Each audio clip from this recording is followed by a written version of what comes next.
Hello, hello. How's everyone doing? I do have a new microphone. Surprise. Let me know how it sounds. I think it should sound good. If it doesn't, let me know. But yeah, this is another stream. I finished up the D&D map. Hooray to that. I now have minis to paint in. There's this one, which is essentially done. I'm pretty done with this one. Little gray dude with purple tentacles and some green all around. I'm looking forward to that. Some of these tentacles are like this glow in the dark green. I don't know how well it will work, but I hope it works well. I just think it would be a really nice little effect to have going on. But yes, I'll be painting the rest of these.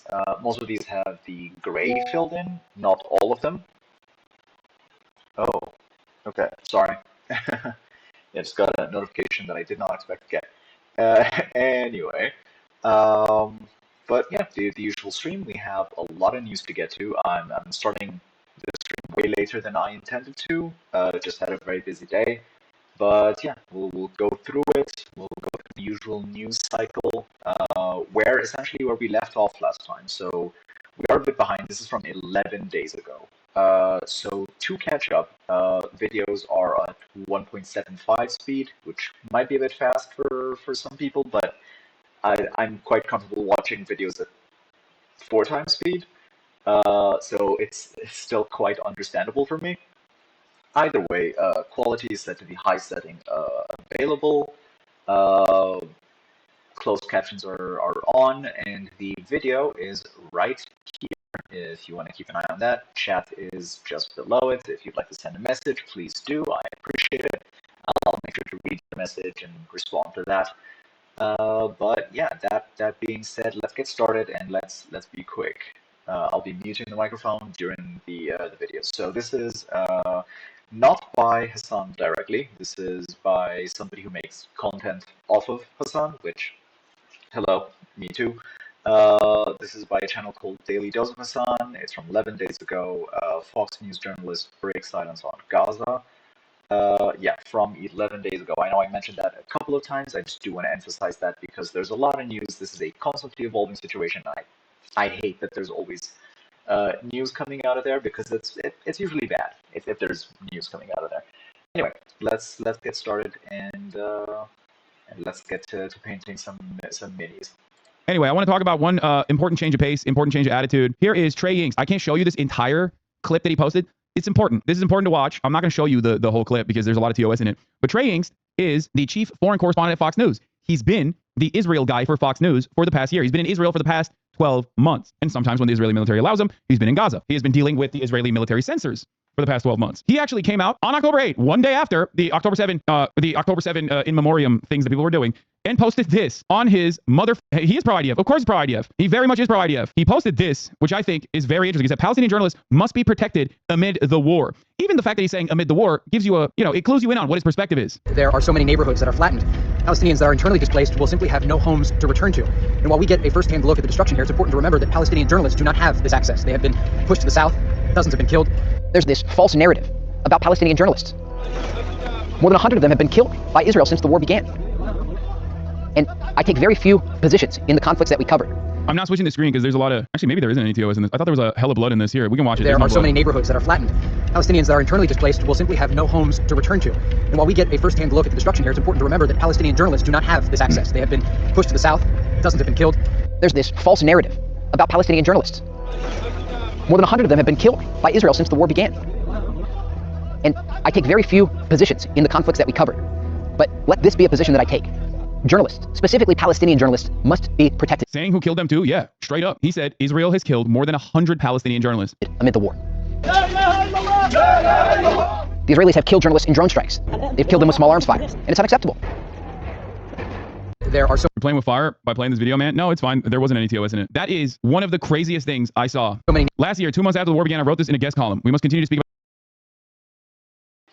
I'm not sure what's going on with the audio. I hope it's just on my end. It's just this kind of like crackly, weird sound. I'm not sure what it is. But I hope it's not on your end. I guess I'll find out way later. or somebody lets me know. I still don't know how I'll fix it, but it would be good to know in general. About the important work for our industry colleagues in Gaza. I think it's important to highlight the death toll rising among journalists as well as the brave Palestinian reporters and the photographers covering this conflict from inside Gaza. They provide a glimpse into the strip, into the suffering, the bloodshed, the agony of civilians there. To Motaz, Azaiza, Mohammed Al-Masri, Hind Hudari, and many others. We see and appreciate your coverage. On November 20th, 2023, journalists must be protected. It's actually kind of interesting that he's saying this. He's also literally pro-Israel. Like, he's not, make no mistake. He is pro-IDF, pro-Israel, like, which is why it's crazy. He is one of the few unique voices, I think, in this, where he literally is pro-Israel, but he's also simultaneously pro-news media. You know what I mean? Where he's like, what the fuck are we doing here? Like, he's a journalist who recognizes first and foremost that, like, his peers are being slaughtered, which is really interesting because you're not even getting this kind of coverage from CNN. I saw a tweet from Mohammed, who actually brought up a really interesting point. He said, the October 7, like, responses, the October 7 anniversary reaction was very muted. I was expecting a lot worse in regards to blind sympathy to Israel. Makes me think that they've lost the general American public more than they realize. And I think it's I mean, I've known this to be true, but I think this is yet another obvious indication. On CBS, sure, they lied about how, like, Hamas is the one who, this clip is important too. Journalist.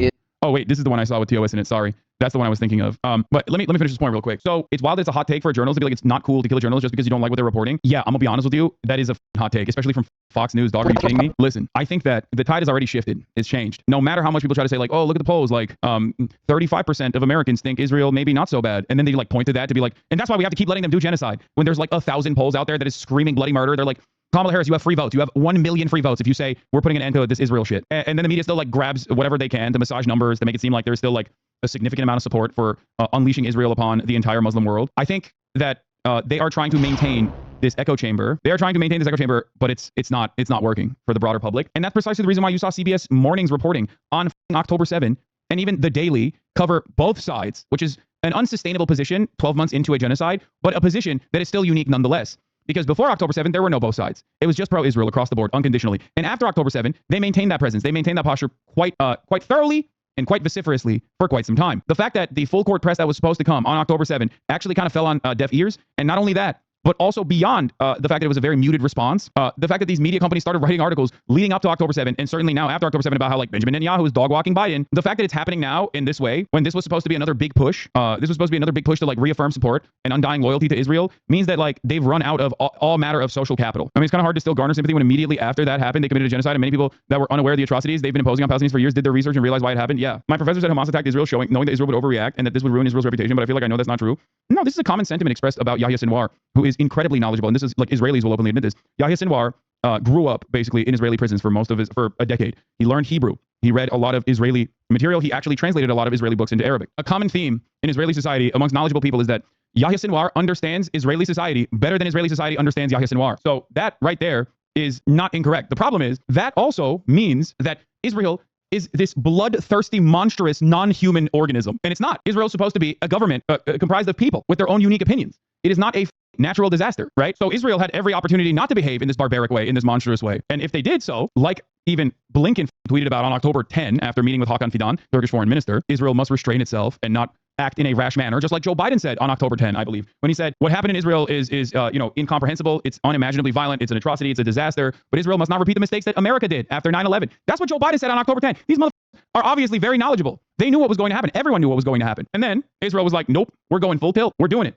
Anthony Blinken immediately deleted his tweet, calling for restraint. And Joe Biden flew to Israel and bear hugged Netanyahu. The bear hug strategy began. And at no point did America rein in its attack dog. You don't need to be like this profound prophetic individual to recognize that Israel was going to use October 7 as an opportunity to basically finish its genocidal ambition in Gaza and do as much land grabs as possible in the West Bank. What was truly unique in this process was how many people were made to recognize the atrocities that came before October 7. If you wanted to maintain Israel as an apartheid state with genocidal ambition, what you should have done in order to mitigate this pariah state status for Israel was to rein Israel in, do some targeted strikes, take a couple kills, level a couple blocks like Israel has done before. Time and time again, Israel has conducted military campaigns in a similar fashion. They've done sieges on Gaza before. Many of you had no clue that even happened before October 7. Why? Because that is easier to button up. That's easier to manufacture consent around. But an ongoing active genocidal campaign for 12 months with soldiers themselves directly violating rules of war, openly saying that they're violating the rules of war and loving every moment of it. Obviously, people are like, what the fuck? This is insane. Mershar's argument is that they don't want to maintain an apartheid state because they know that is unsustainable. Since they aren't willing to do binationalism or two states and don't want to do an apartheid, the only option remaining is ethnic cleansing. Yes, that's it. That's precisely it. So I don't think your professor is all that wrong in terms of like Yahya Sinwar knowing full well how Israel was going to react. The difference is you can only be correct if Israel proves you right. And a genocidal apartheid nation state that has ritualistically humiliated and subjugated your people for 75 years with full-throated Western support was far too comfortable in conducting its affairs in broad daylight. So Israel proved Yahya Sinwar correct. That's it. They had the opportunity not to do so, but they didn't. Anyway, let's hear what Trey also said. Part of our work as journalists is covering all angles of the story. And that means covering the attack on October 7th, risking our lives to get that information out to the world. But it also means covering what's happening to the Palestinian people, the mass killing of civilians, the thousands that have been wounded, the airstrikes that have decimated the Gaza Strip. There are a lot of uncomfortable truths about the conflict. But I'm not here to make people feel comfortable. I'm here to tell them the truth. That's it.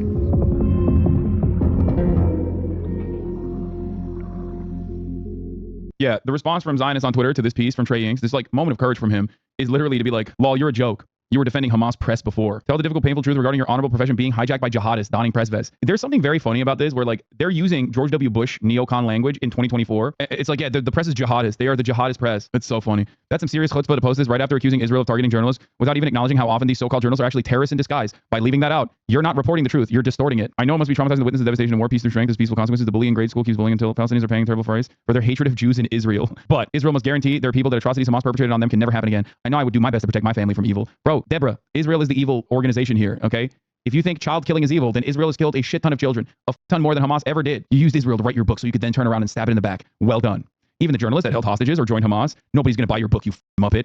Show me a war where civilians were not harmed. Why is Israel held to a different standard? Great. Screen name, awesome Jew handle, @JewsAreTheGoat, walking Felix bit. I know. Yeah. The truth is important, but you're not telling it objectively. Hamas and their Ministry of Health are liars and complicit for most of the civilian deaths. Journalists like you are why I avoid mainstream media. Dude, I am in awe. I love the idea personally of a guy who is like a diehard Israel supporter who's like, mainstream media is not for me. It's like, where are you going to get the most streamlined pro-Israeli propaganda? If not, like, American mainstream news is unironically to the right of Israeli mainstream news half the time. Because as we've discussed many times over, Israeli press doesn't need to craft this like delicate balance in its broad readership that might go, ooh, that's a bit too much. That's a little bit too much killing of innocent civilians for me. They're thirsty for that shit. So obviously, Israeli news media does better, more honest reporting about the situation inside of Israel and inside of Gaza half the time than American news, because Western press straight up has the other side of the story where they have to like play a tightrope. They know the audience, if they offer accurate and objective reporting on the matter, their audience is going to become rabid Israel haters.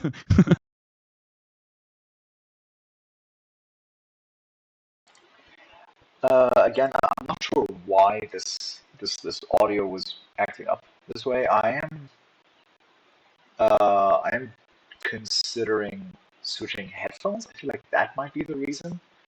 But I'm not sure. I don't really have a way to find out without you letting me know. So please let me know. Up next, this is from HasanAbi directly. So I imagine the quality would be better, I assume, I hope. If it is the same, then it must be my headphones, and I'll see about changing those out. So yeah, this is from HasanAbi's main channel from 10 days ago, How the Media Lies to You.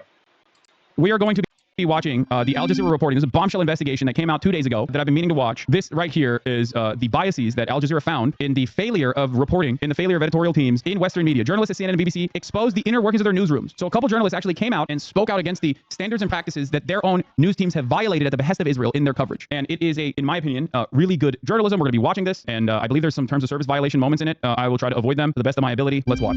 This is a moment in history that we don't often see, where we actually see genocide being perpetrated as it's happening. And in a situation where Western governments like the United States, the UK, and others have been complicit, you've got Western media that have actually become a part of the mechanism of genocide. That's what's different. That's what's frightening. We have spoken with more than a dozen journalists who have been covering the Gaza genocide for the Western world's leading agenda-setting outlets, including the BBC in the UK and CNN in the US. Both describe a repeated failure to report the truth on this. They got whistleblowers basically to come out and be like, yeah, our newsrooms are shit. And I know that they are, because I also talk to journalists in these newsrooms on a regular basis. I talk to producers in these newsrooms on a regular basis. Just so you understand. When I tell you that, these newsrooms are obviously biased, it's not just me examining the fucking direct footage on the ground and the way that they contextualize and frame that violence and how it is actually permissible, it is actually appropriate, it is necessary. It's not just about that. It's also my direct... Sorry, the audio seems to be still off and weird. I'll change headphones. I'll see if that fixes it. Do give me a second.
relationship with a lot of people who also engage in journalism.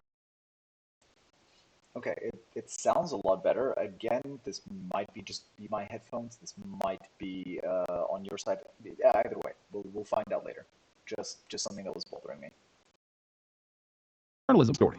Prior to October 7th, I hand on heart believed that CNN went to great lengths to report the truth, and exclusively the truth. But after October 7th, the ease with which I saw news lines that supported the Israeli narrative come out really shook me. Who was coordinating the cover-up? It's not necessarily that coordinated. It's just that Noam Chomsky has talked about this so much. It's his most formative work, in my opinion. It's basically the institutions that elevate people who don't speak on certain issues, who have this bias built in. There's no reason to be like, oh, don't you dare say something about Israel or else you'll get fired. It's not like that, okay? It's more so people who do genuinely have these opinions, who do genuinely think that Israel is awesome and all their enemies are violent barbarians and yada yada, that get elevated to these positions inevitably, because it is the most important goal of American media, Western press in general. It is to align with the American State Department. Any matter of real reporting that they do that seems unceremonious, seems weird in comparison to when they do legitimate reporting and you're like, why are they doing legitimate reporting? This is crazy. This is unique. This is weird. It's because they want to maintain a veneer of objective reporting so they can more successfully conduct propaganda that is aligned with the State Department interests. Gaza has massively exposed the hypocrisies at the heart of the BBC. The fact that it very much does respond to influence, it very much can be swayed. It does follow the government line broadly on certain stories. The BBC is meant to be a public service. It's meant to be for the people. But at the end of the day, its purse strings are held by the government. And that you can see in the coverage.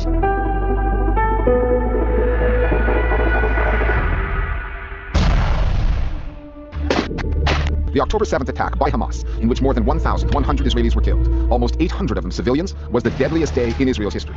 As they launched their retaliation, Israeli officials made clear this was not just a war on Hamas. Everyone in Gaza would be fair game. I want to mention something here. He's going to say the famous line, we're fighting human beasts. We have to cut their food, electricity, and water off. I also want to mention something here, but like this was also very frustrating for me to watch the Daily this morning. I was listening to the New York Times Daily, and of course they did the both sides. Like, let's hear from an Israeli that lives in the kibbutz. I think it was like Kibbutz Be'eri, and what his assessment is 1 year out from October 7th, and then let's hear from a Palestinian who's in Gaza. And like, no matter how much you try to both sides of the situation, it's pretty obvious one side is like significantly more damaged in the process over the course of 12 months of genocide. Like, you can still see, no matter how much you try to make it seem like, you know, well, both sides are suffering to a certain degree, like you kind of tell what's going on. One guy barely has the capacity to speak to the New York Times journalist because he has to go and find an eSIM and hope that like there is enough bars that day that he can like actually speak. He's literally been displaced 5 separate times at this point. His house was destroyed. The other side, the kibbutznik went to a Red Sea hotel, went back to normal life, still very frustrated, but very openly talking about like how after October 7th, I don't think any Palestinian is like, I think all Palestinians are complicit and I will never forgive them for making me hate them. Like, that's what he was saying. Like, so incredibly violent. Like, you have to be perfectly primed to his position to listen to him speak and go like, to not go, what the is this guy saying? It's crazy. And I know for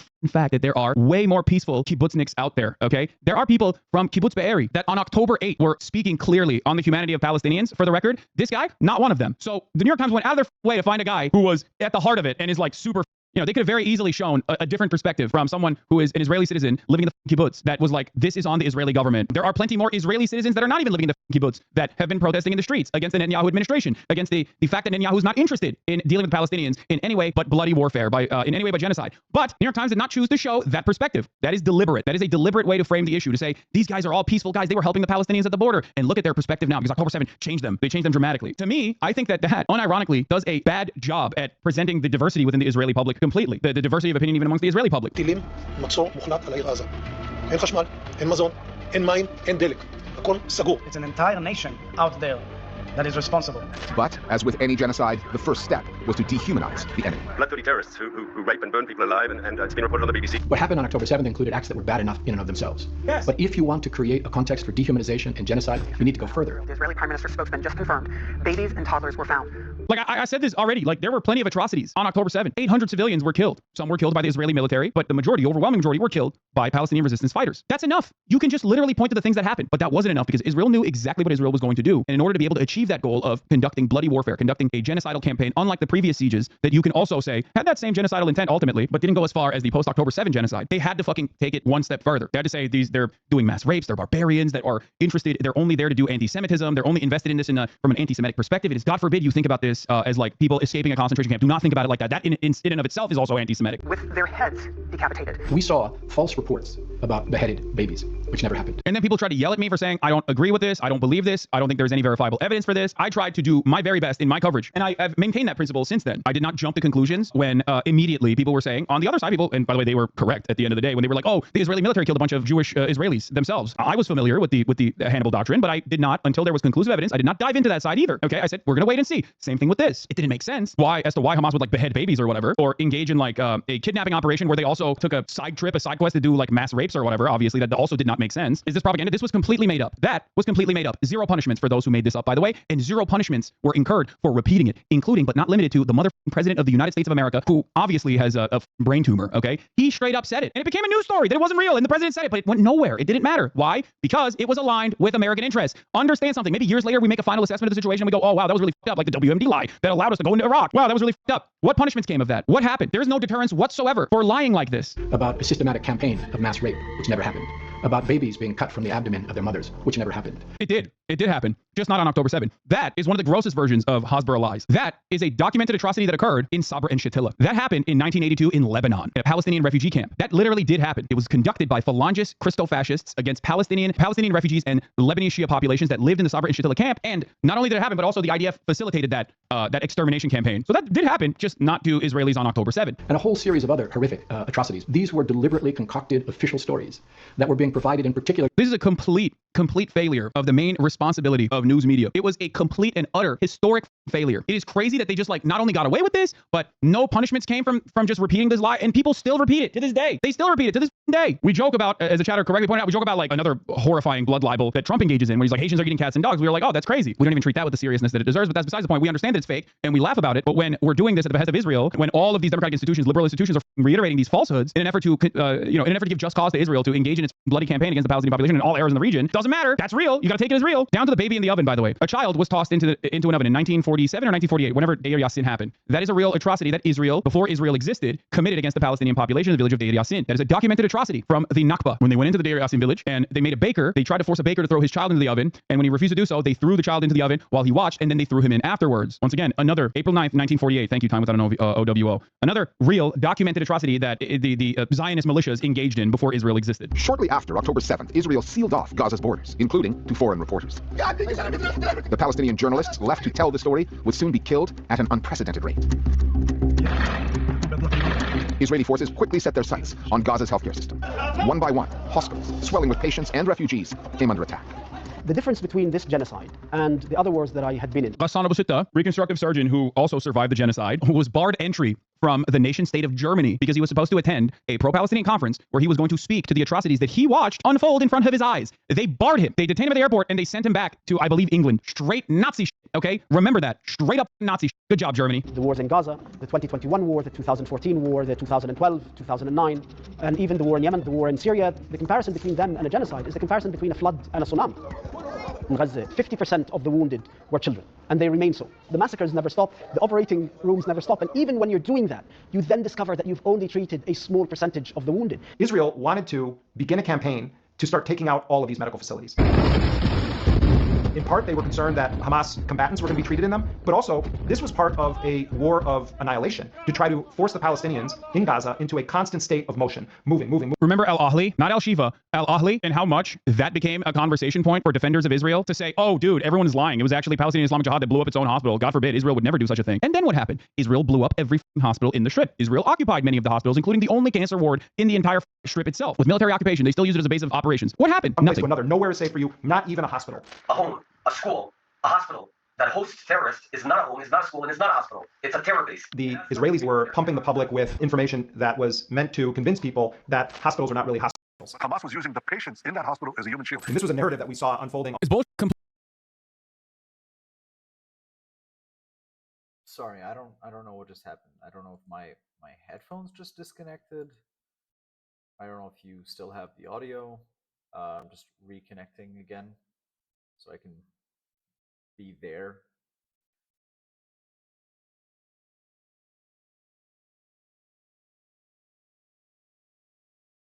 So I have a feeling it's not working. If it's not working, I have a solution. Just don't like it. Don't like it because it's wired. I normally do prefer wired connections, just, you know, they're more stable, they're more consistent, they don't run out of battery, or something, but they get in the way. They're wires. I would like them out of the way. But do give me a sec.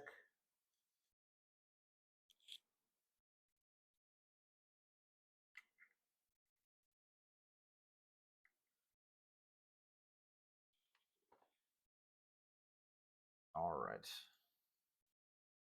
Now let's see. Should be working. There we go. All right. As we were, sorry for the disturbance. Complete and utter bullshit, by the way, that serve the interest of maintaining a genocide, continuing a genocide. How insane. How incredible. By November 10th, just over 1 month into Israel's assault, half of all hospitals in Gaza were out of service. One of them was the Rantisi Children's Hospital, which Israel bombed and then raided, after it claimed Hamas was using it to hide Israeli captives. Once inside, military spokesperson Daniel Hagari said Israeli forces had found proof and gave CNN special access. Evidence, Hagari says, points towards Hamas and possible hostage. The craziest part about this was that it was such bad propaganda that required that you could have made better if you had one Arab speaker, okay, that looked through it and was like, hey, don't point to this calendar to say it's a terrorism calendar, okay? That's it. Like, you needed one. And there are plenty of Israeli Jews who speak Arabic. Like, there are plenty of Arab Jews in Israel, you know what I mean? There's even Druze and Palestinian citizens of Israel that participate in the IDF. You could have just had one guy be like, hey, dude, don't point to the calendar and be like, this is a terrorism calendar. But they don't give a presence below the hospital. Hagari showed CNN's reporter, Nick Robertson, a document on the wall, which he claimed was a roster of Hamas members keeping guard over Israeli captives. This is a guarding list. Every terrorist has his own shift. This became quite an embarrassing moment for CNN because it wasn't a Hamas roster at all. It was a calendar and written in Arabic. Yeah, I don't think it was that embarrassing for them. I think that they just like, it's embarrassing from our perspective, right? Because like, we know that it was bullshit, but many people just continued going along with it. They didn't give a shit. That didn't stop CNN, in my opinion, from changing the trajectory of their coverage, from being a little bit more serious. They didn't do it at all. Arabic was the days of the week, but the report that came out from Nick Robertson just swallowed up Israel's claim. It happened a couple days ago. The allegation that the calendar was a Hamas roster had already been debunked on social media the day before the CNN broadcast. According to multiple CNN journalists and an internal WhatsApp log that we obtained, a Palestinian producer alerted her colleagues, including Robertson, but was ignored. The report went out, first on television, but there was still time to correct it before it went up online. Another producer tried to make that case.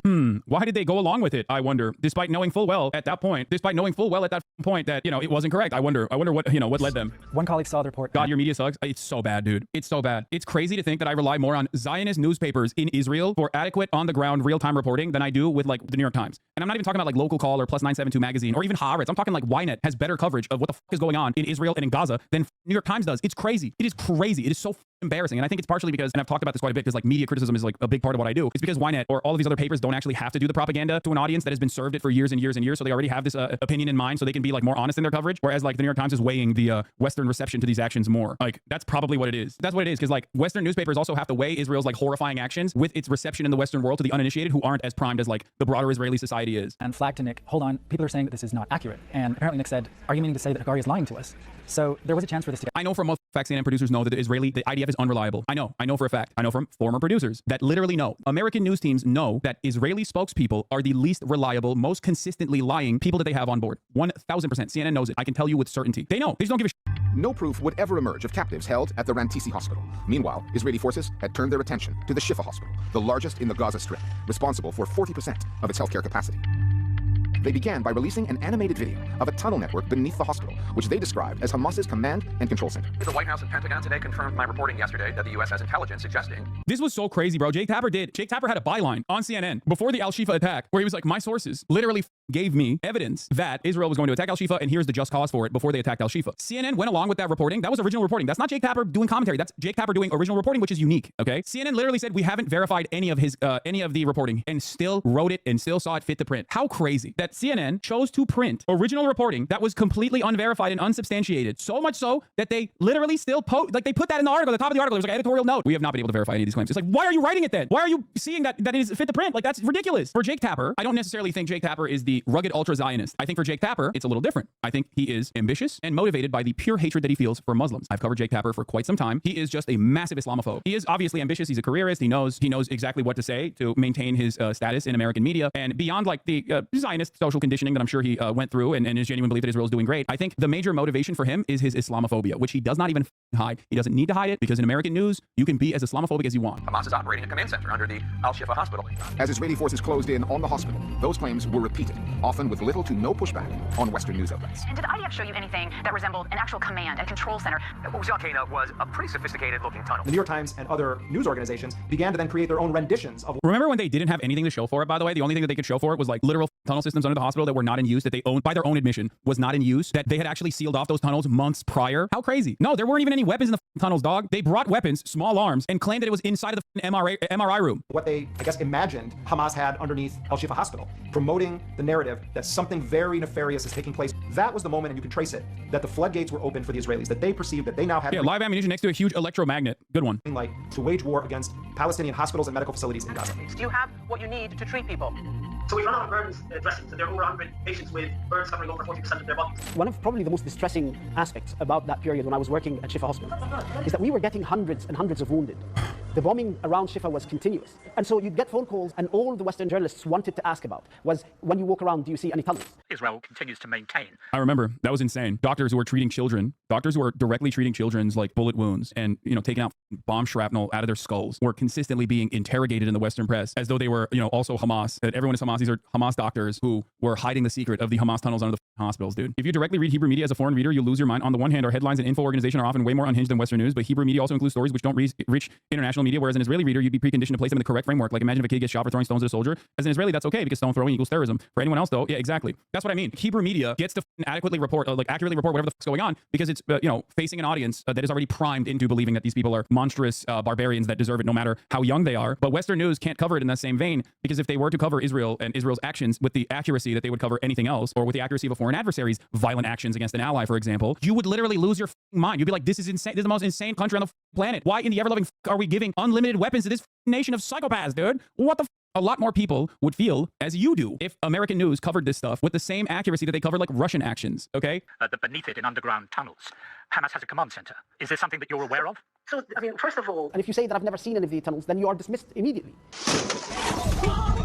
After 2 weeks of bombing the Shifa compound, Israeli forces stormed the hospital on November 15th. The target of the war is to defeat Hamas. Once again, Daniel Hagari was there. Not giving Israelis a pass here, but like we have Americans that think shoplifting is also something that should be punished by death, so it's not like exclusively an Israeli thing. No, we have our own very violent attitude towards crime and punishment as well. You're absolutely correct on that. Actually, Israel and America are like this when it comes to the draconian attitude that they display towards especially black and brown people that commit any kind of infraction. However, Americans still look at Israel by and large, unless they're like super primed with social conditioning that maintains this idea that like Israel is this moral country, this democracy, this non-apartheid regime. Most Americans look at it as a foreign nation. They don't really fully understand it. So when they have that like question, okay, when they have that like missing puzzle piece in their brain where they're like, I understand, okay, Israel is an ally, I guess, okay, but I see them doing like a bunch of violence. Why is America still giving them like unlimited weapons? Why haven't they stopped it? Why hasn't America, the most powerful nation on the planet, stopped this atrocity? I don't want to even think about this anymore. You have two ways that you can go in that. One is my way, which is this is a direct consequence of America basically dying as an empire, but wants to maintain whatever the kind of allegiances, like hard-fought allegiances they have in the region. Israel is very valuable from that perspective, so they can pack that shit up, give Israel as much territory as possible in its last-ditch effort, and then move on to the real enemy here, China. Or the other side of the story, which is a much easier one to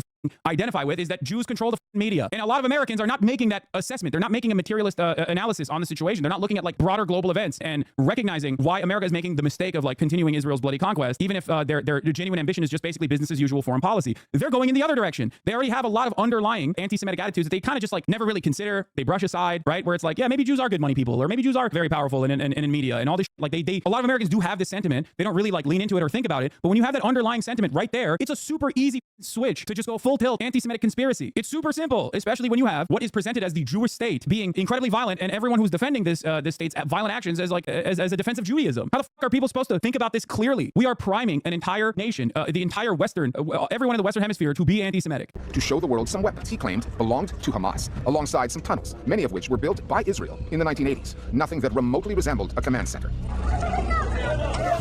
Since the raids on Shifa and Rantisi, every hospital in Gaza has been attacked, put out of service, or demolished. Witnesses have described mass executions, including of patients and medical staff, testimonies that barely registered in the Western news cycle. The hardest, most terrifying thing I saw was when they were executing people right in front of us. They dig a hole, throw 5 or 6 people in it, then bury them. Yeah, and we saw the burials, the aftermath of them at least. Mass graves were found, with hundreds of bodies. Over 800 health workers, doctors, nurses, paramedics who've been killed. That kind of dismantlement of health was a critical component of the genocidal machine, because what that did is it ensured that anybody who's wounded die of their wounds, and that anyone with a chronic disease would eventually die of that disease. I know you can't see the vid because there's TOS in it right now, so I'm hiding the video. Western news outlets are not monoliths. Israeli soldiers have been filmed standing over stripped and kneeling detainees in Gaza, but these are medical staff. Arjumana Karache and colleagues spent weeks documenting an attack in January that killed more than half of the members of one family. Many mainstream journalists do try to speak truth to power, and their reporting has, at times, undercut Israel's claims, exposed its war crimes. Journalists at the Times, CNN, and the BBC have told us it can be a struggle to get those stories past editors. Israel's denial of access into Gaza has made the job even more difficult. But it's the larger trends, rather than individual examples, that shape the effect that media coverage has on audiences. On the Gaza story, they have been quantifiable and point in one direction. A study by the news website The Intercept of post-October 7th coverage by the New York Times, the Washington Post, and the LA Times found that Israeli deaths were covered on average 16 times more often than when the victims were Palestinian. Words like slaughter and massacre. That's really crazy to think about because the Israeli deaths occurred in a matter of 48 hours. And then for 12 months, 40 times more Palestinian deaths have occurred in the process. So that 16 times more likely conversation is even more damning when you think about the differences. Like, it is crazy. And this once again does not factor in when people talk about 42,000 or 43,000, 44,000 deaths of Palestinians. That number is directly killed by Israeli rockets, Israeli bombs, or Israeli ammo. Okay? That number is very conservative. It is a conservative undercount. That is deliberate. The reason why they do that is they're showing specifically the people that have been killed that they know have been killed by Israeli rockets or Israeli bombs or Israeli bullets. The far greater number of casualties as a consequence of not being able to get their medication is significantly larger. That's why the Lancet study estimated that it was most likely going to be 180,000, which was, again, also a conservative estimate as well. Because there are a lot of people who are sick in Gaza. If you don't have access to insulin, you're going to die. That is not counted as a death caused by direct Israeli rocket fire. Were used to describe attacks that killed Israelis at least 60 times more frequently than for mass killings of Palestinians, when those terms were almost never used. The New York Times headlines are filled with volume after volume of story where Palestinians appear to have been killed in a mysterious attack waged by no one. Palestinians are always referred to as dying in the passive tense. It's very clear that there is an agenda from the leadership of the New York Times, and that's been attested to. Deadly airstrike hits area of Gaza that many have fled to. Who did that? How did they do that? How could this have happened? By whistleblowers in the newsroom who said that it's very clear that they're steering coverage in a particular direction and that Palestinians are subjected to a different set of standards than Israelis when talking about their deaths, their sufferings, or their perspectives. There was a massacre on October 7th. There were atrocities committed. It was barbaric. I think those were appropriate words to use, and the response was intense. It involved a lot of death, destruction, and displacement. But I'm not sure that massacre, barbaric, and atrocity are appropriate terms, certainly not for the full scale of the war. Oh, okay. Oh, it's not. Oh, okay, got it. Thanks. No, I personally think when I see decapitated babies, I assume that is a massacre. But I was wrong. I didn't realize that this was contextually appropriate. It is inappropriate to say that when Israel does a flower massacre, for example, correctly calling it a massacre is actually completely beyond reason. Yeah, no, Israelis can never be barbaric. There are individual attacks within the war that may where some of those words may be appropriate. So it's just, you're talking about two very different things, and they deserve different adjectives. Yeah. For Sarah at the BBC, double standards could also be seen in the selection of interviewees and how they were treated. In the days after October 7th, the BBC set up an internal group chat in which producers could vet potential interviewees based on their online footprint. We have obtained messages from that chat, which Sarah says was used disproportionately against defenders of Palestinian rights. It was overwhelmingly guests on the Palestinian side of things who were being looked into. Palestinians being flagged up for using the word Zionist, which isn't something to flag necessarily. Even the occasional NGO was thrown in, for example, Human Rights Watch. The craziest, you know what's crazy about this? Anti-Semitism is far more accepted in these realms of discourse than being anti-Israel. If people wanted to be anti-Semitic, as many are, they openly say it. There is no reason to hide your underlying resentment towards Jewish people in American media, in American social media platforms. There are literally people, I posted this the other day, there are people who in the aftermath of the hurricane, that was just openly being like, well, they do have a weather machine. You know how they are with their weather machine. That person was Marjorie Taylor Greene, by the way, a congressperson. Okay, yes, they can control the weather. It's ridiculous for anyone to lie and say it can't be done. Or this insane account that was like the mayor of Asheville, North Carolina, is Esther E. Manheimer. If you're wondering, yes, she is. Talking about how this Jewish mayor actually caused the atrocity. Actually, anti-Semitic people do not feel the need to shield their anti-Semitic perspectives. It is insane to be like, there's a massive conspiracy among people who have literally fought against anti-Semitism, people like myself, who are actually secretly using Zionist as a catch-all term to mean Jew. You got Holocaust deniers out there, man. You got Holocaust deniers popping off on TikTok. You have Holocaust deniers on platforms like Kick, popping off on Twitter. It is so ridiculous to be like, oh no, you don't understand. A lot of these guys are just simply trying to shield themselves from being branded anti-Semites, and that's why they use Zionism as a catch-all term. Are there people who do that? Absolutely. Okay, and you can tell. They pop off on Twitter when they actually let the mask slip and very openly say what they truly believe about Jews, right? Having said that, it is ridiculous because most of these institutions care more about people like myself than they do about those actual Nazis, because everyone knows that those guys are Nazis, everyone knows that they're bad, but for someone like myself, I present a far greater threat to an institution like the ADL. Why? Because I have a ton of Jewish watchers, I have a ton of young Jews who tune in, I have a ton of young Americans who tune in, who see the reality of what Israel is doing and recognize it as being wrong. That is damning to the project of Zionism, significantly more so than someone who's openly been branded an enemy. The mounting double standards have provoked a backlash in the newsrooms of many Western outlets. Journalists at the New York Times and the BBC have resigned publicly, citing their consciences. Others have tried to change things from the inside. BBC staff have repeatedly complained to the network's Director General. One email we obtained, signed in February by more than 20 journalists, warned the corporation's coverage risked aiding and abetting genocide. Staff at the Times leaked details of an internal rebellion over a now notorious report that claimed Hamas weaponized sexual violence on October 7th, an allegation that was exposed as baseless. 70 journalism professors have demanded the Times do an investigation into that report. The Times did conduct an investigation, not into its story, but to find the source of the leak. Numerous journalists we have spoken to describe variations of the same theme: interference from executives and editors, the kind they have never faced on any other story. There's a divide between the many good journalists within CNN who jump through so many hoops to tell the true story and pushback from high-level management demanding that you tone down criticisms of Israel. There was a period of time when we couldn't call airstrikes in Gaza airstrikes unless we had confirmation from the Israelis. It's a massive explosion at the largest refugee camp in Gaza. Joining us now is Lieutenant Colonel Richard Heck. It's really depressing because we would not be doing this in any other place. We would not tolerate the need to ask, say, the Russians whether they bombed a hospital in Kiev. So the double standards are really shocking. You try and change managers' minds, you feel like you're making progress, and then something happens, and you feel like you're back at square one. For example, more recently, on the day that 40,000 Palestinian deaths were announced, Mike McCarthy, who's number 3 in the organization, said in the morning editorial call that we need to contextualize and hold Hamas accountable. And that was reflected in the framing from the shows. The Gaza Health Ministry says more than 40,000 Palestinians have been killed since the October 7th Hamas massacre in Israel that triggered the war. Multiple journalists, in emails, in meetings, have raised concerns about a lot of the things I've said in this interview. The disparity in the language used, the inconsistency in approach compared to other story areas like Russia and Ukraine, the lack of humanization when it comes to Palestinians, the lack of context about this conflict before the 7th of October. And it hasn't really made a difference because there's just a sort of unwillingness among the executive to accept evidence. For me personally, it meant I could no longer see my future at the BBC. The lessons learned in 1945, if mankind would remember them, could make the world a better place for all men. In the wake of the World War II Holocaust, Western governments built a new international legal order, a central pillar of which was the prevention of any future. So pretty obvious what's going on here. Smaller Twitter account, but it goes exactly what you were saying about Nazis feeling the need to hide them. Yeah, exactly. Hello, after reviewing the available information, we want to let you know Heil Hitler meme hasn't broken our safety policies. Yeah, but it's okay. Elon is pro-Israel. He went to Israel, so like the ADL defended him. After he said Jews actually got a taste of their own medicine for doing unrestricted immigration into the Western world. He went to Israel and he packed it up. You know, he reined it in. It's crazy. Since the early stages of Israel's onslaught in Gaza, experts on genocide have been sounding the alarm. In January, the International Court of Justice described a case accusing Israel of genocide as plausible. 2 months later, a report by the UN Special Rapporteur for the occupied Palestinian territories found that the threshold for genocide had been met. We cannot avert our eyes. We must confront genocide. We must prevent it, and we must punish it. The decision by the United States and its allies to continue supporting Israel diplomatically and militarily makes them complicit. And may God bless the great alliance between Israel and America forever. And that has put those news outlets and their journalism to the test, caught between the positions of their own governments and the realities of international law.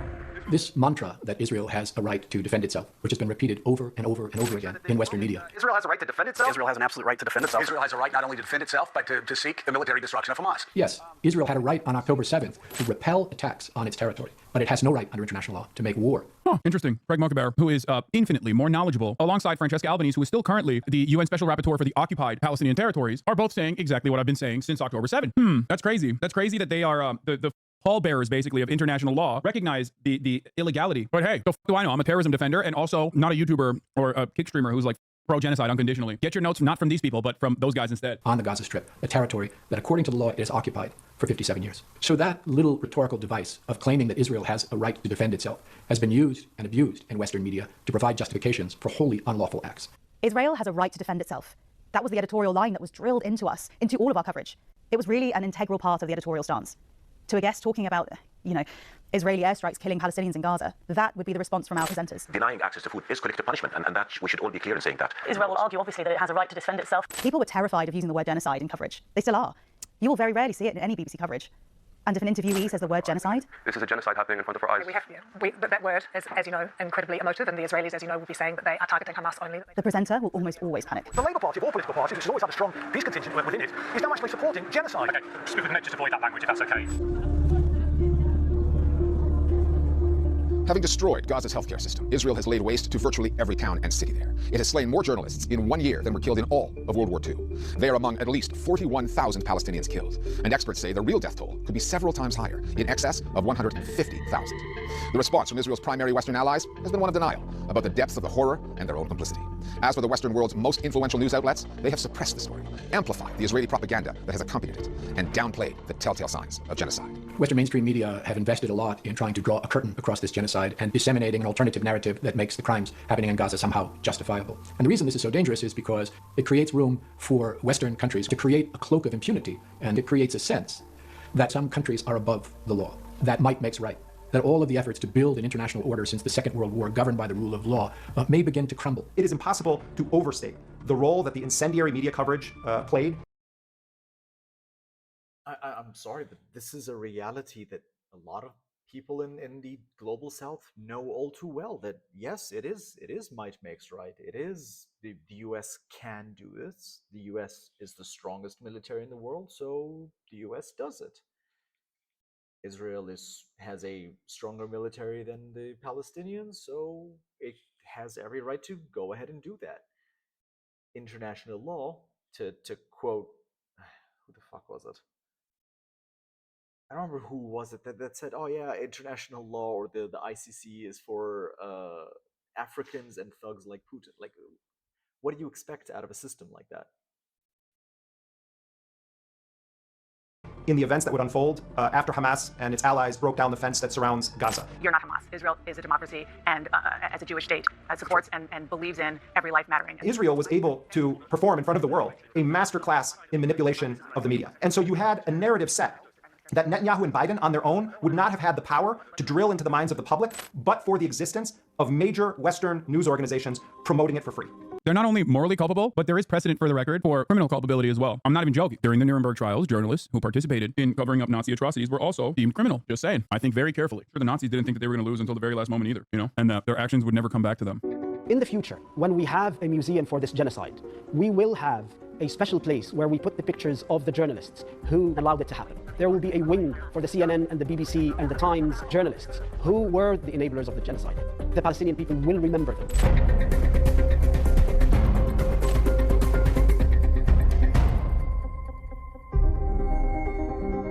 CNN said it was a complex story.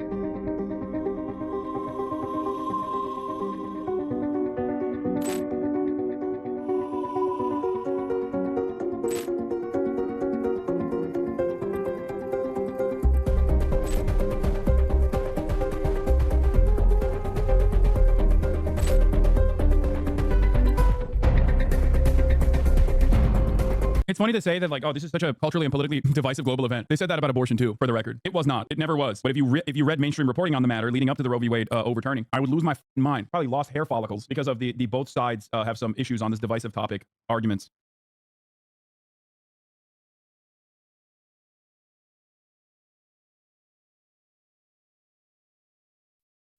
Thank you, Hasan. Israel is liquidating northern Gaza by Owen Jones, also from 10 days ago. Just make sure we have the speed, the quality, and the closed captions. Owen, take it away, please.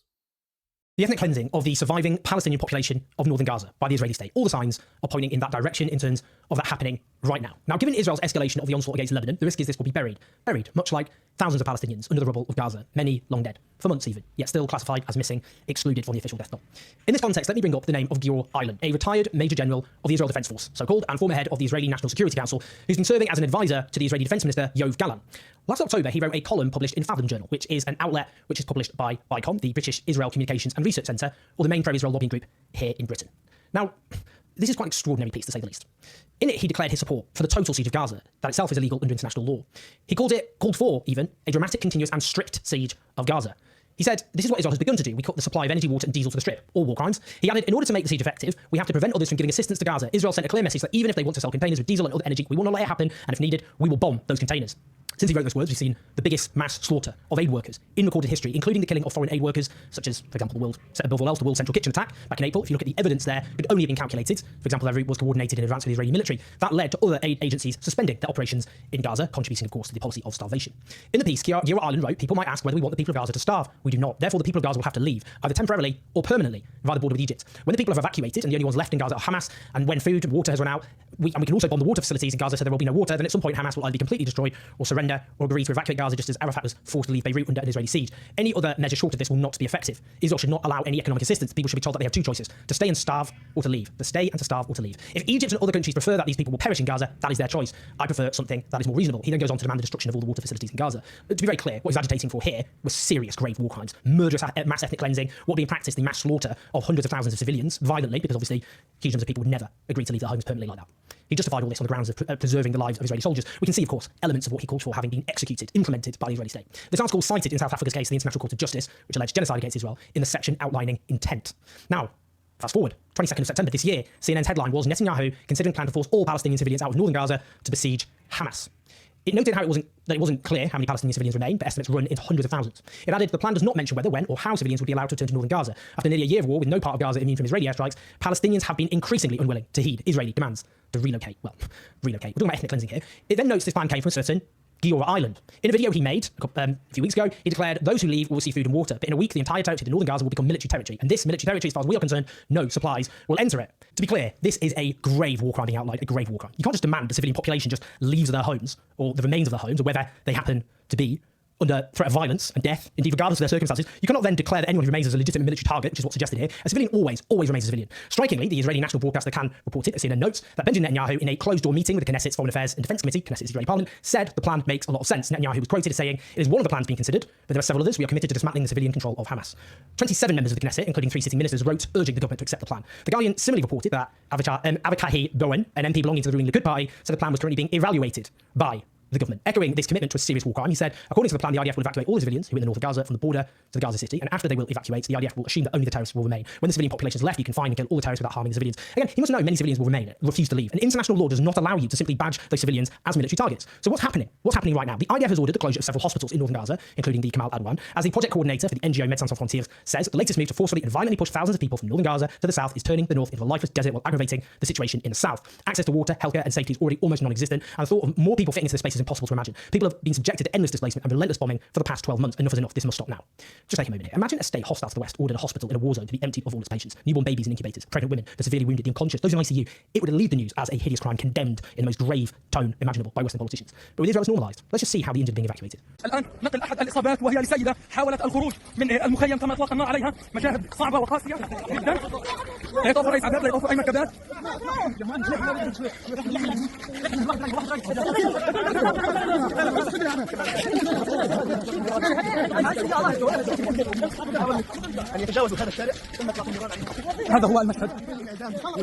Now, the IDF has encircled Jabalia in northern Gaza, launching ground operations there, justifying that on the grounds Hamas are regrouping. Over a year of this genocidal mayhem, and lo and behold, areas they've already raised from the face of the earth are falling under Hamas control, they're declaring. Because Israel is never going to militarily defeat Hamas, which even some of their own security officials realise. You cannot defeat an idea. If you wage a genocidal war against an entire people, then young men in particular are going to take up arms and keep fighting you. It is obvious to anyone with any basic sense. Now, in the midst of this latest onslaught, large numbers are reported killed by Israeli airstrikes on a mosque and a school.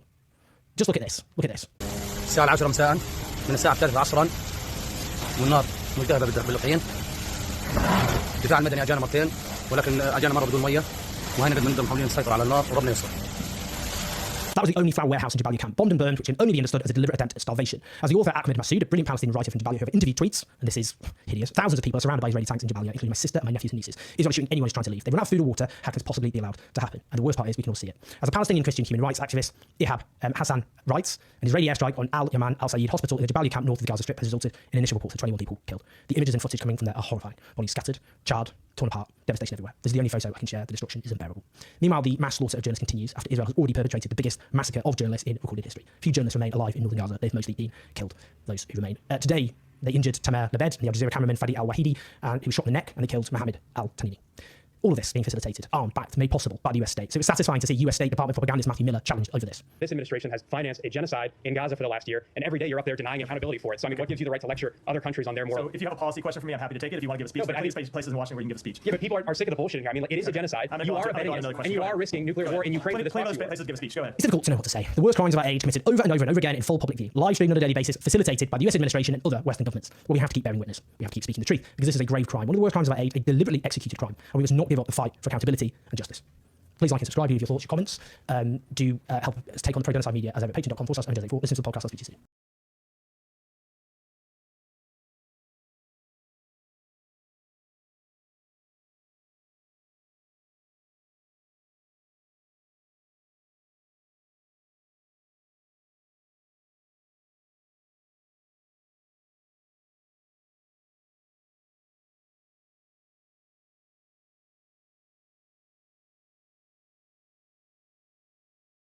This news is funded by viewers like you. Please support our work at democracynow.org/give. This is Democracy Now!, democracynow.org. I'm Amy Goodman with Nermeen Sheikh. We're joined now by the acclaimed Palestinian photographer Motaz Azaiza, who at the age of 25 has become world known for documenting Gaza. For the first 108 days of Israel's brutal assault on Gaza, Azaiza risked his life to show the world what was happening. In doing so, he gained over 17 million Instagram followers and emerged as one of the most prominent photojournalists in the world. Since evacuating, Azaiza has become global advocate for Gaza. GQ Middle East magazine named Azaiza its Man of the Year. Time put him on its list of 100 most influential people of 2024, and he's been nominated for the 2024 for Nobel Peace Prize. Motaz Azaiza is in the United States as part of a nationwide speaking tour titled Gaza Through My Lens with UNRWA USA, the nonprofit that supports the United Nations Relief and Works Agency for Palestine refugees. In a moment, he'll join us from Washington, D.C. But this is the video produced by UNRWA USA describing Motaz's work with the agency. The clip begins with UNRWA USA's Mara Cronenfeld, but first, Leila Mokhaiber. Gaza is one of the most beautiful places in the world, and that beauty was documented by a young photographer named Motaz Azaiza for years. Eager to show the world his culture, his people, its rainbows, its sunsets, its sea. Even with this blockade, there was so much life in Gaza. And we thought we need somebody on the ground who can show us that life. And also, of course, can show us the important education and health and shelter assistance that UNRWA is providing to those in Gaza. When I eventually was looking for a photographer on the ground to capture stories to help show the people of the United States the real stories of Palestine refugees, I convened some of Gaza's greatest around a table at El Dira Hotel, a place I'll forever cherish and miss. Among us were the late Dr. HasanAbi and others. Leila collected many applications. One was a lovely woman named Amjad, and one was Motaz. That day that those two were selected changed us in so many ways as an organization, and frankly, it changed us each personally as well. Seeing Motaz suffer along with all Palestinians in Gaza, and see him, and I'll never forget this, seeing him holding a bloodied child, a girl, and taking her speeding to the hospital, and he had never learned to drive before that moment. Nobody in Gaza, in all of Palestine, chooses to be in Europe. This includes Motaz. Once I asked him over ice cream, what is the #1 thing you wish the world knew about us? And this nerdy photographer, whose favorite thing was capturing people's faces and free sunsets, he just had this sad look in his eye and he said, that we're human. He never wanted to be a hero. He just wanted to survive. A video by UNRWA USA about our next guest, the acclaimed Palestinian photographer Motaz Azaiza. He's joining us now from Washington, D.C. Motaz, it's great to have you with us on Democracy Now! I wanted to go to the picture of that introduces you on that tour that you took across the United States. You're sitting in the rubble. So, of course, this is not a photograph that you took, but a picture that's a photographer took of you, the photographer Fouad, who was killed. Can you tell us about Fouad and then talk about your work for that 108 days in Gaza since October 7th? Thank you for having me, Amy. His name is Fouad al-Hammash. He was a volunteer with the Palestinian Red Crescent Society. He was doing his volunteer work, documenting the work of the BRCS on the ground, saving lives and transferring the injured people to the hospital. He was a dreamer, and that day, it was like a massacre when he took this picture for me in my town. I was documenting this massacre, and he just shouted to me, Motaz, I'll take a picture of you. Less than 2 months, Fouad was killed, beside his 4 of his colleagues in the BRCS. Didn't know that the Israeli tanks will be on Salah ad-Din main road in near Bala City. Didn't expect it, and they just found the Israeli tank in front of them, and he was inside the ambulance. Unfortunately, we couldn't find a body for Fouad and other colleagues. They opened fire on the ambulance. They killed everyone inside. So Motaz, I want to go now to another photo of yours. This one is of a young girl stuck under rubble after her 8-story building was bombed by Israeli warplanes. Time magazine named it one of its top 10 photos of 2023. The woman lost 7 of her family members. She was evacuated to Tunisia. She's now facing the amputation of her leg. So tell us about this woman and how you've come to advocate for her. Actually, she's a young girl. She's now 18 years old. And there was an Israeli occupation bomb the 8-story building in Sayrat refugee camp. So I was there with other colleagues documenting what's happening, and civil defense beside the civilians are trying to help to save people from under the rubble. More than 180 people got killed that day. In this moment, we were hearing her shouting, but nobody was seeing her. So I used the low shutter speed with my camera in a small hole so we can find her, and we found her. Everyone's trying to get her out, but unfortunately she's now really facing amputation for her leg. Let's say I feel at least she's lucky that the world now see her picture. Everyone saw his picture from the world, but there are others, thousands of children, thousands of young girls, thousands of women, thousands of elderly. Nobody is looking to them, and they really need the help. So I'm trying my best through the pictures, through the images, to be able to help them themselves, because this picture has been selected by the Time as one of the top 10 pictures around the world for 2023. But the person in the picture needs the help. Not just I want to be recognized for the picture. We need the help, the humans themselves. I want to save the lives through the pictures. So Motaz, I want to ask you about your journey, how you became a photographer. You never wanted to become a war photographer. That is what you ended up becoming. But talk to us about how you became interested in photography and how you documented life in Gaza through photography. Photography was my passion since 2014. I started to practice photography. I had my first camera in 2015. My cousin sent to me from here living in the US, Miami. I hope he's now safe for the records that's happening there. I hope everyone be safe. I started to take pictures for the simple life in Gaza. I started to take portraits. I started to be a dreamer, want to travel the world, take pictures, and everyone knows his name. But I never expected the world knows my name besides a genocide of my people. So I was always trying to make art from the pain and the beautiful pictures in a place that, every month there is aggression, every time there's a bombing, every time there's people losing their lives by the Israeli airstrikes, by the Israeli snipers. I was a volunteer. I was since 2016 with the BRCS. I was having my camera, and 2018 I got a shot in my left femur by taking these pictures because I was near to the borders with the BRCS, trying to save lives, because this is the thing I'm loving. I'm trying to use myself to save my people, and the same thing, to take pictures. So I kept practicing photography, but every time the war grabbed me to it. I've been always trying to avoid taking pictures of war, but this is my life. This is our lives. So you can't run from the war that's happening in your home. And this is what I did. I used in this time, and every time, this is not my first time to document a war. I document massacres since like 2017 with my camera. And 2018, 2019, 2021, and 2022, 2023 in May, and 2023 on October. So I've been always trying to capture the beauty, but it's impossible to run from the war in my country. And Motaz, I mean, the images before October and after are so striking. I want to now show a photo of a toddler gravely injured in a strike. If you can tell us what happened to this 2-year-old child named Jude. The Palestine Children's Relief Fund has evacuated him to Chicago. You know, on your trip, you met a child in Dallas for the 5K run who'd been evacuated. I saw you in Brooklyn when you met a little boy who had been evacuated who was gravely injured. Tell us about Jude. I remember that day when I took the picture for Jude. I used my imagination. Like every young boy, he's dreamed like to be like Spider-Man. But this boy was really deeply injured, and his hands and his legs, like he can't move. And like I don't know, in this moment, I remember that this boy, he will be alive like in Superman and Spider-Man. But like I saw like his image, like the moves was like Spider-Man. But the same thing, he's injured, he can't move. He lost his mom, he lost his family, and his father, he didn't come to the hospital yet. He was like alone on the ground. There's no free space or space for him to find a bed in the hospital. So I took this picture, I shared the story, and thank God, this picture, it was like a reason to save his life. So he's now getting treatment. He's now in the U.S. with his father, and I'm happy for him. But at the same time, I'm really sorry for the thousands of children that I wish to take a picture for everyone to show the world that Israel is targeting our children. Israel is targeting our babies, targeting our mothers, targeting our families. I just want to show the whole world, so maybe I can bring help to my people through my photography. And Motaz, can you talk about what it was like for you yourself to have to flee Gaza? Do you still have family there?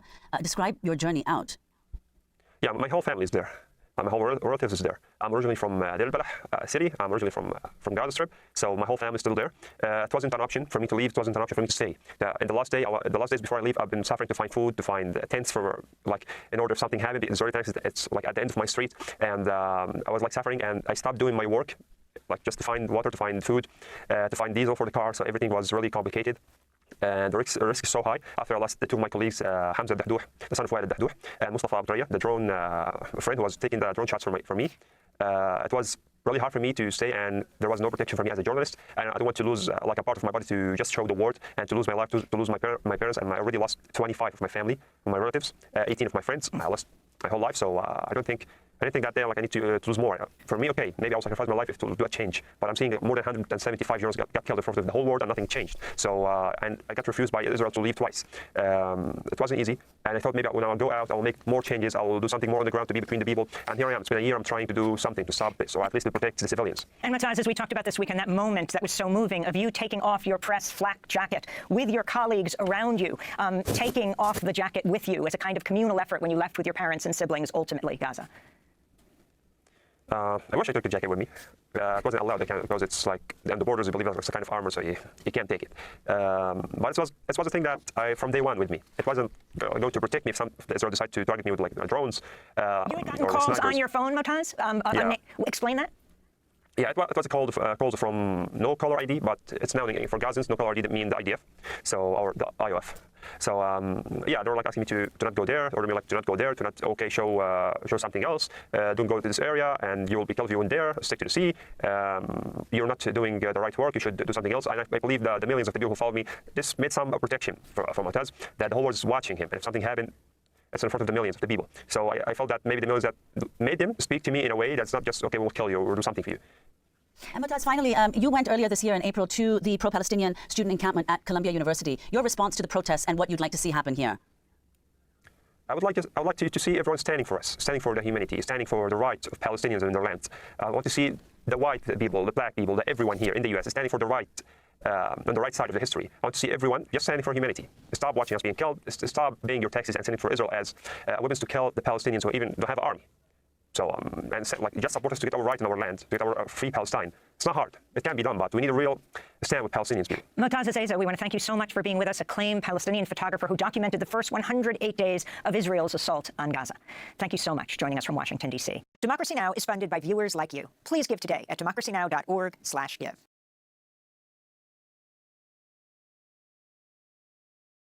We continue to await Israel's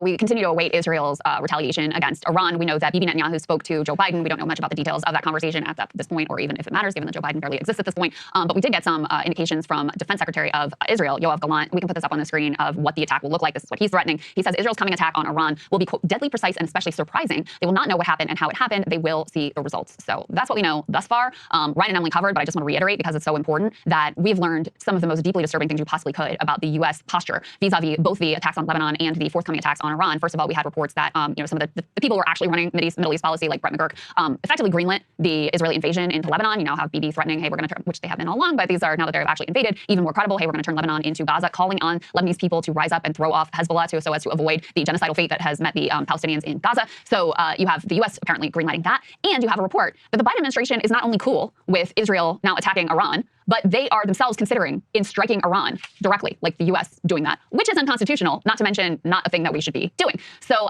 that's where things stand right now. We also have, very troubling images coming out of Lebanon. I don't know if you all have followed this story, but there's a UN peacekeepers that originate from Ireland that were told by the Israelis, like, you need to get out. And they were like, no, we're peacekeepers. We're not going anywhere. We're staying here. And we can put this up on the screen. The Israeli bombs. This is from the perspective of those Irish peacekeepers. And you can see just how close they are bombing to this UN peacekeeping force and facility. We know there's already been massive civilian deaths in Lebanon. We know that a lot of civilian infrastructure has already been targeted in Lebanon. So those threats of turning at least southern Lebanon into Gaza seem, like something that is very, very possible. Let's go ahead and put E3 up on the screen. This is just the latest in the, Biden's very frustrated, blah, blah, blah.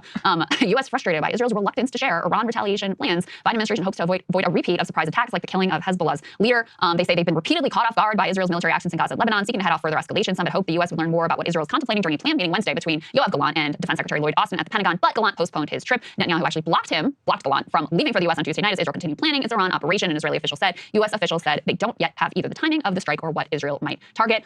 We are the client state here, guys. That's basically the bottom line. Is we feed Israel's ambitions for whatever death and destruction they want to wreak throughout the region. The most we can apparently do with the level of impotence of Joe Biden is meekly protest and leak to the Wall Street Journal that we are frustrated. Which honestly, at this point, who really cares? Yeah, who cares at all? Inside Israel, they're also, look, there's some troubling signs. Let's put this up there on the screen. 2 people were killed in a town in northern Israel after it was hit by rocket fire from Hezbollah. Patients were admitted to the hospital after that missile struck outside of Haifa. So you can see that there was a failure of their aerial defense systems. They also have this interesting sign of domestic consternation. Let's put this up there, please, on the screen. 130 Israeli soldiers declaring they will refuse to serve unless the government seeks a hostage deal. Quote, for some of us, the red line has been crossed already. Reservists and draftees across multiple military branches that they warn they will cease service if the hostage negotiations are not prioritized. So obviously, that was something where they feel, I think correctly, has been totally abandoned. But I mean, this is not an act without punishment. This is literally like an act of mutiny. So they'll be significantly punished if they do go through with it. And then that could potentially raise major domestic turmoil inside the country as well. So not all is good, inside the country. They're losing, like I said, hundreds of billions of shekels. They have a huge problem right now with the lack of the Palestinian workers that are there, with the fact that they have to pay all these reservists, and then those reservists are not at work. Imagine if you had a huge percentage of the young male population in the U.S. just plucked out of the U.S. economy overnight for an entire year. It would be crazy. That's what happened during World War II. They're at scale, they're looking at a similar level of deployment. So it's, things are not good over there right now. The justification for the invasion of Lebanon and all the attacks on Hezbollah, et cetera, including the, assassinating of Nasrallah, which they used over 82,000-pound bombs and, murdered a lot of civilians in the process of, the justification for that was, we got to get our people back into northern Israel because they've been displaced since October 7th. That's part of why this rocket attack on northern Israel is really significant from Hezbollah, because they're not going to be safe to go back anytime soon. There are still not many people who remain in northern Israel. And the only real answer in order for your people to be safe and secure in general, and certainly safe and secure in northern Israel, is some sort of a diplomatic resolution ceasefire deal. Hezbollah is firing rockets because of the Israeli onslaught in Gaza. They have made that clear the entire time. When there was a ceasefire, Hezbollah also participated in that ceasefire. There were no rockets fired. And so the idea that you're going to secure safety and security for your own people through more bombs and more conflicts and going to war with more countries, I mean, how many countries have they even bombed at this point, is foolish. It's foolish. It is not going to, it is, going to satisfy the desire for revenge among a large portion of the population. Don't get me wrong, these actions are very popular. The 130 brave IDF soldiers signing on to this refusal to serve if the ceasefire deal is not negotiated, notwithstanding, these actions in general are very, very popular. But there is a deeply troubling future for those people who actually care about the state of Israel, because in addition to this domestic mutiny in some small corners, you also have a lot of people who are just like, I don't know if I'm going to stay here. Put this up on the screen. This is a fascinating poll of Israeli citizens. Almost a quarter of Israelis have weighed leaving the country. You have 36% of opposition party supporters who have weighed leaving the country. Similar number of secular respondents. And this matters a lot from like a just basic sustenance of the state perspective in terms of Israel, because the war, the very religious, predominantly many of the men don't work, they have large families, they have large birth rates, and they rely a lot, and also don't serve in the military, by the way, they rely a lot on government safety net. So if you don't have those more secular citizens to be able to work, pay taxes, be net positive into paying into that social safety net. The whole kind of program and the whole deal that they've got going on there really falters. Not to mention it just continues this drift further and further to the more and more extreme right within society that you've already seen. And the other thing that was noteworthy about this saga is it's not just that they've thought about leaving the country.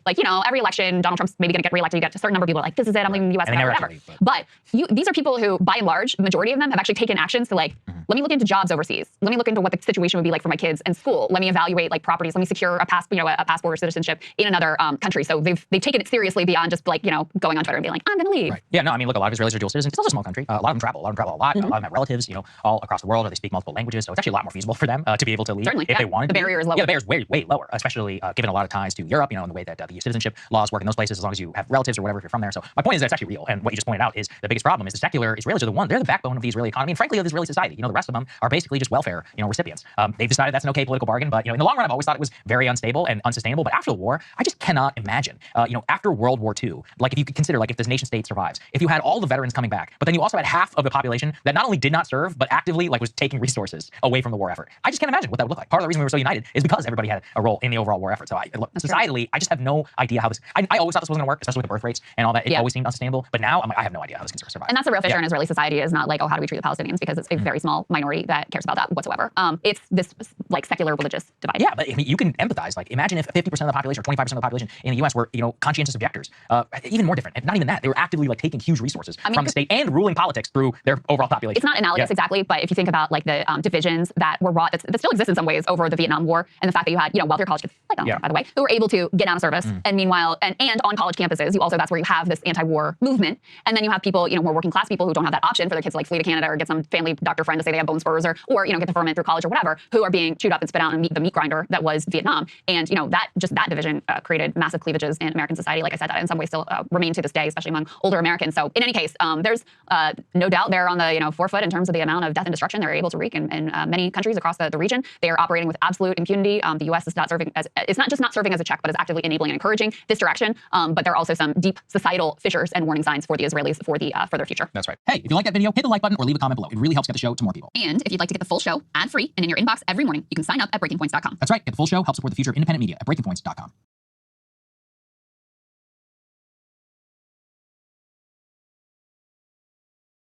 Democracy Now!, democracynow.org. We are going to be watching the Al Jazeera report. This is a bombshell investigation that came out 2 days ago that I've been meaning to watch. This right here is the biases that Al Jazeera found in the failure of reporting, in the failure of editorial teams in Western media. Journalists like CNN and BBC exposed the inner workings of their news.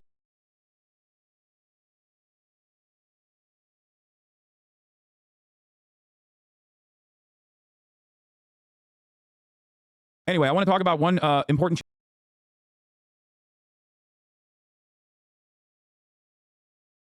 Israeli Jewish genocide.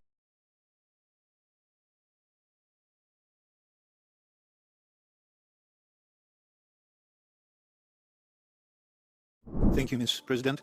To all of you who just can't condemn Israeli Jewish genocide committed on Palestinian and not only Palestinian people, I understand you are willing to give the Jews a license to kill anybody, a license to bombard any country they please to nominate to be anti-Semitic, to nominate anybody for their enemy. This is deeply wrong. This should not be entertained here. Although we are being threatened and blackmailed by the rhetorics of anti-Semitism, we are being blackmailed by the Holocaust scary tale repeated here again and again. This is wrong. Israel is a terrorist state. The time is over.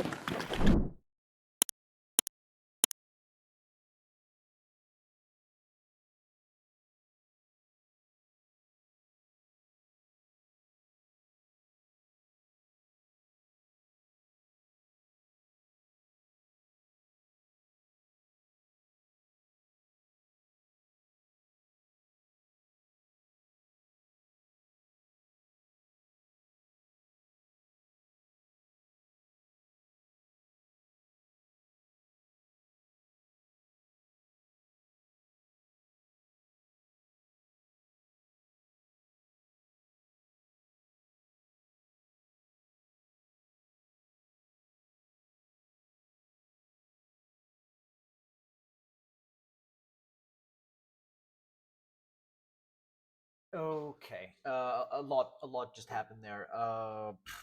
yeah, I had to just stop the videos.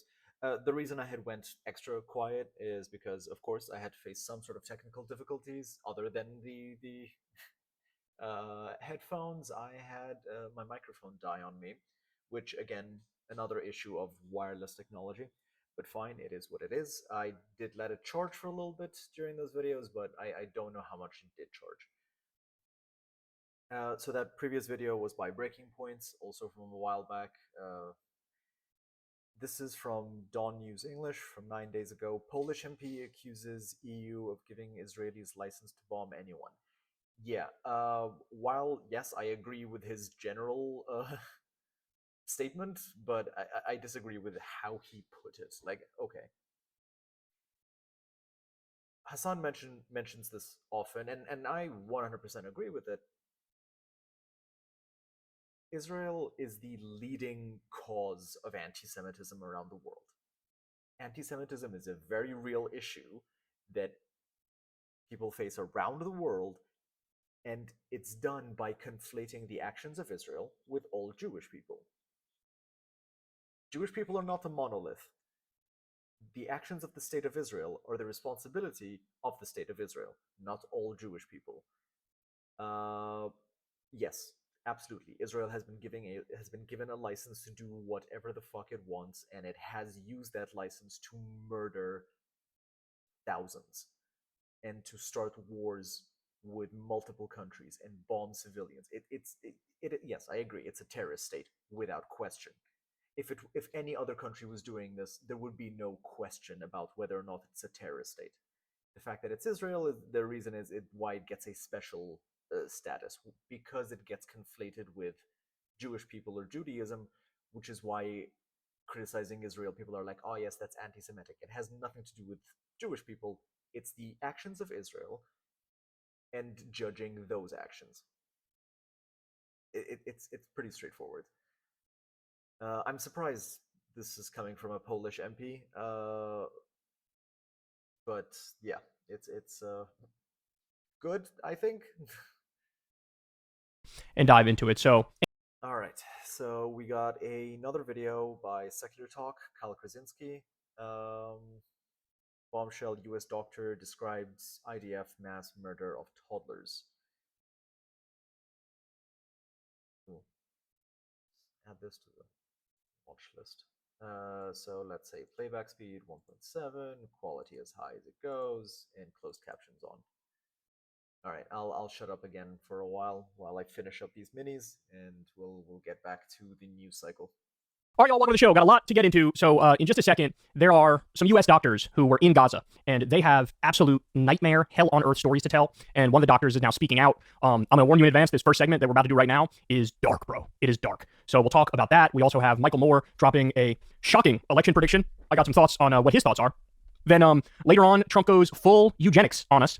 He's clearly, remember the Leonardo DiCaprio character in, 12 Years a Slave with Jamie Foxx? Like, Trump is sort of flirting with the eugenics and phrenology type stuff. Not even flirting with it, just outright taking the position. And I got a wild clip, actually a bunch of clips to show you with his thoughts on that. And then later on, Kamala gets bombarded on 60 Minutes with bullshit right-wing framing. And Nick Fuentes is now committing to taking down Donald Trump, and we have a new study on Trump's tax policy, and it turns out he wants to massively raise taxes on working class people and massively cut them on the wealthy. What a shock. It's almost exactly like his first term. All right, so without any further ado, let's dive into it. By the way, you guys know the drill. Everybody do me a big favor. Please subscribe to the channel. That helps out massively, and it costs you nothing. Thank you to everybody who supports the show on Patreon. We couldn't do it without you. If you're so inclined, that's also below as well. All right, let's go ahead and dive into it. So Eamon on MSNBC had on a U.S. doctor who was in Gaza, and he has some nightmare stories for us. We're going to listen to this, and I have another clip for you when this guy did an interview on a different network. And this one that you're about to see right now is bad. I think the other one is even worse. So let's listen and we'll break it down. You also wrote in that letter, we wish you could see the nightmares that plague so many of us since we have returned. Does it feel maddening to you, Doctor, to see this level of devastation and not see anything significantly change in terms of how the U.S. treats Israel? Where it's horrible. The United States is responsible for 80% of the bombs that have dropped on the innocent Palestinians. We are conflating anti-Semitism with anti-Zionism. And every time the students protest or anybody protests, we're told that this is anti-Semitic, when in fact, what we're witnessing is a pure Israeli right-wing government's land grab of innocent Palestinian land. And we're enabling that by buying 2,000-pound bombs that were meant to penetrate granite in Afghanistan and bust bunkers. And they're dropping them on 10 cities, killing untold numbers of human beings, innocent human beings. This is not Israel looking for the isolated Hamas soldier. This is Israel deliberately killing the Palestinian civilians, deliberately targeted. By the way, I should point out, we covered the letters yesterday. You guys should go read the whole thing. But according to them, the U.S. doctors, I believe it's 99 U.S. doctors who are on the ground in Gaza. They say the 41,000 UN number of dead Palestinians, or even the 48,000, or I think now it's 50, from Euromed Monitor, the human rights group, they say even that is just not accurate. The number is way, way higher than that. They estimate about 118,000 dead Palestinians. And then they go on to describe the absolute horrors that they witnessed with their own 2 eyes. You and your fellow healthcare workers also write that the death toll in Gaza is far greater than the numbers we have from the Palestinian Health Ministry, currently around 41,000 people. You all estimate that it's closer to or more than 118,000. That is about 5% of Gaza's total population. How do you explain that huge gap? How did you get to that number? That was calculated by researchers that published it recently in Lancet. The Lancet actually said 186,000, I believe, was the number they said. But I believe, correct me if I'm wrong, guys, I think they were saying it's 186,000, and that includes, sorry, Stinky's using a dog toy behind me, some extrapolation. That includes some extrapolation into the future. And it's like direct and indirect deaths from what Israel is doing, just mass bombing campaign, carpet bombing in Gaza. Look at the early figures again for the Haitian earthquake, or the earthquake that was recently in Turkey. The numbers climb exponentially, and those are bodies that were recovered from excavation of the rubble. There's hundreds of millions of tons of rubble that have never, maybe decades before it's excavated in Gaza. We dropped, and most Americans don't appreciate this, we dropped the equivalent of not just the bomb that fell on Nagasaki, which is bigger than the Gaza Strip. We dropped the equivalent of the atomic bomb that fell on both Hiroshima and Nagasaki on the Gaza Strip, in the equivalence of TNT. The amount of destruction that American tax dollars have paid for is immeasurable. In political, sorry, go ahead. I was just going to say the number of people that will never be accounted for is huge. I myself have seen people that were brought to the ER that were shredded like paper. There's no way to identify them. To his point, historically, when there's a genocide or a large atrocity, it is true that, like, in real time, it is always an undercount. And then only later on do you get some idea of what the true damage was and how many people actually died. And even then, you don't get an exact figure, right? But in real time, it's always an undercount. It's a striking point that you make in this letter to Biden and Harris, that every one of you who work in an emergency room, intensive care, or surgical setting treated children with shots to the head and chest on a regular basis. We've heard accounts like this, of course, from other doctors who volunteered in Gaza, but I want to ask you specifically about your own experience. Tell us about what it is that you saw that made you believe these young children were targeted with shots to the head and the chest. Well, first of all, everybody that was with our team has vast experience with high-velocity bullet wounds. And there's a distinct difference between a pistol round and a high-velocity bullet wound. We had children that were hit with such high-velocity bullet wounds, exactly where I would put my stethoscope. And when we rolled them over, the entire chest cavity is missing from them. Everything between their shoulder blades, their spinal cord, their lungs, their hearts is never even brought into the operating room. And then they were shot perfectly in their temple, and their brains are missing. No child gets shot twice by mistake by a sniper. One child was ripped out of his father's hand as he was walking them. He went looking for them. 10 meters away, he found his child, and as he looked over for him, he was shot the second time in the head. He didn't even know he was shot in the chest first, but he saw the head hit, and he was brought to our ER. Massive credit to Eamon on MSNBC for actually giving a shit and being a journalist and a reporter and interviewing a U.S. doctor who was on the ground. And start the clock, because he ain't going to be at MSNBC much longer. I'll tell you that right now. All right, I got one more for you. Same doctor, different interview. When were you in Gaza? End of April for the first couple of weeks, and then there's sniper bullets. I had children that were shot twice. Wait, you're saying that children in Gaza are being shot by snipers? Definitively. I have 2 children that I have photographs of that were shot so perfectly in the chest I couldn't put my stethoscope over their heart more accurately, and directly on the side of the head in the same child. No toddler gets shot twice by mistake by the world's best sniper, and they're dead center shots. In fact, more than 20 doctors recently in Gaza also told Sunday Morning about gunshot wounds to children. One American doctor told us he even reviewed CT scans to confirm what he saw because he, quote, didn't believe that this many children could be admitted to a single hospital with gunshot wounds to the head. Some shootings have been captured on video. So of all the disaster zones you've seen, how does Gaza compare? All of the disasters I've seen combined, 40 mission trips, 30 years, ground zero, earthquakes, all of that combined doesn't equal the level of carnage that I saw against civilians in just my first week in Gaza. That's an astonishing thing. That's an astonishing thing right there. And I don't think you'll even get a response from the Biden administration. I don't think he'll even acknowledge this man's existence, even though he's now been on MSNBC, what's this, CBS. He's getting his story out there. The Gaza healthcare letters just came out. That should be a huge deal. Should be front page of every single news outlet in the country. My guess is they won't even comment on it. They'll just sweep it under the rug. And when you say civilians, is it mostly children? Almost exclusively children. Oh, I've never seen that before. Never seen that. I've seen more incinerated children than I've ever seen in my entire life combined. I've seen more shredded children in just the first week. Shredded? Shredded. What do you mean? Missing body parts, being crushed by buildings, the greatest majority, or bomb explosions, the next greatest majority. We've taken shrapnel as big as my thumb out of 8-year-olds. The UN reports that to date, more than 80% of Gaza's population has been displaced, and the majority of its buildings destroyed. A reality which has taken its own toll on the well-being of children. What about the emotional wounds? How can you measure that? I can't measure my own. How do you be an orphan watching your family, melted in front of you and shredded in front of you? How do you fix that? Ever fix that? In fact, so many Palestinian children have had family members killed that doctors created a shorthand term, WCNSF, wounded child, no surviving family. I've run out of ways to describe this for months now, right? I've run out of ways to adequately get across to you the reality and the nature of the situation that's happening on the ground, And then there'll still be people out there that are like, you're being hyperbolic. You're not being fair to the Israelis. It's like, really? Like, how much evidence do you need, right? Like, how much evidence do you need? Sincerely, you need mass graves? We got them. You need concentration camps where they torture Palestinians systemically? We got them. You need it on video that they're torturing them? We got it. You need top Israeli officials making casually genocidal statements like would come out of Nazi Germany? We got them. We got an endless list of that. You need U.S. doctors on the ground describing in detail the absolute horror of children purposely being targeted for murder. We got it. We got it. We got it.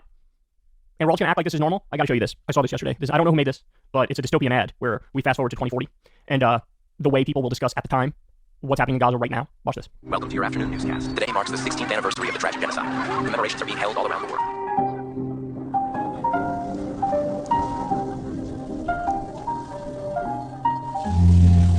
So it's like you see the statues of the kids who were massacred, you see a museum, you see everybody talking about it on TV, and then towards the end, you get this part where the kids ask their grandparents, like, what were you fucking doing during this? Like, how did you let this happen? What were you doing during the genocide, Grandpa? I mean, look, you can say it's hyperbolic, but you're just wrong. If you're saying, like, I don't know, like, you're just wrong if you say that. Like, obviously so. So look, just to put this in perspective for you, this is from ABC News. We got some new polling that just came out on what's happening in Gaza. And I want to show you, look, more Americans say Israel's response is too harsh. Look, at the beginning, we were all the way down at the bottom, right? At the beginning, it was massive minority that said that, right? It was the least popular position. Now it's skyrocketed to their response being too harsh is the most popular take. And remember, this is it's not like everybody's watching my show. It's not like they're getting a steady diet of here's actually what's happening on the ground. They get little bits and pieces, if that, through mainstream media. And even based on that, they're like, yeah, it seems like kids are being killed. That's bad, right? So you got that. I think we have one more here. Here we go. Americans have shifted on sending funds to the Middle East. So more Americans want to increase humanitarian aid to Palestinians. That's like 32, 33%. Than want to increase military aid to Israel. The number of Americans that want to increase military aid to Israel is under 20%. It's like 18%. So look, even with our biased and skewed media that doesn't cover this stuff adequately most of the time, the two clips you just saw are definitely an exception to that. Americans are still kind of like, yeah, this is sort of bullshit. Like, what are we doing here? What are we doing here? So, I mean, nothing can really adequately put into context to the horrors that we witnessed. It really is that simple. And, you know, it's just every day you wake up and you pinch yourself. Like, is this really happening? Like, this shit is really happening. And it's just like casually unfolding in front of our eyes that women and children and innocent men are getting carpet bombed, and the majority of the buildings in Gaza have been absolutely wiped off the map. And you got concentration camps and torture, and you have the top Israeli government officials talking about mass murder. I mean, look, there absolutely is a generational trauma argument to be made about this, right? Just like they say, if you were like sexually abused when you were a kid, oftentimes those people, they can grow up to despise sexual abuse, or they can grow up to become sexual abusers themselves, right? By the same token, if some historic atrocity is done to you or your people, like Holocaust, like what Nazi Germany did to Jews, well, now you have the state of Israel. The Zionists are committing absolutely very similar atrocities to Palestinians. And the entire time, they have this cloak of victimhood, right? Where they say, well, if you disagree with us, absolutely bulldozing and razing villages and carpet bombing toddlers, well, then you're an anti-Semite and you're in favor of us getting slaughtered. Everything is so warped. Everything is so warped. The morality of it is so warped. The disinformation and the misleading commentary, it boggles your mind that anybody could sit here and watch this stuff and have anything but the most obvious position of this needs to stop immediately, cut off the money, cut off the weapons, and arrest the top Israeli government officials. Because if they're allowed to continue to be free, then there is no such thing as international law. It just doesn't exist. It's just fake. It's just a veneer of seriousness over a world where we live in where might makes right. Hey, y'all, do me a favor and like and subscribe. It helps out big time in the algorithm. Click the bell as well for notifications when videos drop, and watch that video on screen right now. I mean, much like World War II, it was perfectly acceptable for people around the world to hold these thoughts about Jewish people. It's essentially like this now to hold these thoughts towards Arabs or Palestinians or Muslims as a whole. It's gross. It's gross. And it's happening again. Despite never again. Despite whatever international law. Doesn't mean anything. It is might makes right, and it sucks. It shouldn't be this way. Well, first of all, yes.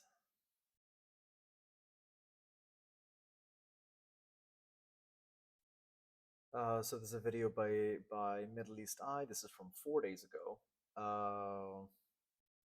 Gabor Mate, it's like we're watching Auschwitz on TikTok. Yes. Yes, unfortunately it is. I'm just trying to change the speed. Let's keep it at 1.5 for this one. It's not that long. Well, first of all, this morning's images, it's like we're watching Auschwitz on TikTok. You know, had there been YouTube and Instagram and TikTok around Auschwitz, this is what we would have seen. People burning alive. And it's beyond horrendous. It's beyond comprehension. And as to your statement about you thought that it would end at some point, actually it's the other way around. When people like this are empowered and encouraged and allowed and supported and perpetrating their horrors, they get more crazy, they get more cruel, they get more remorseless, more relentless, more ruthless. That's what happened to the Nazis. The Nazis did not start off with gas chambers, you know, but then they started killing their mentally ill people in gas vans. Then they started shooting Jews in Eastern Europe, and then they ended up with the gas chambers of Auschwitz. So it's a progression of madness and cruelty that's almost inevitable on the part of the perpetrator, and especially when it's encouraged by all the imperial powers. If people don't look at their own history, why would they look at horrors elsewhere? So that in the West, there's been this denial. You know, if you walk through Trafalgar Square or Westminster Abbey in London, you see all these monuments to these mass murderers who killed thousands and tens of thousands of people in India, in Africa, and elsewhere in Asia.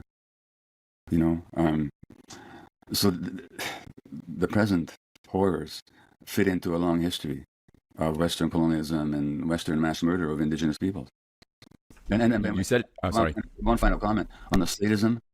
All you have to do is to watch the TikTok videos of Israeli soldiers dancing and laughing and chortling and dressing themselves in the clothes of Palestinians and mocking the Palestinians and making humor out of blowing up homes. I mean, it's sadism of the worst sort, and they don't even hide it.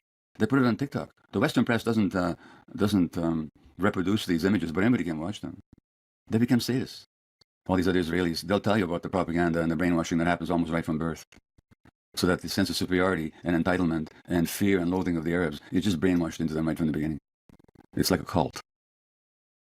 And it works. And it works really beautifully. And then, of course, Palestinian resistance doesn't always take beautiful forms. I mean, the Palestinians have done some terrible things. You know, the suicide bombings, the killing of civilians. Now, why people are driven to that despair, that's another question. But from the Israeli point of view, this just validates and justifies what they've always been taught. You know?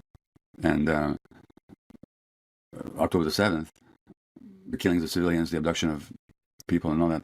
So the Israelis, this just justifies everything they've ever been told about the Palestinians. And what they did to create the Palestinians, they never didn't consider that for a second. But I also think it's traumatizing to grow up in an environment like that. It's traumatizing to grow up in an environment where you're always told that you're always under threat. And that fear and loathing of the other is like the essential value. It's traumatizing to grow up like that. What does that do to you as a person? You know, not to mention, there's a lot of historical trauma in the parents and the parents of the parents of Israelis that they brought from Europe. And those traumatic imprints are passed on as well. Quite apart from the Palestinian-Israeli struggle, there's just trauma that's passed on from generations. So you get this historical brainwashing and this immersion into a cult-like sense of superiority and loathing of the other, coupled with historical trauma passed on from generations, and you get people capable of doing what they're doing now.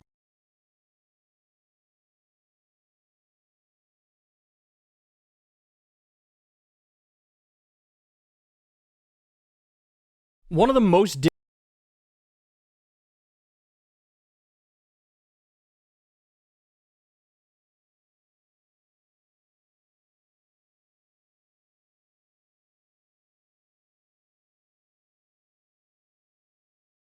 This is another video by Kulinski. It's from 9 days ago. Let's get to it. One of the most disheartening things about our politics these days is that there are some issues where there's daylight between the Democrats and the Republicans. I don't want to overstate it. There are differences, but they're not enough. The differences are not nearly as much as I would like them to be, and most reasonable people would like them to be. So on one of those things, immigration, I think it's fair to say, they're both Democrats and Republicans are very right-wing on it. They're border hardliners, right? And the Republicans have this mythology the Democrats aren't. They pretend like the Democrats are in favor of open borders. That's just preposterously untrue, and any look at the data will disprove that immediately. We've gone through it a million times, but you've had right-wing think tanks crunch the numbers on this, and they say that Biden and Kamala deported more people, both as a raw number and as a percentage, than Trump and Pence did, right? Barack Obama was known as the deporter-in-chief. Biden did a very right-wing slate of executive orders on the border not that long ago, right? They had that bipartisan bill, which was written by James Langford, very conservative Republican, and one of the things it did was really crack down on asylum, which I don't like. If either asylum is a right or it isn't, it's supposed to be a right, so people need to get their hearing. They need to get their day in court. They need to be heard before you could just kick them out all willy-nilly, no problem whatsoever, right? So that border bill was too right-wing for me. The Democrats are too right-wing for me on the border. And look, I'm not an extremist on the border. I'm not like an open border type person myself. I do believe in having rules and regulations and standards and a process by which you screen and et cetera. But we also need to marry together with being humanitarian and altruistic. And the Democrats and the Republicans are not that, right? Another area, and to be fair, again, the Republicans are more extreme. They are worse, but they're still too similar for my liking, right? On the issue of Israel. I mean, it was Joe Biden who brought us to the point where we are right now. Arming and funding Netanyahu no matter what. Never pulling the leash, never reeling him in, letting him attack Lebanon, letting him attack Iran, and then now we are where we are. And they're trying to do to Lebanon what they already did to Gaza. And they're trying to do to the West Bank also. So what's the difference between Trump and Biden on the issue of Gaza? Well, Trump is basically bragging on a daily basis. He'll be worse. He'll be an even bigger hardliner. He attacks the Democrats all the time for being too hard on Israel. Trump says he wants to deport pro-Palestine protesters. We've heard him say that before. He took $100 million from Mary Madison, and in return for that, he's going to let Israel annex the entire West Bank. And I would trust him on that because he already did it with the Golan Heights, which is Syrian territory. So Trump is promising, hey, I think the Democrats are too hard on Israel. I will be even more pro-Israel. That's his position, right? And so there's another area where there are differences, and Trump is worse, but it's still, you're too close together for my liking, right? So anyway, I tell you all that to show you this. Trump on Hugh Hewitt Show. Listen to what he commits to doing here. Let me turn to anti-Semitism in the United States. Your daughter's Jewish, some of your grandchildren are Jewish, your son-in-law is Jewish. Jewish students are not safe on many American campuses. Your alma mater, my alma mater. By the way, can we just point out the massive irony of like the Republicans always talk about how identity politics is stupid and we should never do identity politics, and then always on this issue, oh, there's a massive rise in anti-Semitism and Jewish kids on college campuses aren't safe. Are you kidding me? By the way, a new ADL study came out and they go, there's been a massive surge in anti-Semitism in this country. And then you read the methodology and they're like, oh, we're including as part of anti-Semitism, we're including anti-Zionism. So in other words, pro-Palestine protesters, we are defining them anti-Semitic as such. And so that's what's accounting for the increase in anti-Semitism. It's a joke. It's an absolute joke. And Harris have ignored this. I mean, they really have ignored it. If you're president, will you send the DOJ to those campuses, the Office of Civil Rights and the Department of Education, to enforce the law? 100%. I mean, the law's being broken. 100%. You wouldn't think you even have this. Did you ever think 2 years ago, 3 years ago, that you'd ever have this discussion? No. It's unbelievable what's happening. And when you see these riots, and you see a lot of people too. But you know, a lot of those people are Jewish people. You know that they're Jewish kids. Oh yeah, there are some outliers, but mostly Jewish students are afraid to be overt on places like Harvard and Penn. That are afraid. Yeah, that's true. Jewish students are afraid to be at Harvard and Penn. Are you listening to yourselves? They should be afraid. I've never thought I would see this in my life with the campus riots and what they're saying and what they're doing. And they have to put them down quickly. They really have to put them down quickly. They need federal help. And that's the Department of Justice. They need a Department of Justice that will prosecute these people that assault Jewish kids. Because assault is that's real. That's not a protest. That's a First Amendment assault. That's being assault. All these assaults, that's real, by the way. I am not making this up. This is not totally fictional. This is not all in my mind. This is not me doing hyperbole and exaggeration. There are all these assaults happening of Jewish kids on college camps. What fucking planet are you living on? But let me ask you, did you ever think you would see this? I mean, I thought this was like semi-ancient stuff, you know. No, we had demonstrations in the 70s and the 80s, but nothing like this. Think you would see this again? No. So in other words, Trump commits to sending the Department of Justice to prosecute pro-Palestine protesters. So now he's got two policies on this. Deport the ones he can deport and prosecute the other ones. And by the way, what are they actually offended by? What are they actually pissed off about? You're seeing it on screen right here. That's why they picked this as the pictures for the B-roll. Look at the pictures you see. What are they doing? They're burning an Israeli flag. In other words, they're burning an American flag. That's the thing that they view as unacceptable. Let's be clear. This is what they want to prosecute. Trump has said, I want to prosecute people who burn the flag with a year in jail. Now, that is deeply unconstitutional, completely against the First Amendment. Even ultra-right-wing Justice Antonin Scalia says it's against the First Amendment. This is like part and parcel of protected political speech. But this is what they're against. And so they lie and they try to cover, oh no, it's all these assaults, all these violent assaults. There's an epidemic of all these violent assaults. What are you talking about? No, you guys don't like it that pro-Palestine protesters are making their voice heard. You didn't like it when Netanyahu came to speak at Congress and there were a whole bunch of protesters in the streets there. You guys made that big deal, right? As if the scandal wasn't the genocidal maniac warmonger who was talking to our Congress, right? And meanwhile, we fund this guy for all of his atrocities. That's the scandal. The scandal is not some kids are out in the street correctly protesting against it. And what do? It's the age-old trick. Find the most extreme example from the protest and then define it as the entire protest. So in other words, the protest is, let's stop arming, funding, and genocide. But they find one person who writes Hamas or something on a statue and they go, the whole thing was a pro-Hamas protest. It's like literally all of this is dishonest. All of it is dishonest. And if he's out there talking about deporting pro-Palestine protesters as he is, and he's now saying, I commit to sending in the DOJ, so you're going to lock people up because you don't agree with their politics. You don't agree with them standing up to Israel. You don't agree with them trying to stop the genocide. That's what you're going to do. And he goes right along. This is embarrassing, man. This is embarrassing. Look, I told you guys, a lane was wide open for Trump if he wanted to take it, where Biden and Kamala are being too pro-Israel and greenlighting everything they do and sending them more money and more weapons. A lane was wide open for him to be like, okay, no, all you gotta do is be like, we gotta stop this war, bro. Like, damn, it's kind of crazy. I don't like seeing those kids get blown up. That's all he gotta do. He couldn't do it. He couldn't do it. Because he's got Washington brain. He's been in the bubble too long. And he knows that all of the money and all of the support comes from the right on this issue, comes from the pro-Israel side. So he's sucking up to them even more so than any of the Democrats. What a hellscape scenario. Hey, y'all, do me a favor and like and subscribe. It helps out big time in the algorithm. Click the bell as well for notifications when videos drop. And watch that video on screen right now. You know you want to. Foreign lobbying should not be allowed. AIPAC is a foreign lobby and it should not be allowed. 7th Israel needed.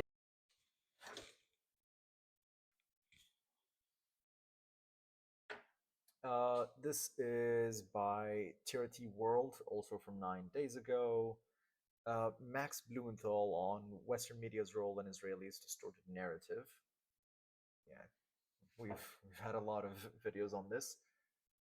After October 7th, Israel needed to convince the Western public that it needed to do whatever was necessary, including things that we would consider unnatural. Therefore, it needed to exaggerate what took place on October 7th and to even lie about it, to portray it as the worst killing of Jews since the Holocaust, and in many ways a second Holocaust. And so Israel fabricated atrocities about beheaded babies, babies being baked in ovens as though it were a Holocaust, and the Western media played along and created consensus for genocide. And even when these stories were debunked and even retracted, for example, by Joe Biden's own staff, the damage had already been done, and it was too late. We never saw adequate coverage dedicated to the suffering of people in Gaza, or even the killing of journalists. So the Western media has moved on now to Lebanon, and you can see that in the New York Times, CNN, places like this, they're trumpeting Israel's quote-unquote success in, for example, assassinating Hassan Nasrallah and other Hezbollah leaders. The pager attack, which wreaked terror across Lebanon and left thousands maimed and even children killed, was hailed as a great success. Can you imagine if Western media hailing anything clever, but also extremely deadly and violent that Hamas and Hezbollah did as a success? No, so it's very clear that they still hold some admiration for an Israeli military that is destroying Gaza and Lebanon all at once.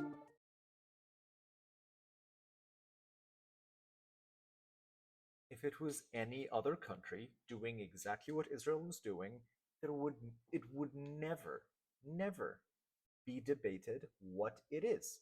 Straight up terrorism, expansionism on the part of Israel, and terrorist acts on the people. This is a video by Katie Halper from 9 days ago. October 7th was not the biggest pogrom since the Holocaust. Okay, well. Oh wow. Okay, what a topic. See, I don't pre-watch any of this. Just saying. I have no idea what she's about to say, and I'm a bit concerned, but we'll see.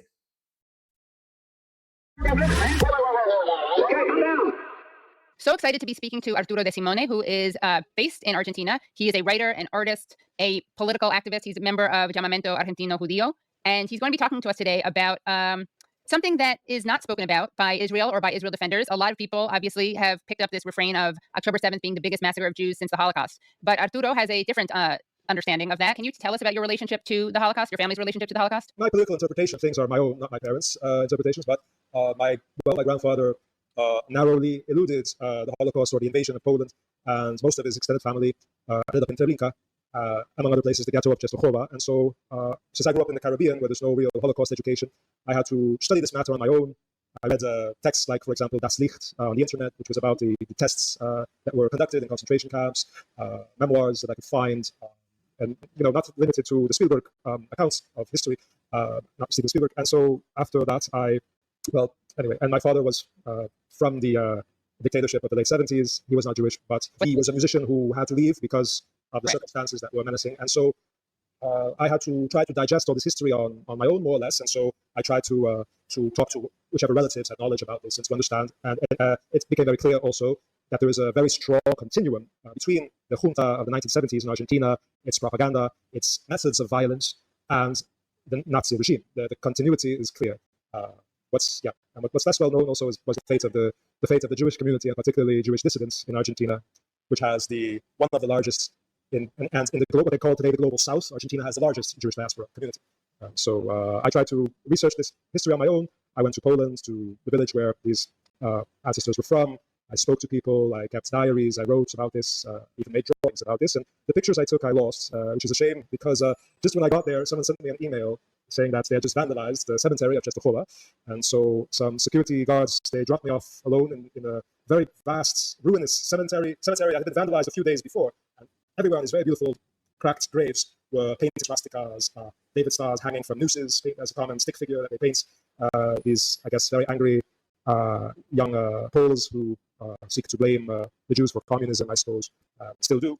And so I explored that a bit. And so it's always been a topic of personal reflection. Was October 7th the major or the largest pogrom? It depends on how you add things up, how you disaggregate things. So Argentina has the largest diaspora community in the global South, as we call it today, since we no longer use the term third world, we say global South. So in the third world, Argentina had the largest Jewish community, and about roughly 20% or more of the young people who were forcibly targeted for disappearance, meaning they were detained and their remains were never found. Their deaths were unconfirmed, but it's almost certain that they were tortured to death. 20% of these disappeared were from the Jewish community. Of course, the prime motivation for this policy, the prime motivation was not because of their ethnicity, but rather because of their political activity, because of their opinions, because of their active in different political organizations, of the left, of the center left, of the secular nationalist left. So for that reason alone, people in both the center, mainstream, and the right of Argentinian politics have always insisted that their being Jewish had nothing to do with persecution.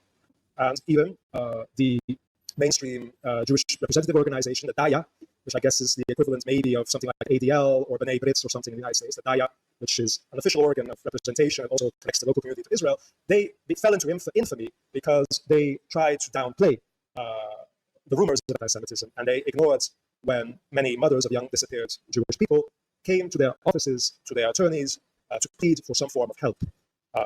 And the answer they got was that their children were either not assimilated enough or did not have sufficient Zionist education, and for that reason got into so much trouble.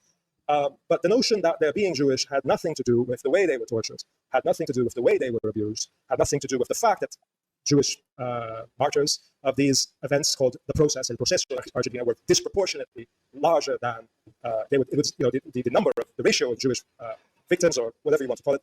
Sometimes they don't like to be called victims because they were active politically, but the ratio of the dead and disappeared who were Jewish were just disproportionate, since it's a very tiny minority in Argentina, as it is in almost any other country other than Israel. And so this was disproven not by very nuanced investigations or not by some kind of deconstruction theory.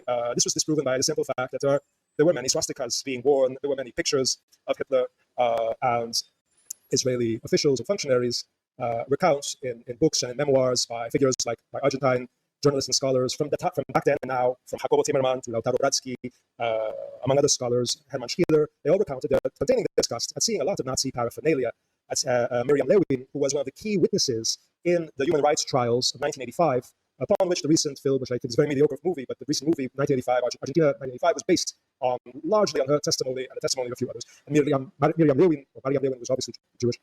She testified how she was tortured in cells that had pictures of the Führer, had pictures of Hitler. Also, there was a great scandal that has been forgotten since then around the figure of Jacobo Timerman, the father of someone who became an important politician of the populist center left in Argentina. Jacobo Timerman had been a Zionist, and he had been a deputy editor for a newspaper called La Opinión.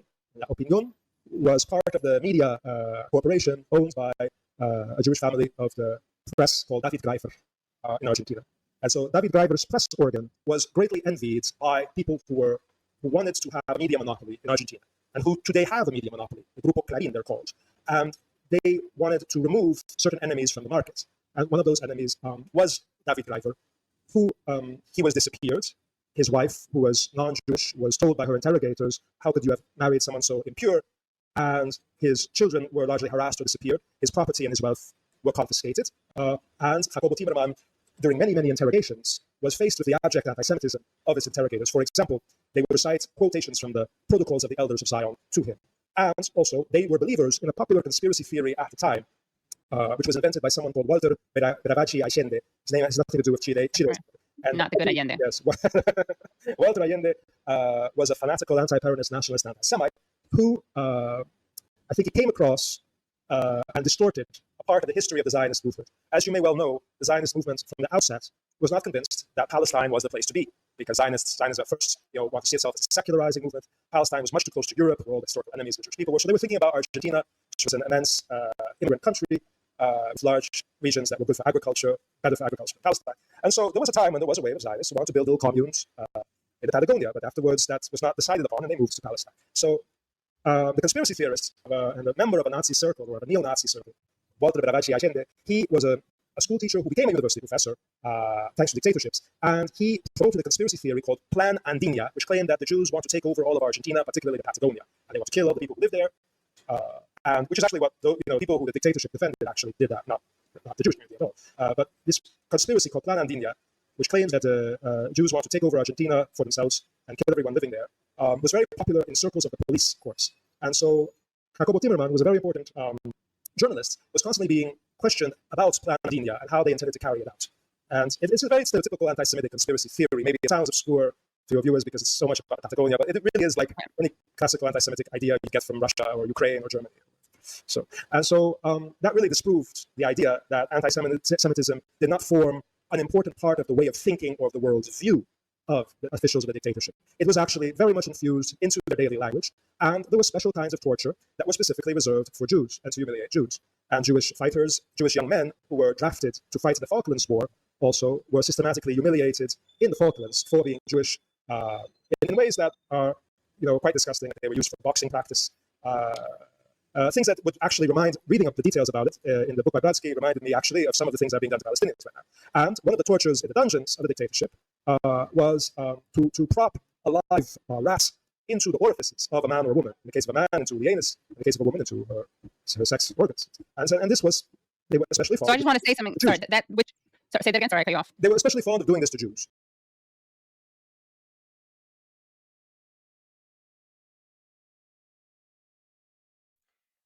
Fucking horrendous stuff described there. What bothers me a lot is that this accusation that, it's the Middle East that is somehow hostile towards Jewish people, when if you look historically speaking, Europe has been the worst to Jewish people ever. And just to be clear, those Argentinians, those were Europeans who had immigrated to Argentina, usually to escape any sort of repercussions for their actions during World War II. German immigrants. Benjamin Netanyahu. Yes, Owen, Benjamin Netanyahu. You just set it up because the quality looks horrible. Set up the speed. Again, from 9 days ago, Benjamin Netanyahu. Benjamin Netanyahu, Prime Minister of Israel and one of the most murderous war criminals of our age, has threatened, bluntly speaking, to wipe Lebanon from the face of the earth and face a genocidal war being prosecuted against it by the state of Israel. Let's hear from an address made by Netanyahu, purportedly to the people of Lebanon this week. Israel has a right to defend itself. Israel also has a right to win, and Israel will win. We've degraded Hezbollah's capabilities. We took out thousands of terrorists, including Nasrallah himself, and Nasrallah's replacement, and the replacement of his replacement. Today, Hezbollah is weaker than it's been for many, many years. Now you, the Lebanese people, you stand at a significant crossroads. It is your choice. You can now take back your country. You can return it to a path of peace and prosperity. If you don't, Hezbollah will continue to try to fight Israel from densely populated areas at your expense. It doesn't care if Lebanon is dragged into a wider war. Christian, Druze, Muslims, Sunnis, and Shiites, all of you are suffering because of Hezbollah's futile war against Israel. Today I ask every mother and every father in Lebanon a simple question. Is it worth it? Because it doesn't have to be that way. I know you want a better future for your children. So I'm speaking to all of you today. There is a better way for your children, for your cities, for your villages, for your country. You deserve to restore Lebanon to its days of tranquility. You deserve a Lebanon that is different. One country, one flag, one people. Don't let these terrorists destroy your future any more than they've already done. Stand up and take your country back. You have an opportunity that hasn't existed in decades. An opportunity to take care of the future of your children and grandchildren. You have an opportunity to save Lebanon before it falls into the abyss of a long war that will lead to destruction and suffering like we see in Gaza. Okay, a few things. Netanyahu, of course, erases the decades of atrocities committed by the Israeli state in Lebanon, like the 1982 invasion, in which Israel committed so many atrocities that the US right-wing Republican President Ronald Reagan rang the then Israeli Prime Minister Menachem Begin to protest against what Reagan called a Holocaust. You then had the massacre of Sabra and Shatila, in which up to 3,500 civilians, largely Palestinian and Lebanese Shia, were massacred by Israel's allies, the Phalanges, which was coordinating with Israeli defense forces. The atrocities committed were beyond hellish, and the then Defense Minister of Israel, Ariel Sharon, was forced to resign in disgrace. He was found responsible for that massacre by an Israeli commission, but later became Prime Minister. Now, in the last year, who has been responsible for the vast majority of cross-border attacks, Israel or Hezbollah? Well, let's just listen to the BBC in late July. There's been over 7,000 such attacks between October and early July. That's according to data gathered by the conflict monitoring group Acclaimed and analysed by the BBC. The vast majority of these cross-border attacks were carried out by the Israeli military with a ratio of about 5 to 1. Even the BBC. But the key sentence in Netanyahu's address, which was specifically highlighted by his official Twitter account, was as follows. You have an opportunity to save Lebanon before it falls into the abyss of a long war that will lead to destruction and suffering like we see in Gaza.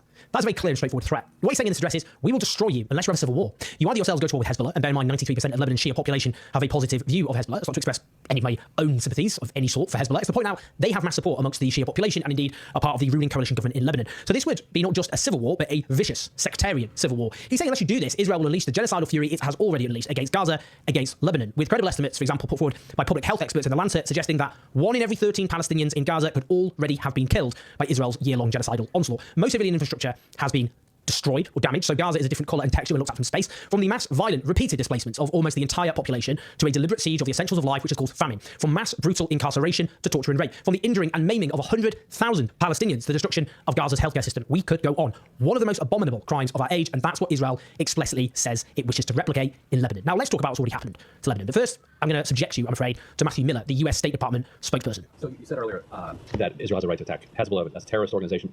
I wanted to ask if you had seen the Israeli Prime Minister's video that he put out in English to the people of Lebanon last night. He had a couple lines in there. He said, you have an opportunity to save Lebanon before it falls into the abyss of a long war that will lead to destruction and suffering like we see in Gaza. I say to you, the people of Lebanon, free your country from Hezbollah so that this war can end. That seems like a blanket threat against the civilian population. Is that terrorism? So, first of all, let me say, we cannot and must not see the situation in Lebanon turn into anything like the situation in Gaza. That would, of course, not be acceptable. And ultimately, it is as I said in response to an earlier question, it is up to the Lebanese people, not anybody else, to decide on who their government is. As I said in response to an earlier question, no country in the region should dictate to the Lebanese people who their leaders are. Not Israel, not the United States, not any of the other countries in the region, and that should continue. But Israel is dictating to be the case. No, they're conducting operations going after a terrorist organization. That's a different thing than dictating what civilian government should be. That's a question for the Lebanese people to decide. So, but if they decide against Israel's wishes, Israel is threatening Gaza-like annihilation of the people of Lebanon. And I'm making very clear that there should be no kind of military action in Lebanon that looks anything like Gaza and leads a result in anything like Gaza. Okay, first thing here. He says we can't and mustn't see the situation in Lebanon turn into anything like the situation in Gaza. That would, of course, not be acceptable. Excuse me, what does he mean there? Why, of course, would it not be acceptable if Israel did that in Lebanon, Matthew? Are you saying that because what Israel has done in Gaza, armed and facilitated every step of the way by your administration, that's been unacceptable? And if so, in what way? Or are you saying that it was acceptable to do that to Gaza but not Lebanon? And why they're different? Help me out here, Matthew, please. You're also eloquent in your answers. Indeed, let's listen to Nadia Bilbassi Charters, Washington Bureau Chief for Al Arabiya, asked the following to the White House spokesperson Karine Jean-Pierre. One last question. In 2 weeks, there is already 8 hospitals in Lebanon are out of service. There is thousands of people being killed. There is 1 million forced to flee their homes. And the Israelis has called in for more troops. So how can this not be a scenario in Gaza that we have seen it unfolding? And second isn't that a mission creep? How do you agree with the Israelis on the outcome of the war. If Netanyahu said we're going to continue regardless of what the White House more or less is saying, as long as we are not achieving our aims in Lebanon. I say what I said moments ago, we do not want to see Gaza, what happened in Gaza happen in Lebanon. That's what I said, and that is something that we do not want to see. And as we said, Israel does have the right to defend itself, you know, to go after their security threats that they see. But one civilian casualty is too many, and we've been very clear about that. Israel must take every feasible precaution to prevent civilian harm. Spot on question, diabolical answer. Thousands have indeed already been killed by the Israeli state in Lebanon. In Lebanon, the Israeli state are bombing rescue workers. Listen to Alex Crawford, Sky News, one of the best broadcast journalists incidentally on this, in Lebanon. Emergency workers, civil defence workers, Red Cross workers, all telling us that they feel they are now the targets of Israeli strikes. One of this emergency crew, civil defence team, said one team went to rescue some people who'd been hurt in a bomb strike. They then got hit. A second civil defence team went to help them. They got hit. The Red Cross went to help that second team which got hit, and they also got hit. A lot of stories about how the emergency workers themselves now feel under target. Earlier this week, Lebanese authorities reported Israel had killed 50 health workers in 3 days. The mass slaughter of medical staff should be seen as utterly shocking, indicative of a truly monstrous attacker. But Israel normalised it in Gaza, and now it has no cut through at all. This is an example, and I will keep returning to this theme, partly because I'm writing a book on it, but I'm writing a book on it because it's what I think, in the fall of the West. Just an example of moral collapse. The world can see all this. It can see who's facilitating it. Israel is essentially a Western state. The consequences will be felt for generations, I can assure you of that. Here's a village of Yaroun in Lebanon comparing what it looks like now after the Israeli onslaught of what it looked like before.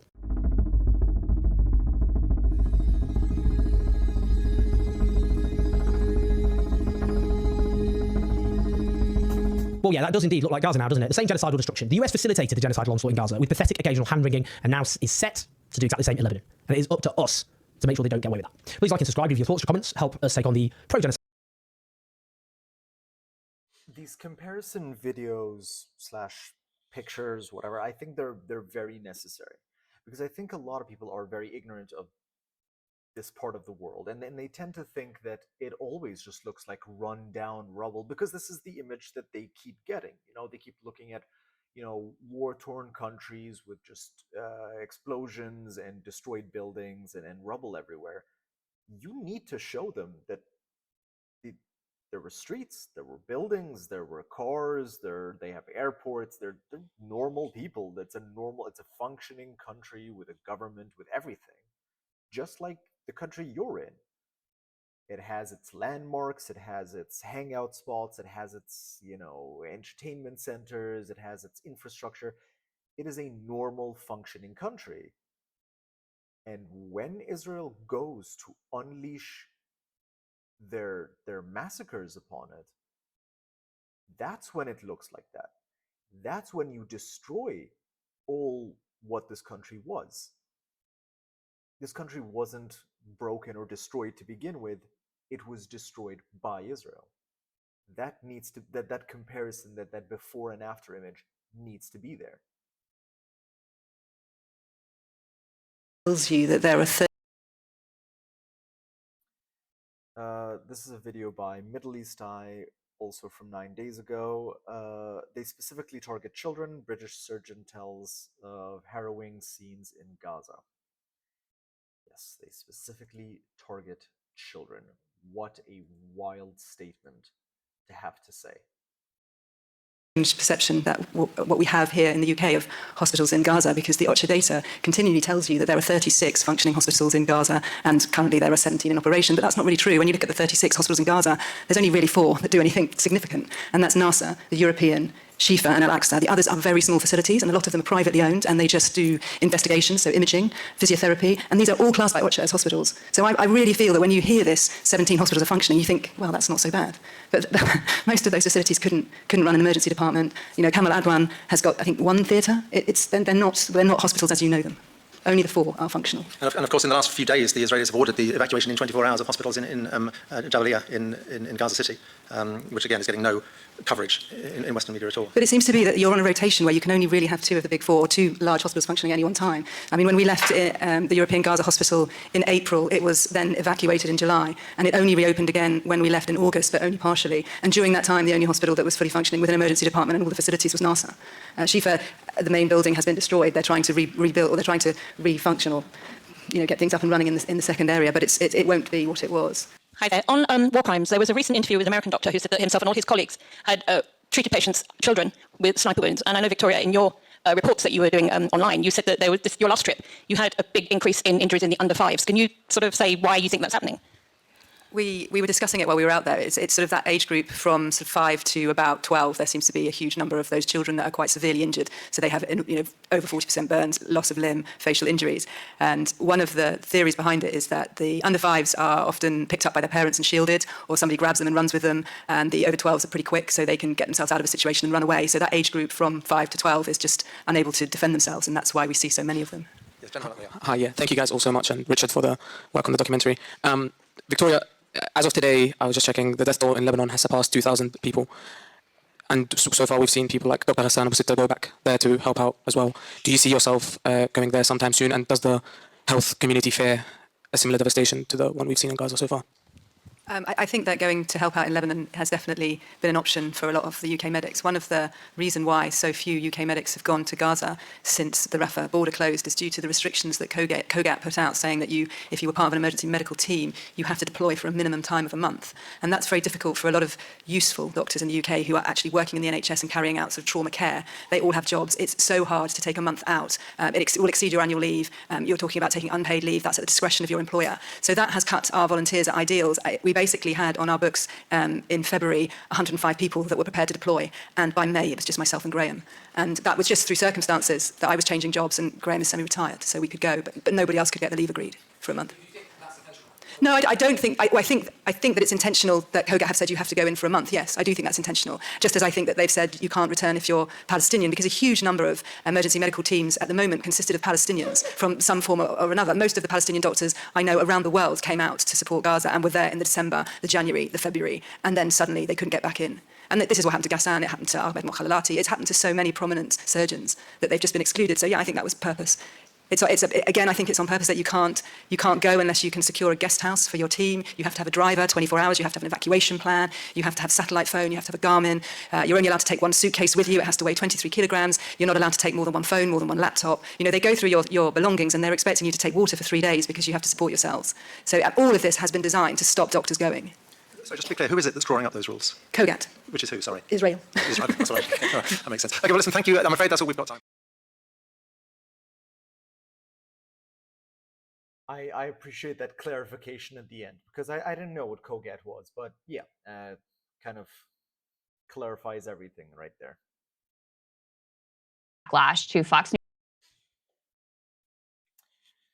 So this is another video by Breaking Points from 9 days ago. Fox reporter stuns Israel must stop killing journalists. This is one of the videos we had started off, or the topic that we had started off with. Let's set this video up, 1080p and 1.75. This was very interesting, Sagar. You and Emily were flagging this. There's huge backlash to Fox News reporter Trey Yingst, who has been on the ground in Israel and also in Gaza, to probably as much as any Western reporter has, who issued a pretty compelling statement in favor of protection of Palestinian journalists. Let's take a listen to what he had to say. There are so many neighborhoods that are flattened. Palestinians that are internally displaced will simply have no homes to return to. And while we get a first-hand look at the destruction here, it's important to remember that Palestinian journalists do not have this access. They have been pushed to the south. Dozens have been killed. There's this false narrative about Palestinian journalists. More than 100 of them have been killed by Israel since the war began. And I take very few positions in the conflicts that we covered. But let this be a position that I take. Journalists, specifically Palestinian journalists, must be protected amid the war. The Israelis have killed journalists in drone strikes. They've killed them with small arms fire, and it's unacceptable.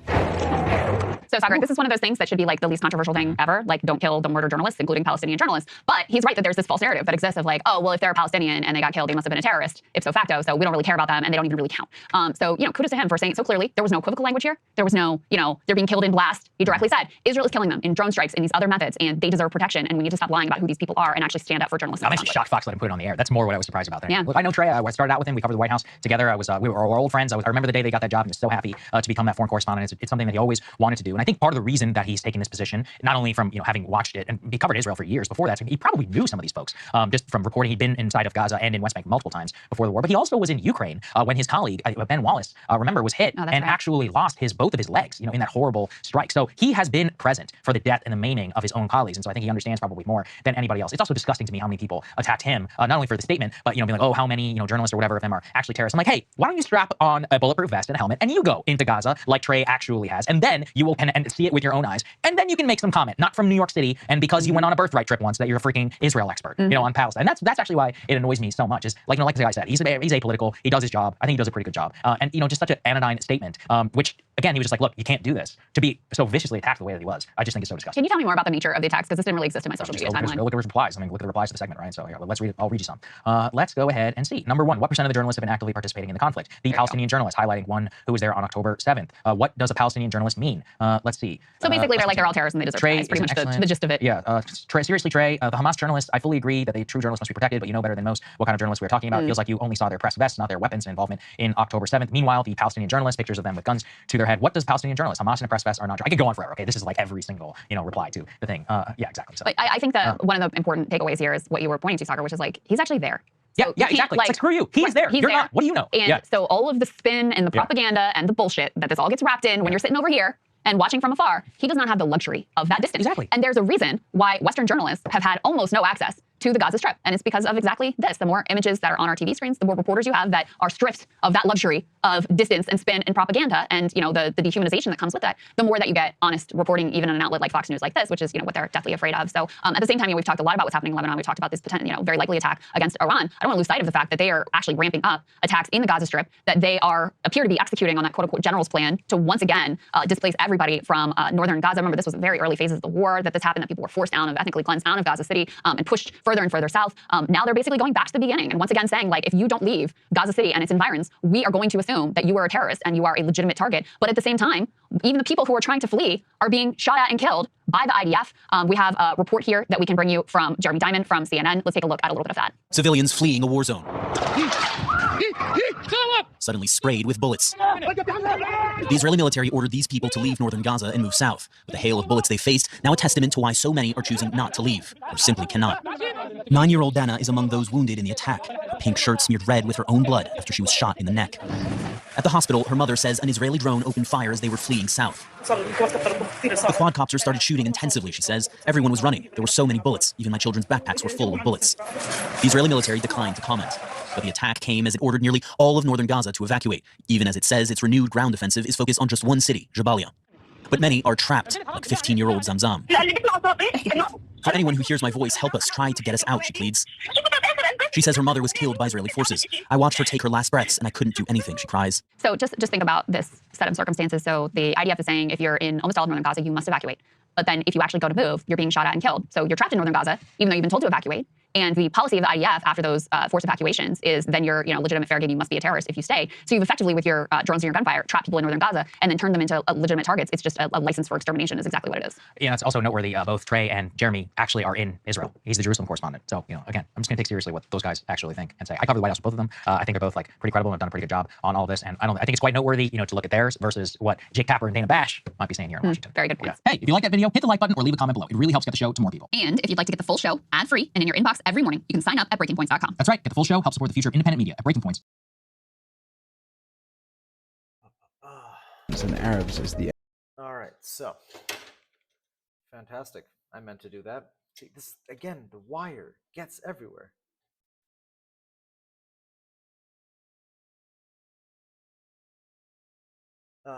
This is a video by Uncivilized. Guy named Sammy. He's Palestinian. He makes a lot of content that I find very interesting.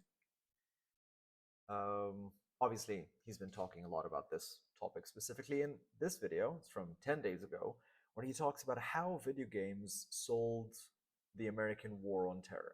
And I remember this. I remember playing a lot of these shooter games and always, hey, who are the terrorists? Yeah, those guys speaking quote-unquote Arabic, or Arabic-sounding words, or Arabic-sounding accents, or, you know, Arabic-looking people, you know, or Arab people. Like, it was just so blatant. I just freed hostages from terrorists who happen to be Muslim. If you play games like Call of Duty, the storyline probably feels familiar, because it's one of many that show Muslims and Arabs as the enemy. And this is no coincidence, because they were developed in close coordination with the US military. There are 3 ways America uses video games to fight what it calls the war on terror. Number 1, recruitment. America's army would subtly nudge people to enlist in the military by familiarizing them with warfare and life in the army. After all, the game was literally developed by the military itself and available for free. A main target audience was children as young as 13 because they thought 18-year-olds were less impressionable. Academic research shows this worked. Thousands of people were directly recruited successfully. Number 2, normalization. Blockbuster games like Call of Duty gave millions of players a hyper-realistic view into the American war in the Middle East, from special operations to assassinations to drone attacks. On the psychological level, it created a us versus them mentality, with one side being good and the other being evil. This goes beyond representation. Studies have shown that players of these military games have a stronger acceptance of military interventions, making them more supportive of real-world policies like military occupation, invasion, and drone strikes. Number 3, training. These games are used to train soldiers. The US Army sponsors tournaments to recruit the best players, and then uses the same technology in these games to build training simulators, especially for drones. Drone pilots often describe their jobs as eerily similar to playing a video game. Gaming skills learned in civilian life directly translate into the military, like piloting unmanned drones. This gamification of warfare isn't just a coincidence, it's by design. These video games are a powerful tool in mass manipulation and shifting public opinion. They have desensitized people to warfare, and we are now seeing that play out in Palestine and Lebanon. These games have a hidden agenda and are the front lines of a digital battleground where pixels and politics collide. My name is Sadik, and I tell stories that connect the unexpected. Follow for more, subscribe for more, and support us on Patreon. My mistake, Selim, not Semi. Starbucks. Yeah, it's weird. It's weird, but yeah, I've seen it myself, and I'm sure you have as well. TRT World. This is from 10 days ago, a year of boycott, the high cost of supporting Israel. And yes, this seems to be talking about Starbucks. Either way, fuck Starbucks.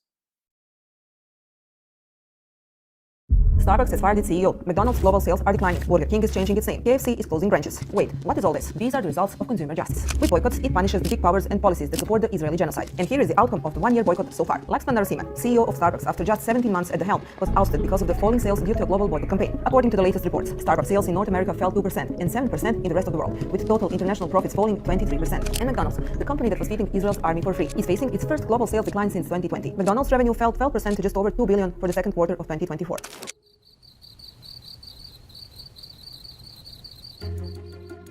In the fallout of feeding a genocidal army and the significant impact of the boycott on business, McDonald's will buy out all 225 of its restaurants in Israel. And Burger King, which is currently going through a difficult period, you guessed it, because of the boycott, is taking off its crown in Turkey and becoming burger. The move, it says, is to embrace local culture and nurture a closer relationship with Turkish consumers. While some are putting on a mask, others are barely surviving. KFC is closing over 100 outlets in Malaysia, and KFC's first store in Algeria was shut down shortly after opening due to nationwide pro-Palestinian protests. Meanwhile, Coca-Cola is declining in every hemisphere. In Europe, the corporation is set to shut down 5 plants in Germany through 2025. And in the Middle East, together with Pepsi, it suffered a 7% drop in sales in the first half of the year. The company fared no better in Asia. For example, in Bangladesh alone, Coca-Cola sales fell by 23%, and Pakistani factory that makes cans for Coca-Cola and Pepsi reported that sales fell by 11% in the first quarter. In order to be effective, the effort must be collective, says the BDS movement. A survey of 15,000 consumers in 15 countries found that 1 in 3 people boycotted brands because of Israel's war in Gaza. That collective effort yielded results. The consumer boycott has put numerous companies to the test, both in the Arab region and in the world. While any boycott of supporters in Israel's genocidal campaign is welcome, the BDS movement directs consumers to boycott key and strategic players, such as Chevron, Intel, Siemens, and HP. The movement claims that the targeted boycott gives the best results because it affects the main suppliers of oil and technological components for assembling Israeli weapons. A targeted boycott also affects the Israeli economy. The BDS campaign of a global boycott of the technology giant Intel, which announced in December 2023 that it would invest $25 billion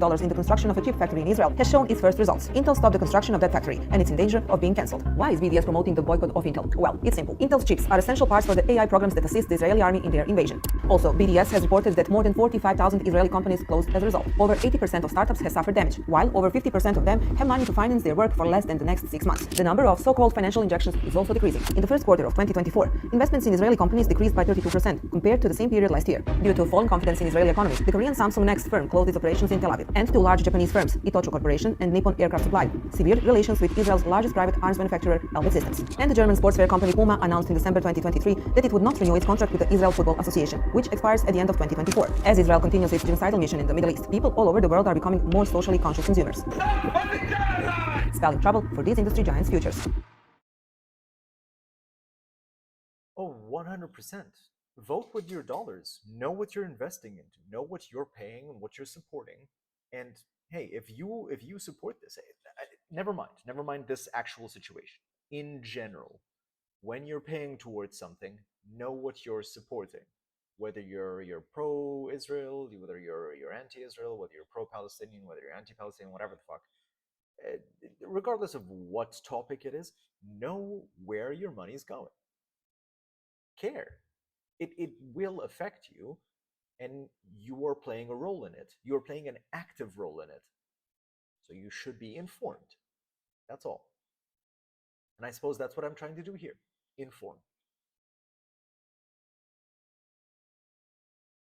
I'm not doing much. I'm painting minis. Other than that, inform. Sam Cedar. If you accidentally learn something along the way, good. This is a pretty long video by the Majority Report from 9 days ago. Israel-Palestine 1 year into the war on Gaza. Elian Pape, TMR. I'm not sure what TMR is, but let's see. Sam Cedar, Emma Vigeland on the Majority Report. It is a real pleasure to welcome back to the program Elian Pape, professor of history at the University of Exeter in the UK and director of the European Center for Palestine Studies, author of one of many books, Lobbying for Zionism on Both Sides of the Atlantic, which came out this past June, I believe. Professor, welcome back to the program. Thank you. So it's a great pleasure to be with you again. We last spoke with you. I don't know if you recall. I imagine this has been a rather busy year for you this year in particular. But we last spoke with you almost a year ago on October 23rd of 2023. And by then it was already clear this was going to be a horrific assault on Gaza. I'm curious. I just want to start with this, and then I want to go into some of the things that I learned through your book, and then bring us back to more present day and a piece you just wrote in the Palestine Chronicle. But to the extent that you can recall, what you were imagining or what you were anticipating more or less this time, late October of 2023, how has your perspective or your sense of what's happening changed, if it has at all? Has there been anything that has you found particularly shocking over the course of the past year in terms of the actions the various entities have played? Yeah, it's a good question. I've asked it myself several times in this last year. I think in one sentence I can say that many think that I could detect as potentially happening or as processes that have potential to mature and change dramatically the reality in Israel and Palestine are not potential anymore. They're just happening. In a way, it's like imagining a very slow process, and suddenly you realize it's not slow at all. It's like moving fast beyond your comprehension. And I will give 2 examples. I mean, I was aware before the 7th of October of how right-wing the Israeli society became. And I was aware of the messianic nature of the Israeli government that was elected in November 2022. And I was aware of their plans and their ideas. But somehow I believe that this is still a process in the making, that we have to wait and see whether our worst-case scenarios are unfolding or not.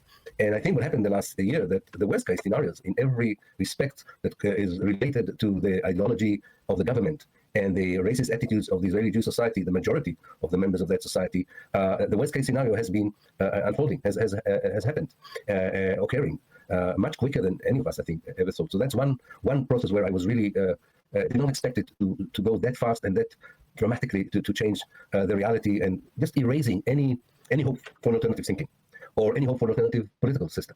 The second process is the process of disintegration of Israel, the collapse of the Zionist project. I before the 7th of October, I thought that in a generation's time, and this is 20, 25 years, and this is a more kind of soft prediction, that you already see processes, but you're very careful in stating that you know exactly how they will mature, because you're not sure how events will evolve 10 years or 15 years from now. So my own attitude, not only mine, I know many colleagues of mine, was very careful in kind of giving some more precise prediction of where Israel is going, where the Zionist project is going. I think the last year, and I think I described it in certain places, was like a huge earthquake that exposed extensive cracks in the building that is called the State of Israel. So if you want, if I may use this metaphor, I knew there were cracks in the building. I didn't know how extensive they are and how precarious this building is. And therefore, I don't think this is anymore a story of the far future, kind of a distant future from now, that I, especially as an academic, not just an activist, have to be very careful in choosing my words of what can happen. I'm just seeing it in front of my eyes. I see these cracks in the building, and I'm talking about metaphorically, but what I mean here is a failed state. We have failed states around us in Israel. We have one in Syria. We have not far away from us in Libya. So there are real models I can look at, contemporary models of disintegrating states, and I recognize the same symptoms now in Israel. It's like Israel is now fully integrated into the Eastern Mediterranean, into the Arab world in that respect. That's fascinating. I think we definitely want to circle back around to that notion of where Israel is, in terms of its state as a state and where it's going to its future. Let me just ask you in terms of the first observation, I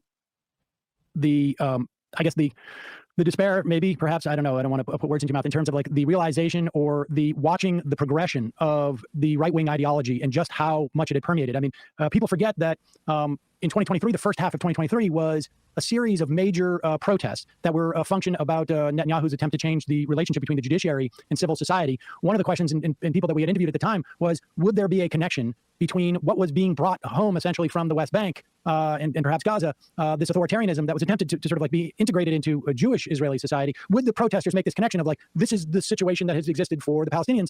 And there was, the assessment was, it doesn't seem like it's happening. This goes the complete, other direction. What was this a natural progression from Zionism, or do you believe that this was a potential? And if it was just a potential from the essence of Zionism, what things went wrong from the perspective of those of us who see Israel as a becoming increasingly authoritarian and fascist in some respects?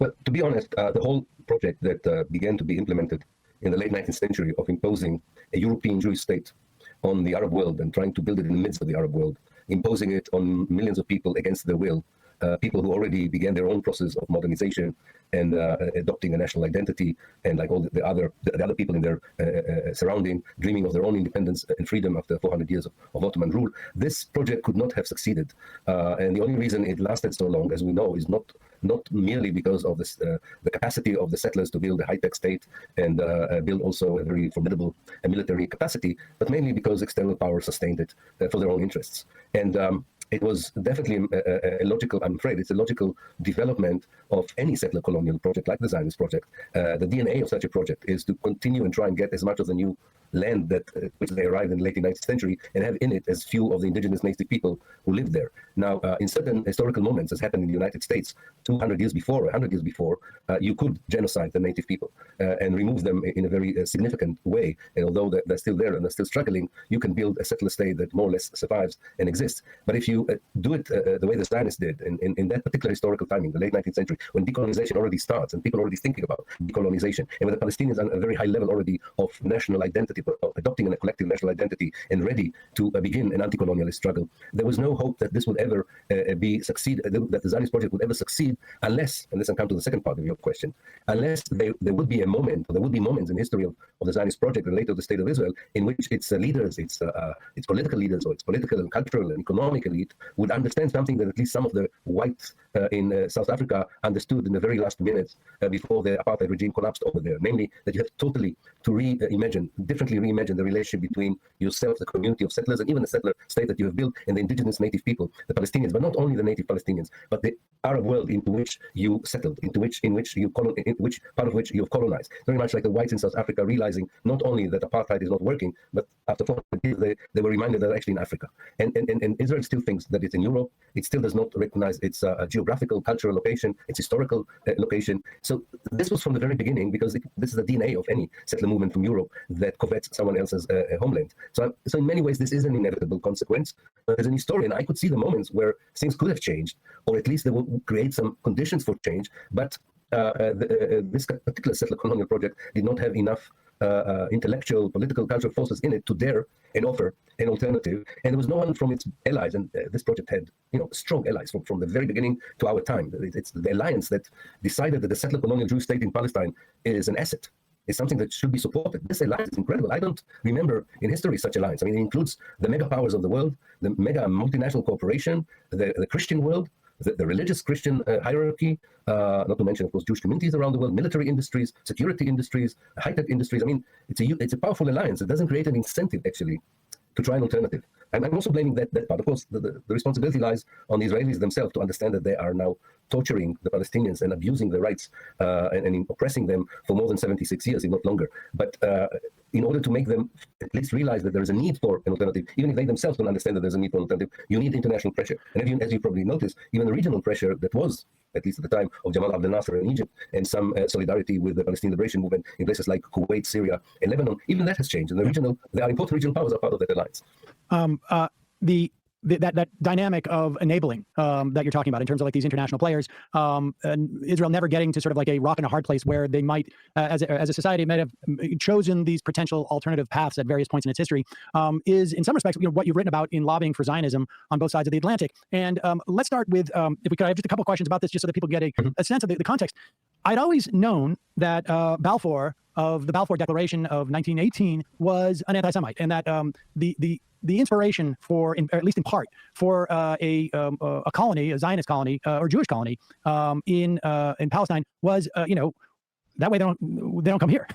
Speaking of like Russian emigres and what I mean, it's like, we had something similar with abolitionists. There was a certain crew of abolitionists in our history who were like, we shouldn't have slaves, but we should also ship them back to Africa. What I did not realize, though, which is very similar to the dynamic that we have in this country today, was the role of Christian evangelicals, that Balfour was a Christian evangelical. Can you extrapolate on that? Because Kufi, we will talk about AIPAC in a moment, but Kufi in this country is a big evangelical Christian organization that is specifically a Christian Zionist organization that may have even more resources than, in fact, AIPAC does in many respects. If you could just sort of like outline that history and the historic parallels.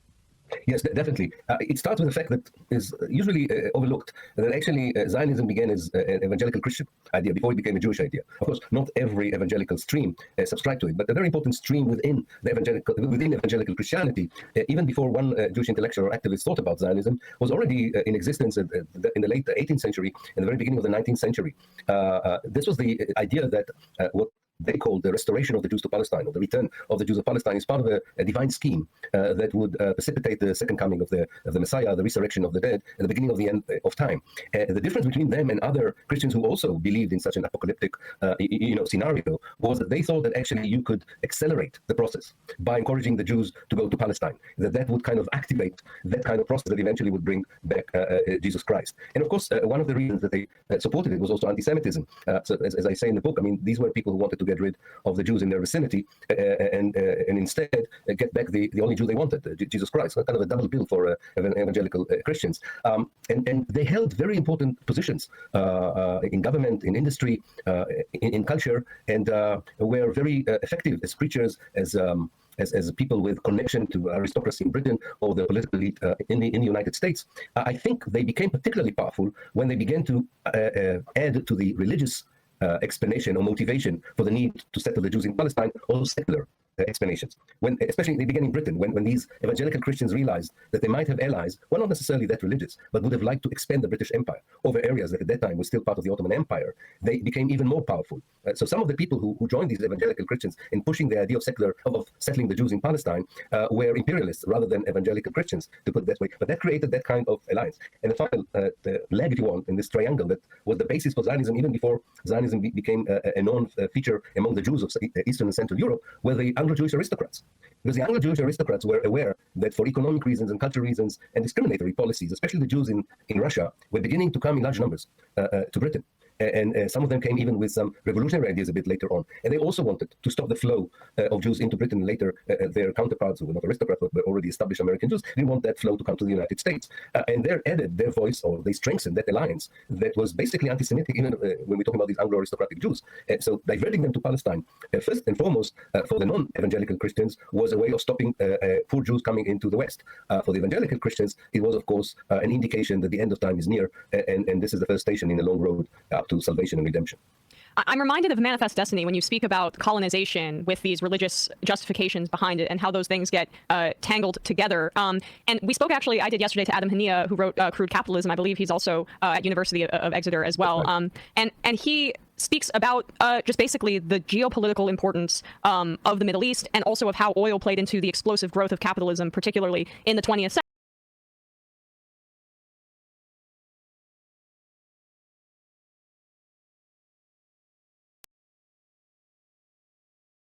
Hello. Yeah, okay. The microphone has gonna run out of battery. It's ironic that religious extremism gets a lot of, like, the blame for the entire situation around Israel and Palestine. The thing is, they talk about Islamic extremism, they talk about Jewish extremism, and they ignore about the one that probably has the biggest effect on this and is the reason for the majority of this conflict is Christian extremism. It's evangelical Christians in the US, especially right now. But this started from Europe.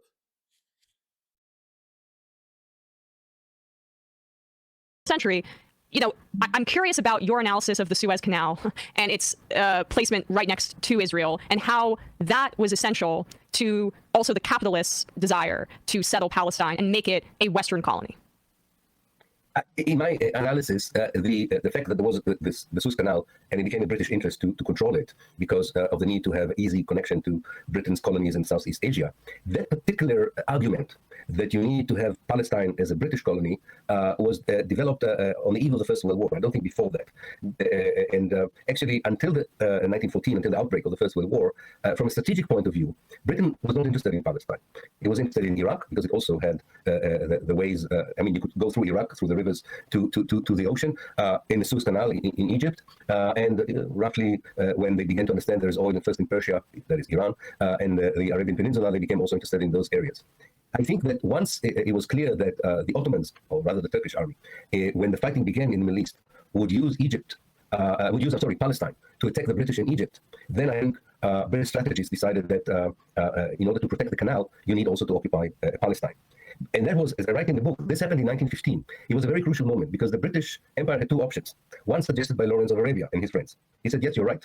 If you want to protect the Suez Canal, you need to control Palestine. So Palestine has to be, Lawrence of Arabia agreed, it has to be part of the British influence or empire. But he said, we need an Arab ruler in Palestine. And he suggested his good friends, the Hashemites, who were his main allies. And those of you who are familiar with the Lawrence of Arabia story that was also made into a Hollywood film, he was connected with the Hashemite family, the family that protected the Mecca and Medina, the holiest places for Islam, and they participated with him with the British in the war effort against the Turks in the Middle East. And Lawrence of Arabia and his associates believed that they should have been rewarded for that part by allowing them to create kingdoms all over the Eastern Mediterranean that used to be Ottoman and now becomes part of the European colonial empires. The British hoped that most of it would be under British rule. And Palestine was included in that promise. So that was one option. And I write in the book that the lobby understood precisely that this was a rare moment in history. If they are not going to convince the British in 1915 that it's not enough to have a British Palestine in order to protect the canal, you need a Jewish British Palestine or a Jewish Palestine to protect that particular British interest and other interests, British interest in the area. And they succeeded in doing it. The first success of the Zionist lobby, even before the Balfour Declaration, is to make sure that the British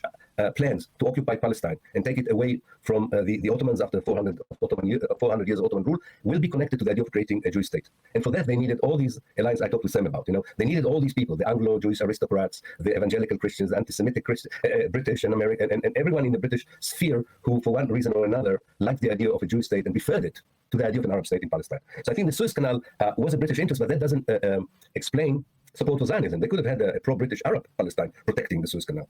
The greatest success of the Zionist lobby is to say, to insert something which is not a strategic argument at all, or an economic argument. It's a religious argument.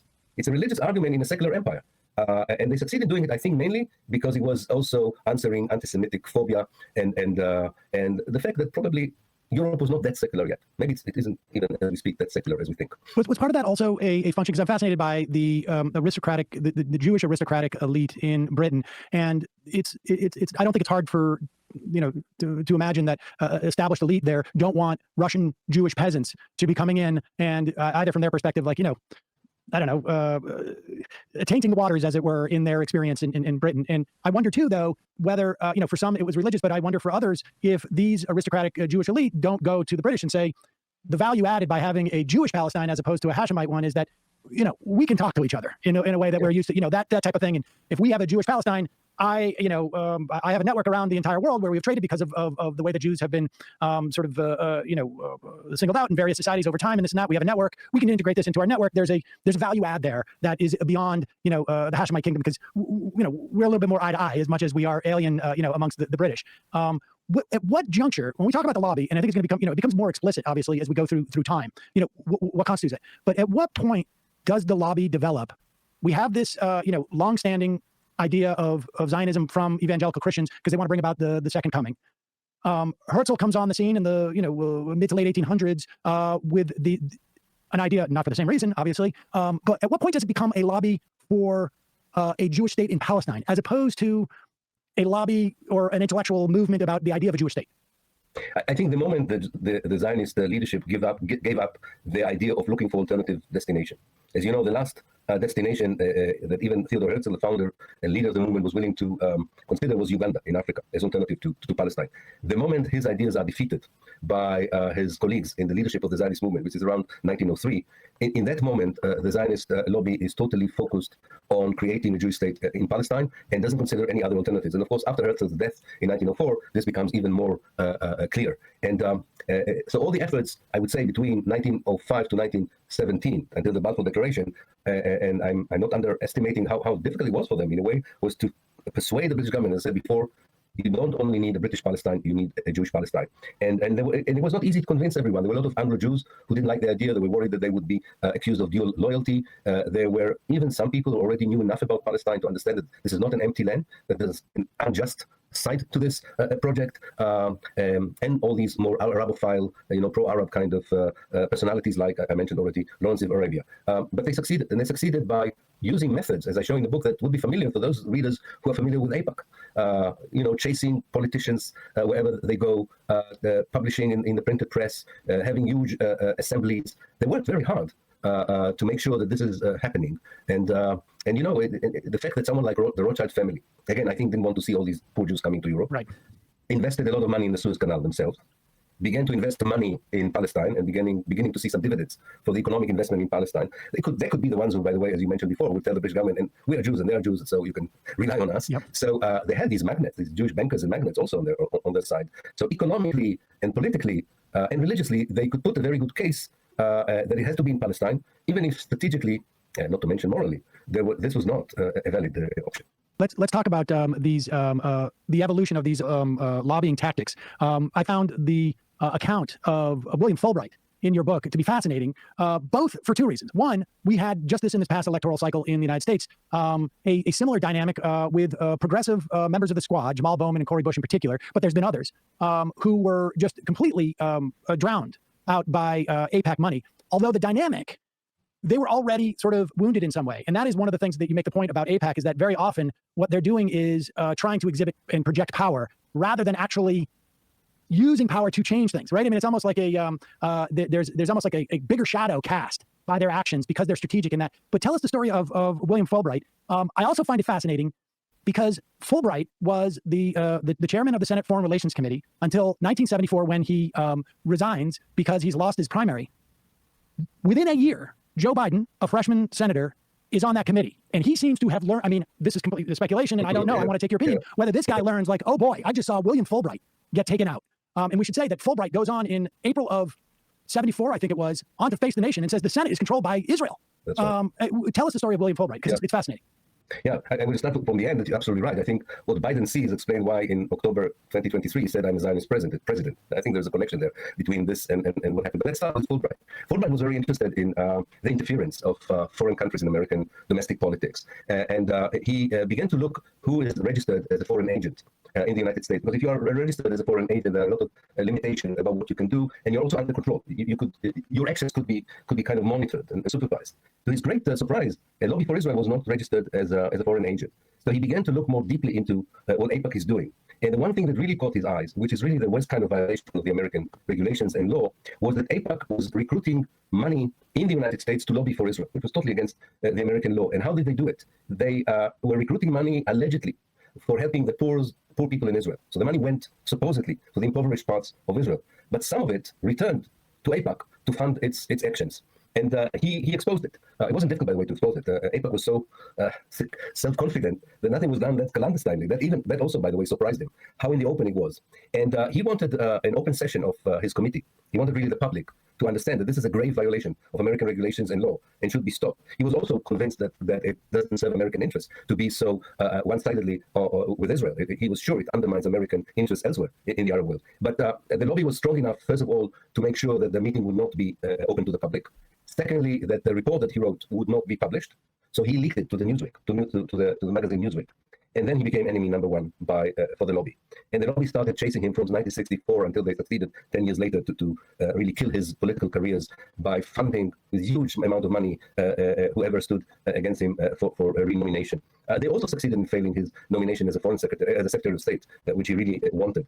And I think you're absolutely right. When Biden comes to that, this is not a theory. When Biden comes to that committee, as I say in the book, a new stage begins in the power of AIPAC. Two things are happening. They suddenly realize that most of what they have done is already in place. Namely, that most young American politicians, by inertia, without even being pressured, would know exactly what to say and how to vote when it comes to Israel. That they really don't need to work that hard. That people got the message and it is working by itself. And secondly, that when there was any deviation, which didn't even endanger Israel's interest, wasn't even in Israel's interest, they would use all the might and the force to show that they are the most powerful lobby on Capitol Hill. It was really power for the sake of power and deterrence, and it was behaving like a mafia in that respect, where you sometimes have to show your strengths, not necessarily because the strength is needed to solve the problem, but because you may feel that people might need a reminder how powerful you are. And there are many occasions like this in the history of AIPAC and its functioning on Capitol Hill. That sounds like Israel's military doctrine. Go on. But it also describes to a T deploying tens of millions of dollars to take out Jamal Bowman and Cori Bush, because there is no way that Jamal Bowman and Cori Bush, as members of already an anemic squad, are going to change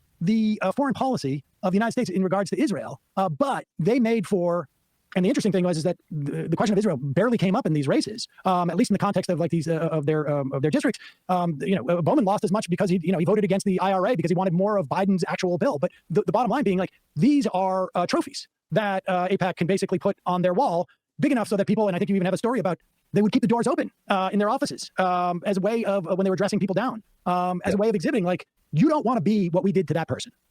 Absolutely. And there are more absurd examples. I mean, there is a kind of realization in AIPAC that they are not gaining enough support in civil society. Yes, Capitol Hill is under occupation, so to speak. There's no problem with that. But we have there are new trends in American civil society, anti-Israeli trends in their eyes, pro-Palestinian. So they use the same idea of massive force in order to kill in its bud any development that they think might create a pro-Palestinian or anti-Israeli local movement. And I give a few examples how very small initiatives in the American civil society, especially after the first Intifada, definitely after the second Intifada, and after the siege of Gaza began in 2007, it doesn't matter whichever period you take, they would use massive force in a small village, in a small town, in a small union, in a church, in a small campus, just to make sure that they are in control. And of course, the floodgates opened last year, and they don't know exactly how to deal with that. I mean, they think that they dealt with this with bringing all these university leaders to the Senate and using the police against the student movements on the campuses. But looking at it more objectively, as I do outside from the United States, they remind me of this Dutch boy that tries to, well, he succeeded in the story of putting his finger in his dam and saved Holland, if you remember, because he put his finger in the hole in the dam. I don't think that they have enough fingers to the kind of holes that are now in that dam that is called immunity for Israel in the United States. Sorry. Yes, please go on. Well, just to circle back to the metaphor that you used earlier on about cracks in Israel that you're observing, I read your piece in Sidecar in June, The Collapse of Zionism, and you mentioned this at the outset about how you feel that this could be the end or the beginning of the end of the Zionist project, but that it's going to be a very, very long, bloody, horrible time in that death. Do you still feel that way as you felt in June, given Israel's attempts to engage in a wider war and bombing multiple countries in the Middle East, and Biden seemingly not capitulating to any sense and giving the keys over to Netanyahu in ways that I don't know if we could have anticipated the intensity of his support, even knowing what we know about him, back when we last had a conversation in October? Well, I changed something in my analysis, given what I've seen in the last year. I'm still convinced we are witnessing the beginning of the end, and I still think it's a long and dangerous process of collapse and disintegration.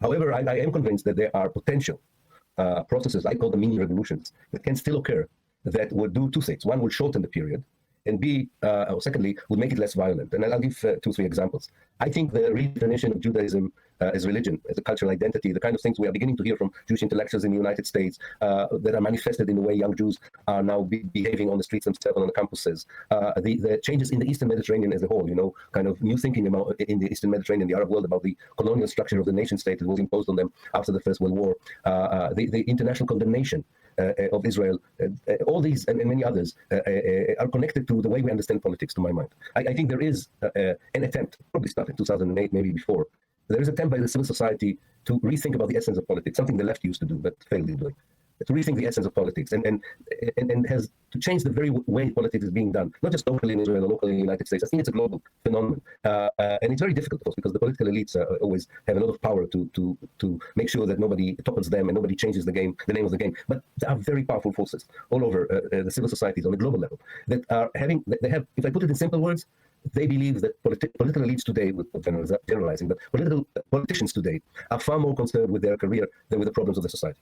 And the agenda of the political elites in democracies and non-democracies has very little to do with the real concerns of the people themselves. And Palestine symbolizes this gap for so many people, namely the foreign policy of a given country towards Israel is one very important indication what's wrong with the essence of politics in a certain country, whether it's a policy towards global warming, towards poverty, towards injustice in society, towards military expenditures, towards foreign adventurism. It doesn't matter. When you look at this, you see that Palestine begins to be this symbol for what we would have liked those in power to do in the right moral way. And I'm saying this because I'm optimistic that maybe I don't see it happening in Israel, but I do think it can happen elsewhere. I know we have right-wing, the emergence of very strong right-wing parties in the West, and we have Donald Trump and other populist leaders also in South America. I'm not undermining the importance of these forces, but like every time in history, this also brings out eventually the other side, and we saw it in the French elections. So I do think that when we talked last, I think I isolated a little bit the process in the future in Israel and Palestine from the regional and the global context. When I look at the regional developments and the global developments, I'm more optimistic. And I think they can have, I'm not predicting, I'm not a prophet, but they can have a positive impact. And they include really the change in the way we do politics. We understand politics, we understand morality in politics. Everything the neo-capitalist, neoliberal system has convinced us are irrelevant features of politics: morality, moral issues, justice, all these, we are being told by political scientists in universities, are ridiculous, naive ideas of young people. No, they are coming back to the core of politics because the level of politician is so low. They're so mediocre nowadays in so many parts of the world. So I'm optimistic about that, and I can see its impact on Palestine. I mean, I think to that end, in the event that Harris wins in this country, there's going to be, I think, just a real reemergence and explosion of energy to push back on what has been the Biden policy. It remains to be seen if it will be continued by her, but I don't think there's going to be the room post-election that there is prior to election because of the dynamics of this country. And I think, like, at least in the context of the United States, the idea of liberal Zionism is becoming as anachronistic as it sounds, I think, to a lot of people. But with that said, we're talking about the potential for long-range political change.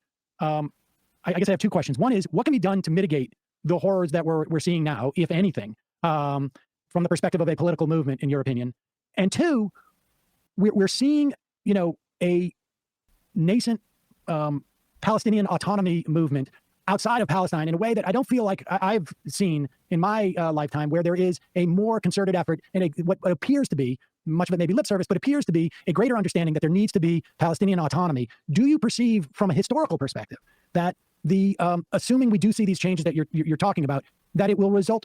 What kind of, are we talking a two-state solution or a one-state solution? Do you perceive is more likely, with an understanding of the constraints that are involved here? Yeah, well, to your first point, I think that there are two clocks working here. One is a clock that works on a slower pace. And this is the change in public opinion in the world about Palestine, but not only in public opinion. Also in the international legal tribunals, we've seen it in the rulings of the ICJ and the ICC, the language used by the United Nations. So we already have some new allies that change the language about Palestine and are calling for strong pressure on Israel to stop its genocidal policies in Gaza and the other brutal policies it enacts elsewhere. But there is a quicker pace, and this is the pace on the events on the ground, motivated by this neo-Zionist messianic government, even more than by Netanyahu himself. He's just a captive of this neo-Zionist messianism, that they believe they have an historical moment. In fact, they think it's a narrow historical window. That's why they are pushing for a regional war of everyone against everyone, a bit like these Christian Zionists we talked about before. They really believe that that's a rare historical moment to create what they would call a new Middle East, namely one in which the greater Israel is reestablished with very few Palestinians in it, and everyone else is deterred by that Israel to the extent that it would seek alliances with it rather than challenge its domination. That's the way they think, and they are in powerful positions, not just in the government, but also in the army, in the security service, and so on. So and I would argue in our folks like Brett McGurk and the neocons, very similar language in creating a new Middle East. Absolutely, they have counterparts elsewhere, but they are quickening the pace of destruction. So we need to find a way of narrowing the gap between these two paces, and that connects to your second question. I think a very crucial role is not for the students in the campuses, which they should continue, and they play a fantastic role. But the crucial role, you're absolutely right, it's for the Palestinian national movement. And nobody has the right really to criticize them that deeply, because what they're going through is so severe that it's not that surprising that you don't have a very well organized, unified, representative body that you could call the New Palestine Liberation Organization. But I think you're right, the younger generation of the Palestinians are working on it more intensively than ever before. We don't see the results as yet because it's a very changing project to recreate the national movement, giving the fragmentation, the disunity, and the problems everybody is familiar with within the Palestinian political system. To my mind, two things have to happen for the Palestinians to become the leading actor in changing the reality, both on the ground and in narrowing the gap I was talking about. One is for the Palestinians and Israel to change their strategy. I mean, that particular group that nobody talks about, of 2 million Palestinians, still believes it can play in two political fields, the Israeli political field and the Palestinian political field. They are not at all a factor in Israeli politics anymore. Maybe they never was, but they're definitely not now. And I think they should play a far more major role in Palestinian politics. I also have an egotistic wish for them, because these are the only Palestinians who know that not all the Israeli Jews are settlers or soldiers. They have intimate relationship with the Israelis, and we know that there are some good human beings there as well, and that always helps for a less violent decolonization. The second thing that has to happen, because it's a young movement of changing, they have something which is very healthy among young revolutionary movements in this century, a total disdain towards organization, unions, parties, and so on. But you cannot move forward without organization, without a party, without a union. And they will have to overcome their very natural and understandable rejection of organization, because there's hierarchy, there's a potential for corruption there. They will have to overcome that. They will need either to change the PLO from within or build a new organization. And they're trying to do it, but I think they have to triple their efforts and to be a bit more pragmatic and political about it. And that comes to your last point. I know it doesn't matter what I want. I think the vast majority of them can only think about a one-state solution.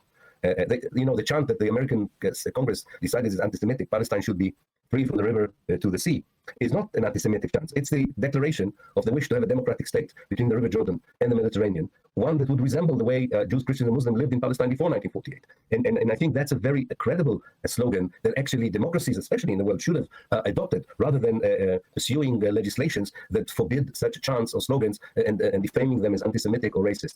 But I think for that slogan to become a political program, it needs to be adopted by a new organization, either a renewed organization of liberation or a new organization of liberation. And framing it in the U.S. context, I think we're seeing some liberal writers like Ta-Nehisi Coates speak about it in terms of racial segregation and Jim Crow, which I think is helpful in getting certain liberals in this country on board with one state for all people from the river to the sea. But I guess my final question for you, Professor Pape, is about Israeli society. The figures about how many dual citizens have fled Israel seem to be a bit unreliable, but it's reflected in the fact that the economy is doing very poorly. Moody's has downgraded them once again. Both people have fled, and also there are many young people who are in the army, and that's affecting the economy as well. But that contraction doesn't seem to be doing anything to pressure the government. Netanyahu has solidified his position in recent weeks, as we've discussed. How can Israeli society change? Because it just seems to be getting more and more radicalized as the violence continues. And even in the hostage protests, I don't see much discussion at all about Palestinians and their rights. Well, it's a very indoctrinated society. And the Israelis you see today, the vast majority of them are graduates of a certain educational system that is supported by a certain cultural system, language that is used by politicians, the media, the academia, and so on.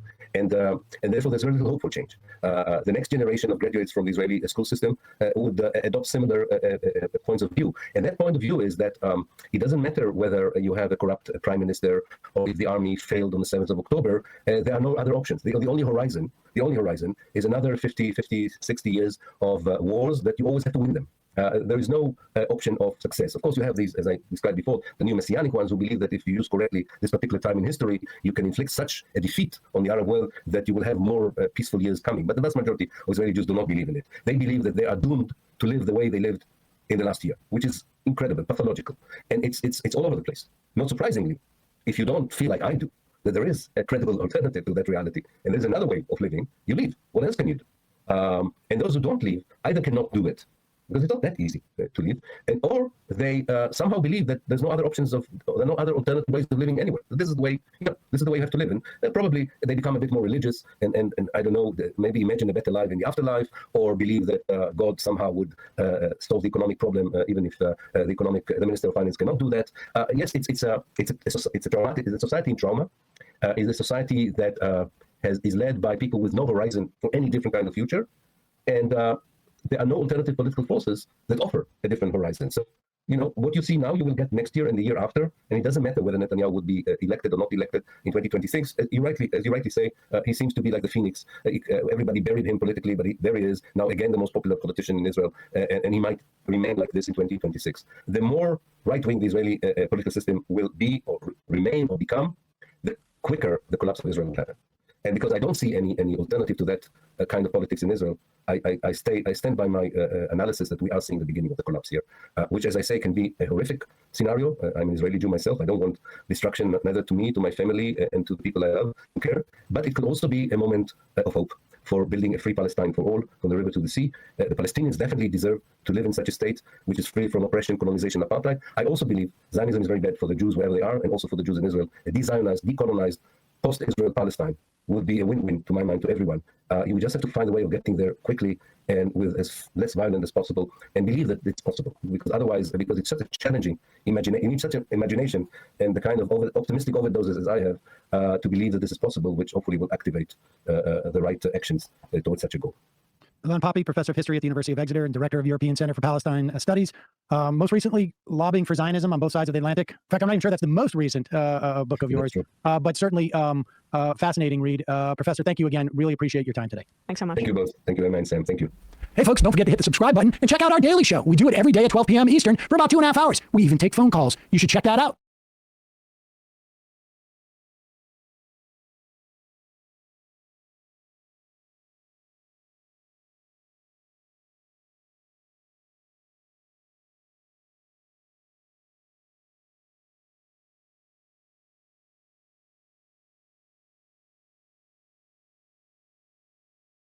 Insightful as always, Dr.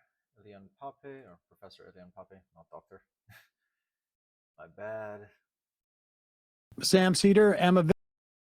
Another video by the Majority Report, similar length, but this time from 7 days ago. We are catching up, slowly but surely. We're getting there. Just adjust the playback speed, quality, closed captions. Sam Cedar, Emma Vigland on the Majority Report. It is a real pleasure to welcome back to the program Ilan Pappy, professor of history at the University of Exeter and Looks like this is the exact same video. I mean, it isn't. Hold on.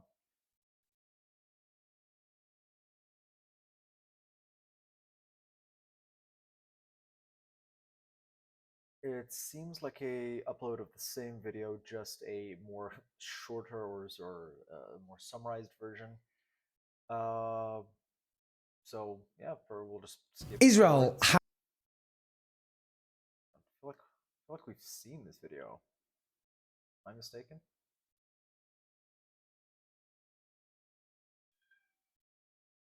Sorry about that. No, it's not. All right. Another Owen Jones classic video, or I don't know, classic, I was just saying quality, I guess. Yeah, that's the word I was looking for. Quality video by Owen Jones. Has, and I quote, perpetrated a concerted policy to destroy Gaza's healthcare system as part of a broader assault on Gaza, committing war crimes and the crimes against humanity of extermination. That's according to a new United Nations Commission of Inquiry on the occupied Palestinian territory. It notes that according to the World Health Organization, between 7th of October 2023 and the 30th of July 2024 this year, Israel carried out nearly 500 attacks on healthcare facilities in Gaza. A total of 747 people were killed directly in those attacks on healthcare facilities, and 969,000 were injured. 110 facilities were affected. They note that 78% of the attacks in the first few months were carried out through military force, while 35% involved obstruction of access, 9% militarized search and detention operations. Now, just before we continue with this video, the most difficult thing to prove in a case for genocide is intent. You can't deny intent at this point from Israel. Israel has been very clear on what their intent is. You can see it when you're trying to eviscerate the entire healthcare system. When you make statements talking about wanting that everyone collectively is responsible, then your intent is very clear. The attacks were, in the words of this commission, widespread and systematic, starting in the north of Gaza in the final months of 2023, later shifting to the centre of Gaza, December and January this year, then to the south, January to March this year, other areas, April to June. They involved airstrikes against hospitals, causing considerable damage and multiple casualties, the commission notes. The surrounding and besieging of hospital premises, goods and medical equipment being prevented from being allowed into the medical facilities, as well as preventing the exit and entry of civilians. Evacuation orders were issued, but safe evacuations prevented. Hospitals raided, hospital staff and patients arrested. Humanitarian agencies had their access obstructed. In the first few months, 7th of October to the 23rd of June this year, reported 500 medical staff were killed. Doctors, nurses, paramedics. The Palestine Red Crescent additionally reported 19 of its staff and volunteers were killed. Many others have been detained and attacked. I quote, medical personnel stated that they believed they had been intentionally targeted. The report details how hundreds of medical personnel, including 3 hospital directors, the head of an orthopedic department, alongside patients and journalists, were arrested by Israel security services forces in Shifa, Nazareth and Orda hospitals. They report how at least 2 senior medical personnel died in Israeli detention, while 128 health workers remain in Israeli detention, and reports overwhelmingly paint a picture of utter barbarism in that detention. As of mid-July, says the report, 113 ambulances have been attacked, with at least 61 being damaged. The UN Commission documents direct attacks on medical convoys operated by the Red Cross.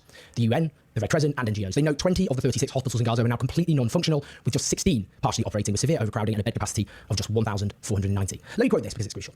The attacks on and destruction of hospitals and the scale of traumatic injuries across the Gaza Strip have overwhelmed the remaining medical facilities, leading to a collapse of the healthcare system. The siege of Gaza, which has caused inter alia a lack of fuel and electricity, has severely affected the functioning of medical facilities and reduced the availability of life-saving equipment, medical supplies, and medications. This has resulted in deprioritizing patients with chronic illnesses, leading to avoidable complications and death. Facilities have suffered from insufficient potable water and sanitation, damaged or limited communication systems, understaffing, and a lack of public health services. This really can't be emphasized enough. Imagine the healthcare system in a rich country that wasn't at war or suddenly destroyed in this fashion.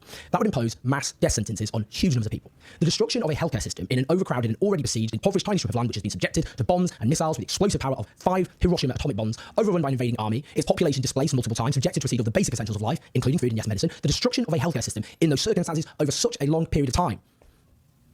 Think of the consequences. Think of the death sentences every single day that imposes on Palestinians. I mean, other than the 100,000 Palestinians who've been injured by direct violence. Think of cancer patients. Think of those with heart conditions or respiratory conditions or diabetes, dementia. Think of pregnant women. Think of newborn babies. We could go on. There's a major reason why the biggest killer of Palestinians in Gaza, when all this is ended, I mean, it's almost impossible to imagine that, isn't it? But it will be known as excess deaths. That will be how you calculate those killed in total. It won't be the biggest killer, will not be direct violence, the bombs, the missiles, the bullets, the artillery. It will be because of factors like the destruction of healthcare in these apocalyptic conditions. Now, the Israeli state keeps imposing evacuation orders on hospitals. But as the Commission notes, the orders were not feasible, not issued in a coordinated fashion, and could not be implemented in a safe manner. They gave hospital administrations little time, just a few hours in some cases, to evacuate hundreds of patients. Israeli security forces did not assist, they note, in the safe evacuation of patients. There are examples they cite of the deliberate targeting of hospitals with sniper fire, the victims including, the Commission notes, medical staff and a pregnant woman who was killed. Medical staff and pregnant women killed by sniper fire from the IDF. They talk of mass graves in hospitals, of patients dying because of lack of oxygen after fuel and electricity was cut off. The report notes that Israel claims 85% of major medical facilities in Gaza were used by Hamas for terror operations, but they note the evidence was not provided by the Israeli state. In its conclusion, the report says that the offensive of Gaza since 7th October has resulted in the destruction of the already weak healthcare system in the Gaza Strip, with detrimental long-term effects on the civilian population's right to health and life. That's a crucial point here. The resilience of the healthcare system is already weak because of Israel's siege of Gaza over so many years, the longest siege in modern history. Crucially, they say this. The Commission finds that Israel has implemented a concerted policy to destroy the healthcare system of Gaza. Israeli security forces have deliberately killed, wounded, arrested, detained, mistreated, and tortured medical personnel and targeted medical vehicles, constituting the war crime of willful killing and mistreatment and the crime against humanity of extermination. There it is in black and white, one of the worst possible war crimes. Intentionally destroying the healthcare system of a people you're trapped and besieged during one of the most intense military bombardments in history. And therefore, this constitutes, as they know, the crime against humanity of extermination. They note this is in concert with preventing fuel and food and water and medicines and medical supplies getting in because of siege, and that these actions were not taken as the Israeli state claims to defeat Hamas and return the hostages, the official war aims, which Israel has failed to meet, but quote-unquote, it's collective punishment against the Palestinians in Gaza. By attacking these hospitals, the Commission finds Israeli security forces fail to adhere to the principles of precaution, distinction, and proportionality, constituting the war crimes of willful killing and attacks against protected objects, and that in the attacks on Shifa and Nazareth hospitals, Israeli security forces considered the hospital premises and all surrounding areas as targetable without distinction and thus violated the principle of distinction. Given Israel's claims that hospitals are used for military purposes by Hamas without offering evidence, it is worth noting the Commission says with regard to Israeli security forces seizing the Turkish hospital for military purposes and establishing a military post therein, such actions were not required by the imperative of military necessity and thus amount to the war crime of seizing protected property.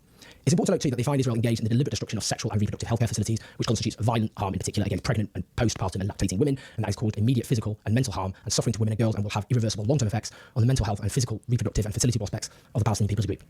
It's clear reading all of this, this is one element that we're focusing on, the onslaught against the healthcare system, that this is genocide, and that was obvious clearly a very long time ago. And on that note, let's listen to two doctors, Tanya Hassan and Thea Acclaimed, who served in Gaza, as they take on how CNN framed this onslaught. Is coming under attack. You mentioned actually at the beginning about these evacuation orders. These evacuation orders are for 3 hospitals in the north: Kamal Adwan Hospital, Indonesian Hospital, and Al-Auda Hospital. Why are hospitals still coming under evacuation orders? Why are we still hearing about hospitals coming under attack and healthcare workers being killed? I want to just mention Dr. Khalid Assur, a colleague of mine who I worked with at Nasser Hospital, brilliant young surgeon. When the Israeli military surrounded the hospital, he refused to leave his patients. He stood with his patients and tried to keep them alive as water, electricity, and supplies were cut off. He was subsequently abducted, and for 6 months he languished in Israeli dungeons until he was released 2 days ago. Do you know what Dr. Khalid Assur did? He went right back to Nasser Hospital and started working with patients again. I mean, if it wasn't for these Palestinian healthcare workers, we'd be in a much more grim situation. And the final thing I'll say is, 700 kids in Gaza, 700 infants never saw their first birthday in Gaza over the last year. 200 of them born and killed in this conflict. 200 of them born and killed in this assault. I mean, the situation is so dire. We need a ceasefire. We need it right now. And Dr. Hassan, speaking of the evacuation orders in the north and now in the south that we've seen today, one resident of northern Gaza who was just this weekend had to flee once again told the Associated Press this, and I think it was jarring, telling, and striking. Said this: since October 7 to the present day, this is the 12th time that I and my children, 8 individuals, have been homeless and thrown into the streets and do not know where to go. Where do you think it does? What do you think is going to happen with this humanitarian crisis, with the additional factor of Gaza is about to enter the winter, which often brings heavy rain to the region? Kate, in all honesty, a humanitarian crisis is what you deal with when you have a hurricane, what you deal with when you have an earthquake. You have an insult and a humanitarian response. This is my career. This is what I do for a living. Every single person who does this for a living will tell you the same thing. This is different. This is not a humanitarian crisis. Kate, and I'm going to say it very clearly for your viewers to hear, this is genocide. When 70% of the population that are killed are women and children, when the population is starved of food, of water, of medicine, when you have attacks, repeated attacks on all the hospitals, the clinics, the aid distribution sites, the humanitarian aid agencies that try to help. More UN workers have been killed in Gaza than in UN's history.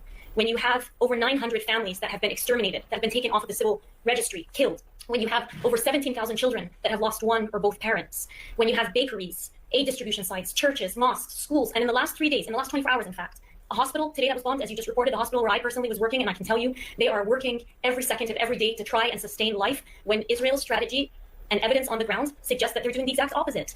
They were targeted today. There was a rehabilitation hospital, a rehabilitation center that was targeted in the last 24 hours, and there was an orphanage that was targeted earlier this week. These are the types of places that are being targeted. And so it's really hard to hear it over and over and over again framed in the way that it's being framed in the media, which frankly, Kate, is very misleading. It is very misleading. 365 days of this. Death tolls that are so far outdated, we have no idea how many people are killed, but I am genuinely afraid about what we're going to find out when the dust settles. History books will be written on this. And countries will have to reckon, media agencies will have to reckon with their major role in the genocide of an entire population and in the destruction of humanitarian law. This crime is so huge and obscene, it is easy to find it just overwhelming. That the vast majority of our political and media elites still cannot call this crime out for what it is, well, what do you even say? Every day, some of the worst possible crimes it's possible to commit, all live streamed in front of us, directly facilitated by our own governments. And for many reasons we have to bear witness. And one of them is this. No one must be allowed to say, I did not know what was really happening. You did. There was no excuses. No genocide has been so documented in real time. And that's why those who are complicit must never be allowed to get away with what they have done. Please like and subscribe, leave your thoughts and your comments, help us take on the pro-genocide media, patreon.com/MJZ4. Listen to podcast, I'll speak to you soon. 100%. Nobody can claim to have not known. That's not an option. But just to be clear, despite people knowing, this is still supported by plenty of people's governments, plenty of countries' governments. Most notably, of course, the US, the UK, and Germany. I just want to know, how many times does Germany specifically insist on being on the wrong side of history? How many times will Germany insist on taking the side of atrocity? It just does not make sense anymore. Happy to see.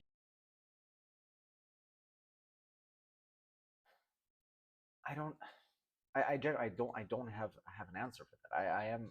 I am curious because I don't want to say, oh yeah, once, it's a mistake, twice it's a bit suspicious, but I don't because that's not how it works. This will just be another stain, either way on all of these countries and all of these people that stood in support of this. But just Germany specifically, I don't have the words to formulate it. Sorry.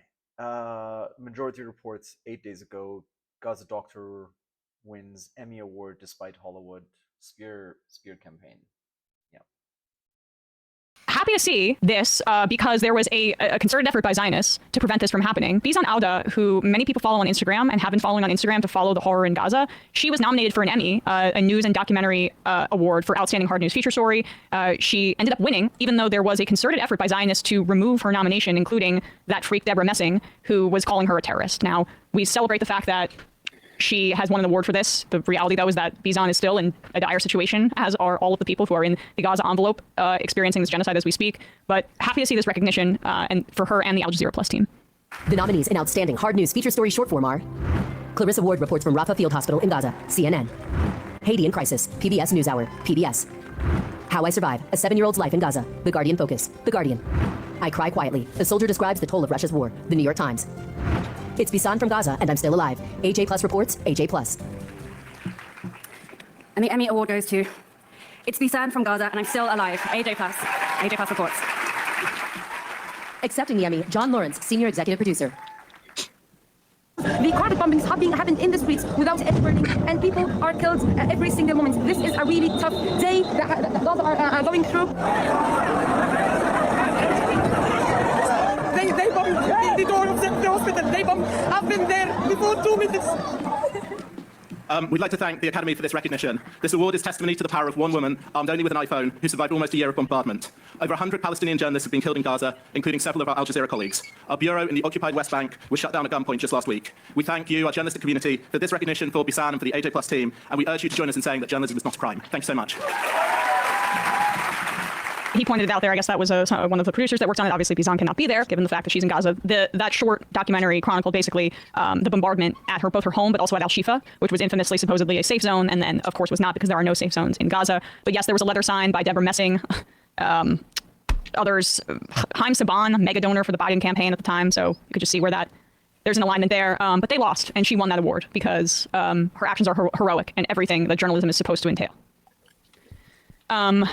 Wanted to recognize imagine signing that. Like, my God, imagine signing that. It's just ludicrous. Like, this is a young woman who's put her. I mean, she doesn't have much of a choice, but I mean, she's put her life on the line in order to get the word about what's happening there. I mean, it's also interesting. I should say that what was that? 3 out of the 4 or 4 out of the 5 nominated shorts were about life in Gaza. I mean. It's pretty clear that like this is something that is it's breaking through to people. The fact that even that many got nominated. In fact, the fact that even one got nominated. Yep.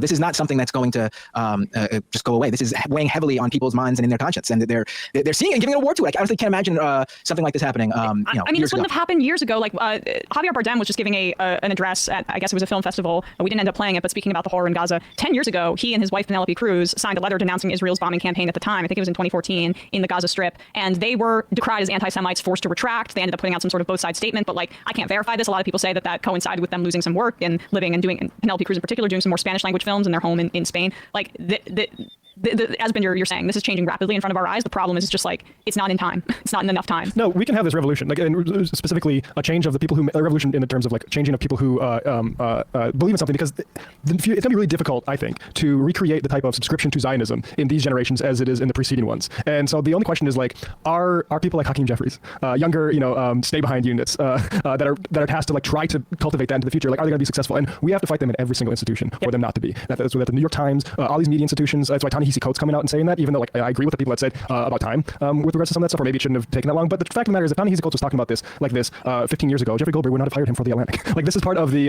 manufacturing consent, Noam Chomsky style, like how these industries are cultivated toward a certain ideology, and it is one that is leading to like just a rampage by Israel in the Middle East. And it's a shame that we weren't able to like start this reckoning earlier, but it's nice to see sprouts shoot up. You talking about Coates is important because I think like the fact that he's respected by Obama world and this kind of thing makes these quotes that he gave to New York Magazine even more important. He said, "I have a deep-seated fear that the black struggle will ultimately, at its root, really just be about narrow black interests. And I don't think that it is in the tradition of what our most celebrated thinkers have told the world. I don't think that's how Martin Luther King thought about the black struggle. I don't think that's how Du Bois thought about the black struggle. I know that's not how Baldwin thought about the black struggle. Should it turn out that we have our first black woman president and our first South Asian president, and we continue to export 2,000-pound bombs to perpetrate a genocide in defense of a state that is practicing apartheid, I won't be able to just sit here and shake my head and say, well, that is unfortunate. I'm going to do what I can in the time that remains and the writing that I have to not allow that to be, because it is existential death for the black struggle and for black people as far as I'm concerned." To have Ta-Nehisi Coates say that publicly about Kamala Harris in particular, to say that any kind of continuing support in the same vein for this genocide is an anathema to the black struggle in this country and calling out her identity in that regard is very useful. And I thank Ta-Nehisi Coates for being forthright about it, frankly.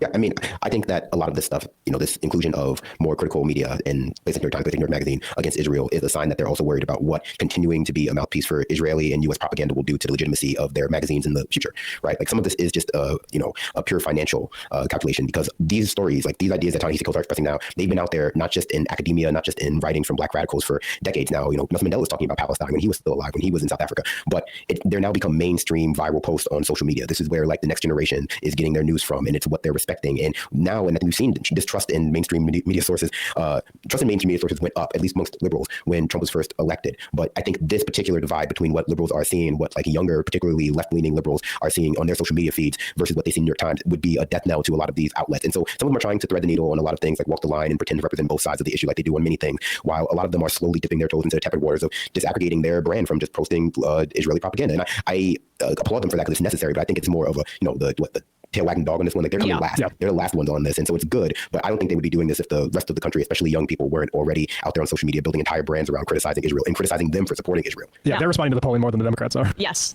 right. But, right, exactly. You're right. You're not captive for the New York Times. You're not captive to be a Ta-Nehisi Coates reader. Yeah, it's not lesser evil reading. But Coates is saying he's been working with and reaching out to Rashid Khalidi, and that he felt, that's the only way for him to have like maintained credibility is this. Like, there's no other way to do it. But if we're getting a Rashid Khalidi to Ta-Nehisi Coates to liberal pipeline thought kind of human centipede to Pete on this situation. I'm happy. That's a highway. That's an enlightenment highway. I didn't mean to invoke such a disgusting metaphor for it, but you know what I mean. And I'm not trying to throw shade on Tiny Coates. I'm sure being in that Obama world, being like the Lin-Manuel Miranda of like Black critical thought during the Obama era it was probably very seducing, and it makes you not want to look too far outside of that kind of Black Panther by Marvel type of like critical analysis. It turns people off, especially like in the post-Obama like Trump era. But I don't go on him for moving a little bit further towards what like the tradition that he has been referencing this whole time, has been saying this entire time. Yeah, and people can evolve on that front, so I'm taking it. Everyone should. I'm running with my optimism where I can get it. Hey, folks, don't forget to hit the subscribe button and check out our daily show. Look, I don't mean to be all doom and gloom. It's bad. It'll always be bad. You know, it's all doom and gloom. But yes, of course, it's important to recognize the wins where they are. It's important to recognize that, you know, where a lot of the public is. While yes, there is that, I still think that the majority of the public just doesn't know or doesn't care. I think that's the biggest issue I'm facing, or the biggest issue I see is the amount of people that just don't know, which I find insane. Or I don't even want to say don't know. They're aware that something's happening, but they just don't care, or that they just keep it distant, which is insane. I don't think this is an option. I don't think it's an option to just deal with this as a distant thing. I don't know. Maybe people are getting more political and they're insisting on getting informed, and they'll be able to make these informed decisions based on that. Maybe. Of course, I'm happy Hasan won that award. I'm happy Ta-Nehisi Coates is, you know, out speaking on mainstream media and people are hearing this. I'm glad we have these clips of, you know, sometimes on CNN they have somebody who's willing to speak more honestly, but there's still way too many who just who aren't involved, who aren't willing to be involved, which I don't understand. How can you turn a blind eye? Like how dehumanized do a group of people have to be for you to be like, I'm aware of what's happening, but it's just not worth me getting invested. It's just not worth me paying attention to it. What is it? What are you trying to say here? Because it's hard for anyone to say, I have no idea, I haven't heard of what's going on. That's a shock. Like, hearing about this news is shocking. I also understand that a lot of people, even if they're aware of the situation, don't know the details, don't know the history, don't know, you know, in depth what's happening. That's I think the biggest issue. So I think that the main goal is always to inform and educate, which again, hope this is what's happening here. Talk show host.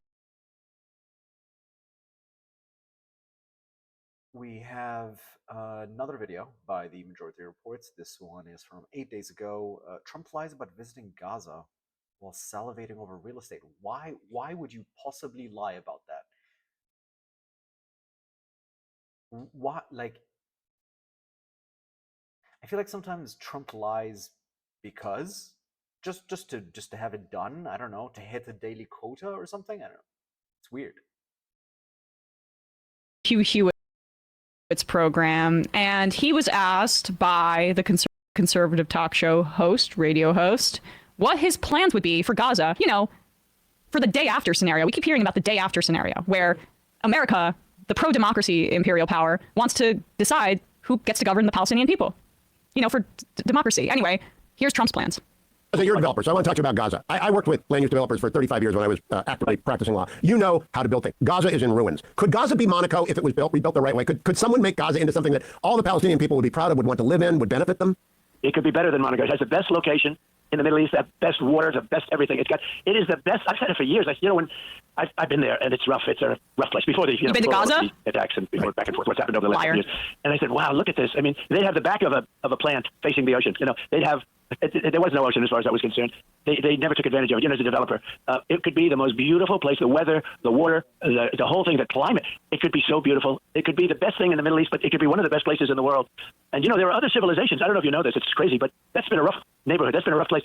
Underneath that are two other civilizations where they were wiped out and they started over and they build on top. It's amazing. Also, we should do that. No, okay, no, but that's insane. Just there are two other civilizations underneath. So we can start a new civilization over the one that's already there. Let's go back 10 seconds. That are two other civilizations where they were wiped out and they started over and they build on top. It's amazing. I mean, do you think your partners? Contentious area for a long time, I can tell you. Yeah. Can you get the Abraham Accords going again and get your partners like UAE, Bahrain, and possibly Saudi to help you, and Egypt to help you in Gaza if you're president again, to rebuild it the right way and get rid of the fanatics? Yeah. So I'll tell you, I think not only the Abraham Accords. The Abraham Accords is one of the great things that's ever happened in the Middle East. Yeah, which Biden is pursuing, by the way. The reason that Biden's policy has been such an absolute disaster in pushing forward Israel's genocidal aims is because he's pursued the Trump-era policy of the Abraham Accords, which is normalization between Saudi Arabia and other nations in the region with Israel without dealing with the, quote, Palestinian issue, which is the multi-decade military operation and military occupation and siege of Gaza, but also the military occupation of the West Bank. Not dealing with that issue whatsoever. Hamas has been clear that the continuation of this strategy under Biden and the sidelining of any Palestinian voices in these negotiations contributed to their decision to attack on October 7th. And you see there why. I mean, in the sense of just like what political, the view of representatives of the Palestinian people, regardless of what you want to say about Hamas, how do they feel like they have any recourse or way to talk about a political and diplomatic solution for Palestinians when this is the attitude from the leaders of both parties? Now we'll see with Harris, but with Biden, he pursued the Abraham Accords completely.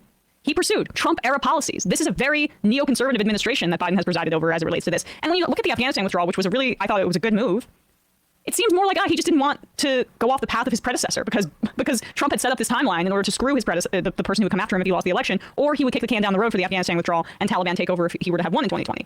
So it seems more just like Biden, in both instances, continued to implement what was laid out in front of him when he got into office, one for good, which was withdrawing from Afghanistan, and the other, which is continuing this extreme neocon policy of trying to force through Israeli normalization with Saudi Arabia and giving MBS security assurances and weapons to do so, regardless of the outcome to the Palestinian people. But when you come back to Trump here, I mean, this is why he's just a complete sociopath. And he views the Gaza Strip in the way that a lot of capitalists and wealthy people in this country do, but they'll never say it. It is prime real estate. It's right there. It's right there near the Suez, where a key canal for the transfer of oil and for wealth in this country. And let's develop real estate there, just like Tel Aviv, a glistening city on the still decomposing carcasses of Palestinian children. We could do that in Gaza. Make Khan Yunis into a freaking casino town. That's what his vision is for it. And Jared Kushner said this 6 months ago at a talk at Harvard. Jared Kushner says Gaza's waterfront property could be very valuable. Trump's son-in-law also said Israel should bulldoze an area of the Negev desert and move Palestinians there, which again has been the policy of Israeli occupation and ethnic cleansing for decades, which is that they want the waterfront property Trump talks about with all of this gleam in his eye. That's why they do want to push Palestinians into the desert. So the most profitable, the most important for trade land along the sea is all within Israel's control. Trump does know indeed how to develop things. Of course, as I keep mentioning, the Trump Tower here in New York that was one of his early claims to fame was built with undocumented Polish labor removing asbestos, and that those laborers started complaining about their tardiness in pay and threatened to kill the guy that was the liaison between Trump and those workers. And Trump said, "Why don't we threaten to bring in immigration deportation services here if these guys aren't going to play ball?" This is America's model of development, which is okay, make a Las Vegas like Bahrain or all these different Gulf states that we help build with our allies, and they're basically built on a spectacle, a speculation, and sex trafficking, and that's the future that America can offer this world. And it is our history. 400 years ago, when we're deciding let's genocide the Native Americans and take that land, it's because look, they're not doing anything with it. We can do improvements. This is from many of these ideas have been incubated in an earlier period with the construction of the first British Empire. Blah blah blah. Progress may have been the doctrine of the later Enlightenment, but the looser idea of improvement was a watchword for earlier generations of colonial promoters, which is what Kushner and Trump are, operating on both sides of the Atlantic. According to one Virginia landowner, which is another way of saying slave owner, the creation of an English empire could unleash radical possibilities for the benefit of mankind and the advantage of the Commonwealth of learning. Now, from the vantage point of 400 years later, where all we're fucking doing is building strip malls and suburbs, I think that's even then probably something people should have resisted. But now we've seen the fucking proof in the pudding, and it's to make golf courses for these goddamn assholes. So yeah, Gaza, you can turn that into a resort where Israelis can go and get a little sun, and it's staffed by the remaining population that you allow to live in Gaza. Like that's the plan they see. That's a place for Gazans in the future. Gaza is putting ice in the drinks for Israelis. That's exactly right. And in our genocide of the Native American population, which took decades, centuries, we were not live streaming that. Now the this country is built on genocide and ethnic cleansing of the indigenous population. We should never forget that. And so you can view Israel as a very American model in that sense. Just replace, as Matt's alluding to, the talk about civilizing these parts of the land and making it into this beautiful place where people can go and go to resorts, as Trump talks about. Just replace the word civilizing from past colonial language with spreading democracy, and you have a pretty good sense of what U.S. Middle Eastern policy is about. Democracy, when it's said by Zionists in our State Department, it means capitalist exploitation. Hey folks, don't forget to hit the subscribe button and check out our daily show. We do it every day at 12 p.m. Eastern for about 2.5 hours. We even take phone calls. You should check that out. I mean, it's the same song and dance, just every couple of years with another group of, people. It's, I don't know. Those who don't learn from history are doomed to repeat it, but like, what if repeating it is profitable? Because that's what it is. That's all that's happening. It's profitable to keep doing this, so why not?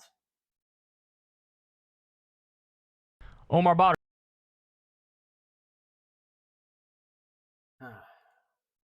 So here we have a video by Kyle Krasinski again, 8 days ago. Is that terrorism? Ryan Grimcheck's White House supervillain on Israel. That's Matt Miller, I believe. Right, that's his name. Omar Badr, thank you so much for joining us. We appreciate it. Of course, always good to be with you guys.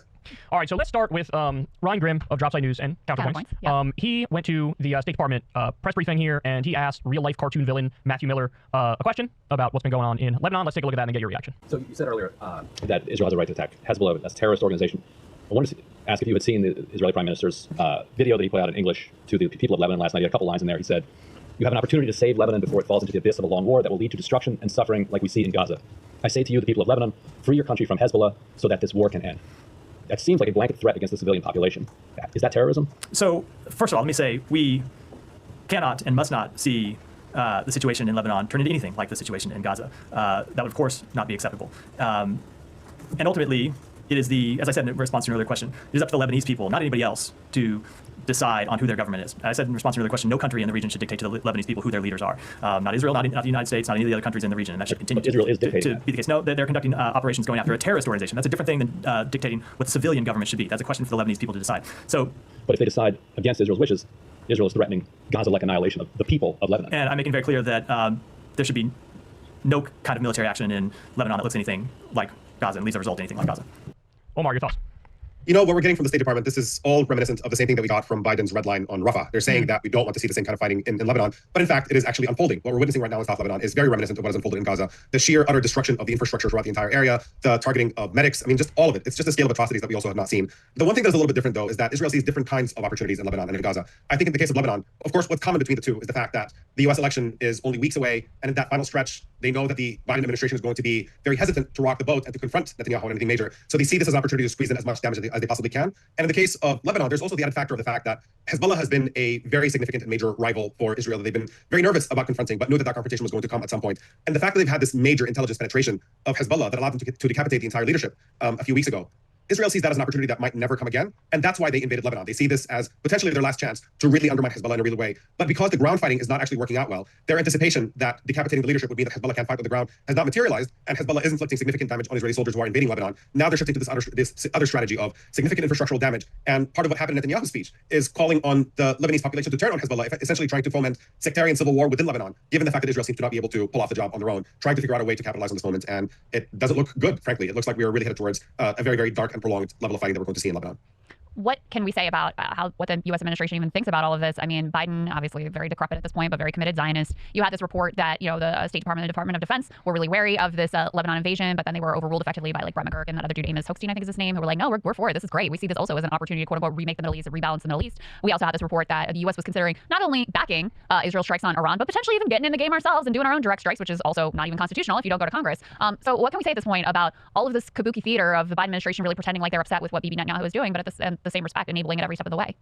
Yeah, you're putting your finger exactly on the problem. I mean, there's so much mixed reporting about the behind-the-scenes kind of conversations. It's unclear whether Biden hates what Israel's doing, but is basically going along with it to not rock the boat, or whether Biden actually fully endorses what Israel's doing and is only pretending to object to it. But that entire spectrum leaves off the possibility of the U.S. being a meaningful player right now, and offering a layer of de-escalation in any direction doesn't seem to be on the table at all. Even if someone wanted to buy the more charitable interpretation was that Biden is really upset and wants this to stop but is not sure what to do about it.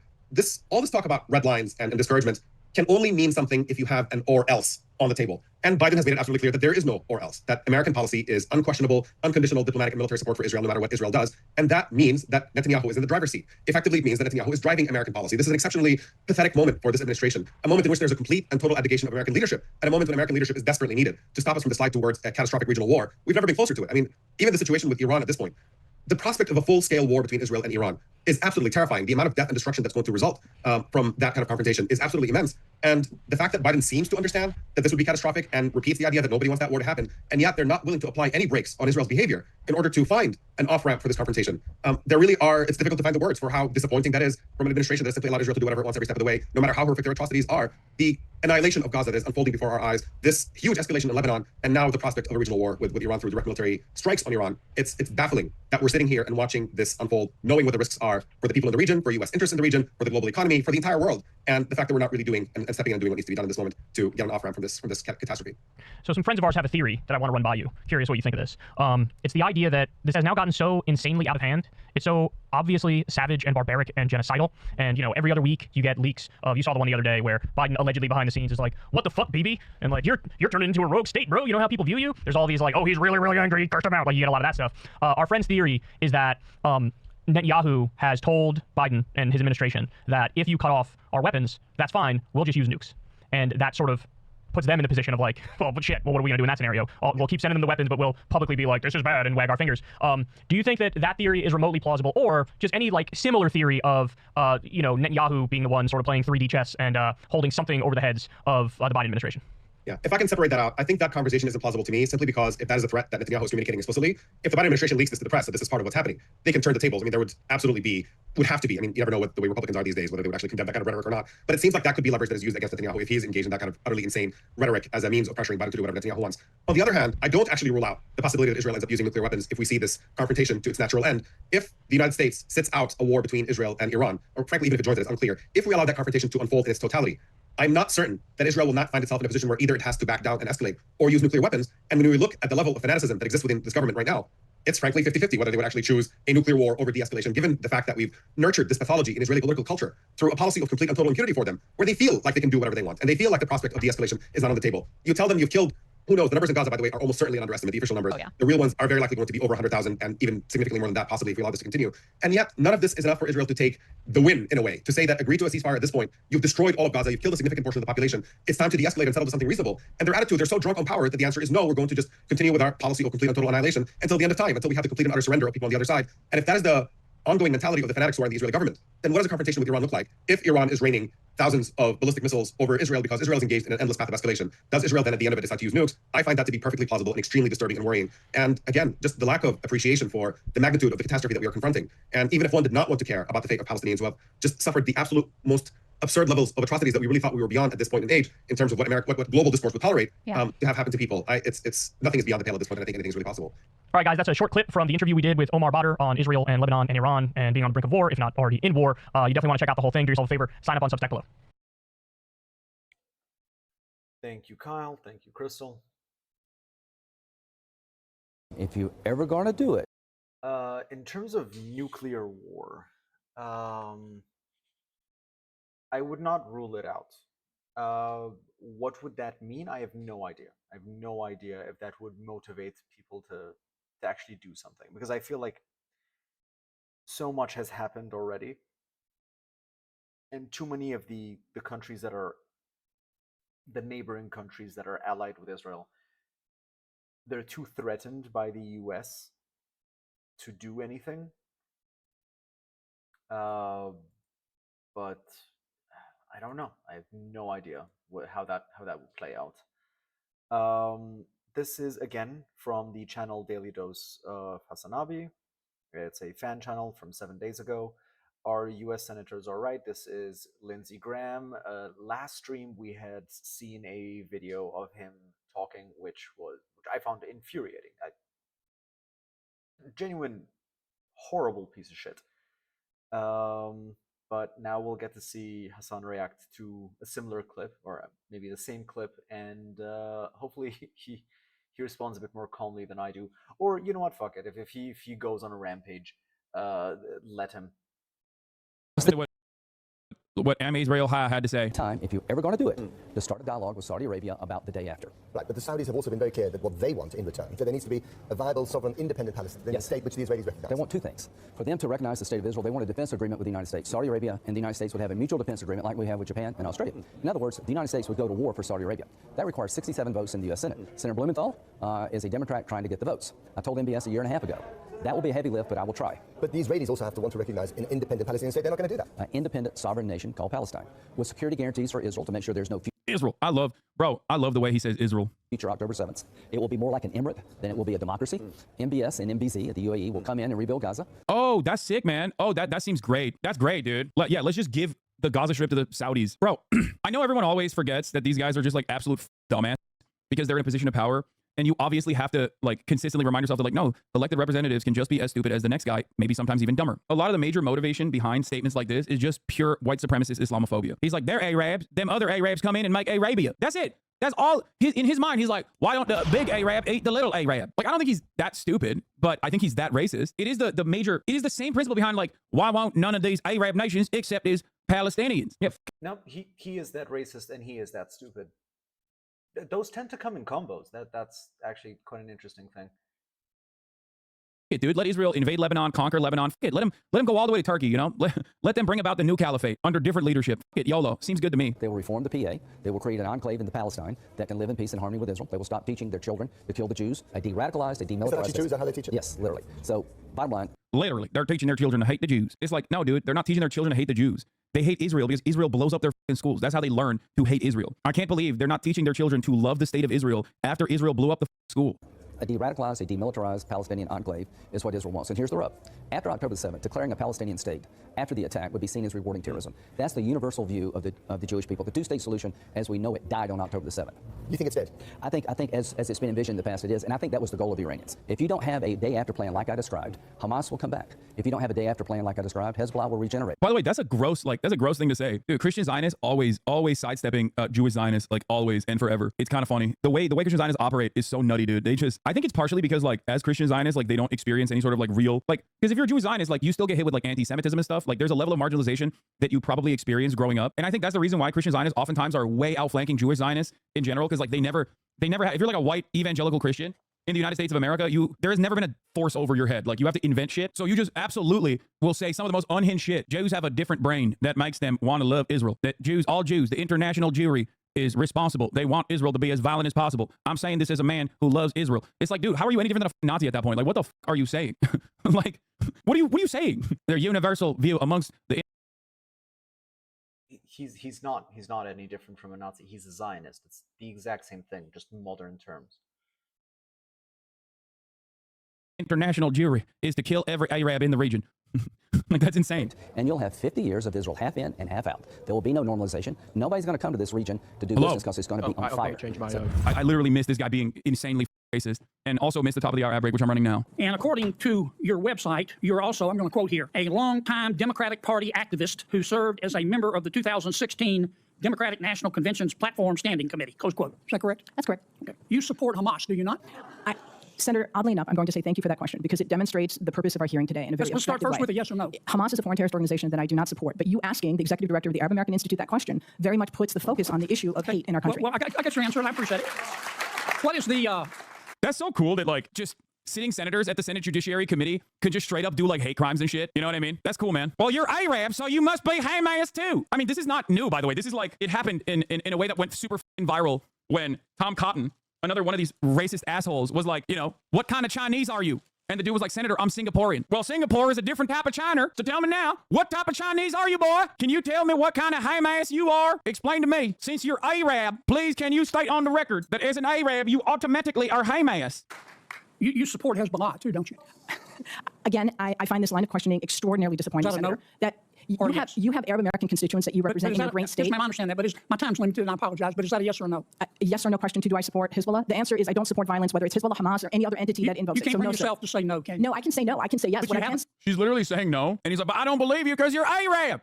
By the way, that's already a loaded question because the answer, you can't have like an honest answer in that situation because like everyone is automatically under the assumption that like these are terror cells and they're bad and they're Arab and they're Muslim and they're scary and they want to bomb America. So like you can't even have a normal fucking conversation about this shit. So especially as an Arab person, good luck. Say is you just can't make yourself do it. Do you support or oppose Iran?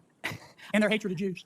Again, I'm going to emphasize Iran. Oh, I like that he's also, now he's like, what about Iran and their Jew hatred? I can't tell you what he deserves, you know? I wonder if he'll ask, do you support Saudi Arabia? On Hezbollah, Hamas, none of them is going to, this you can't bring discussion. yourself to say no, Sir, I don't support, it's real simple. excuse me, I'm going to, if I may, as a Muslim woman, sir, I'm going to tell you I do not support Iran. But what I will tell you is that this conversation. I'm running out of time, I'm sorry.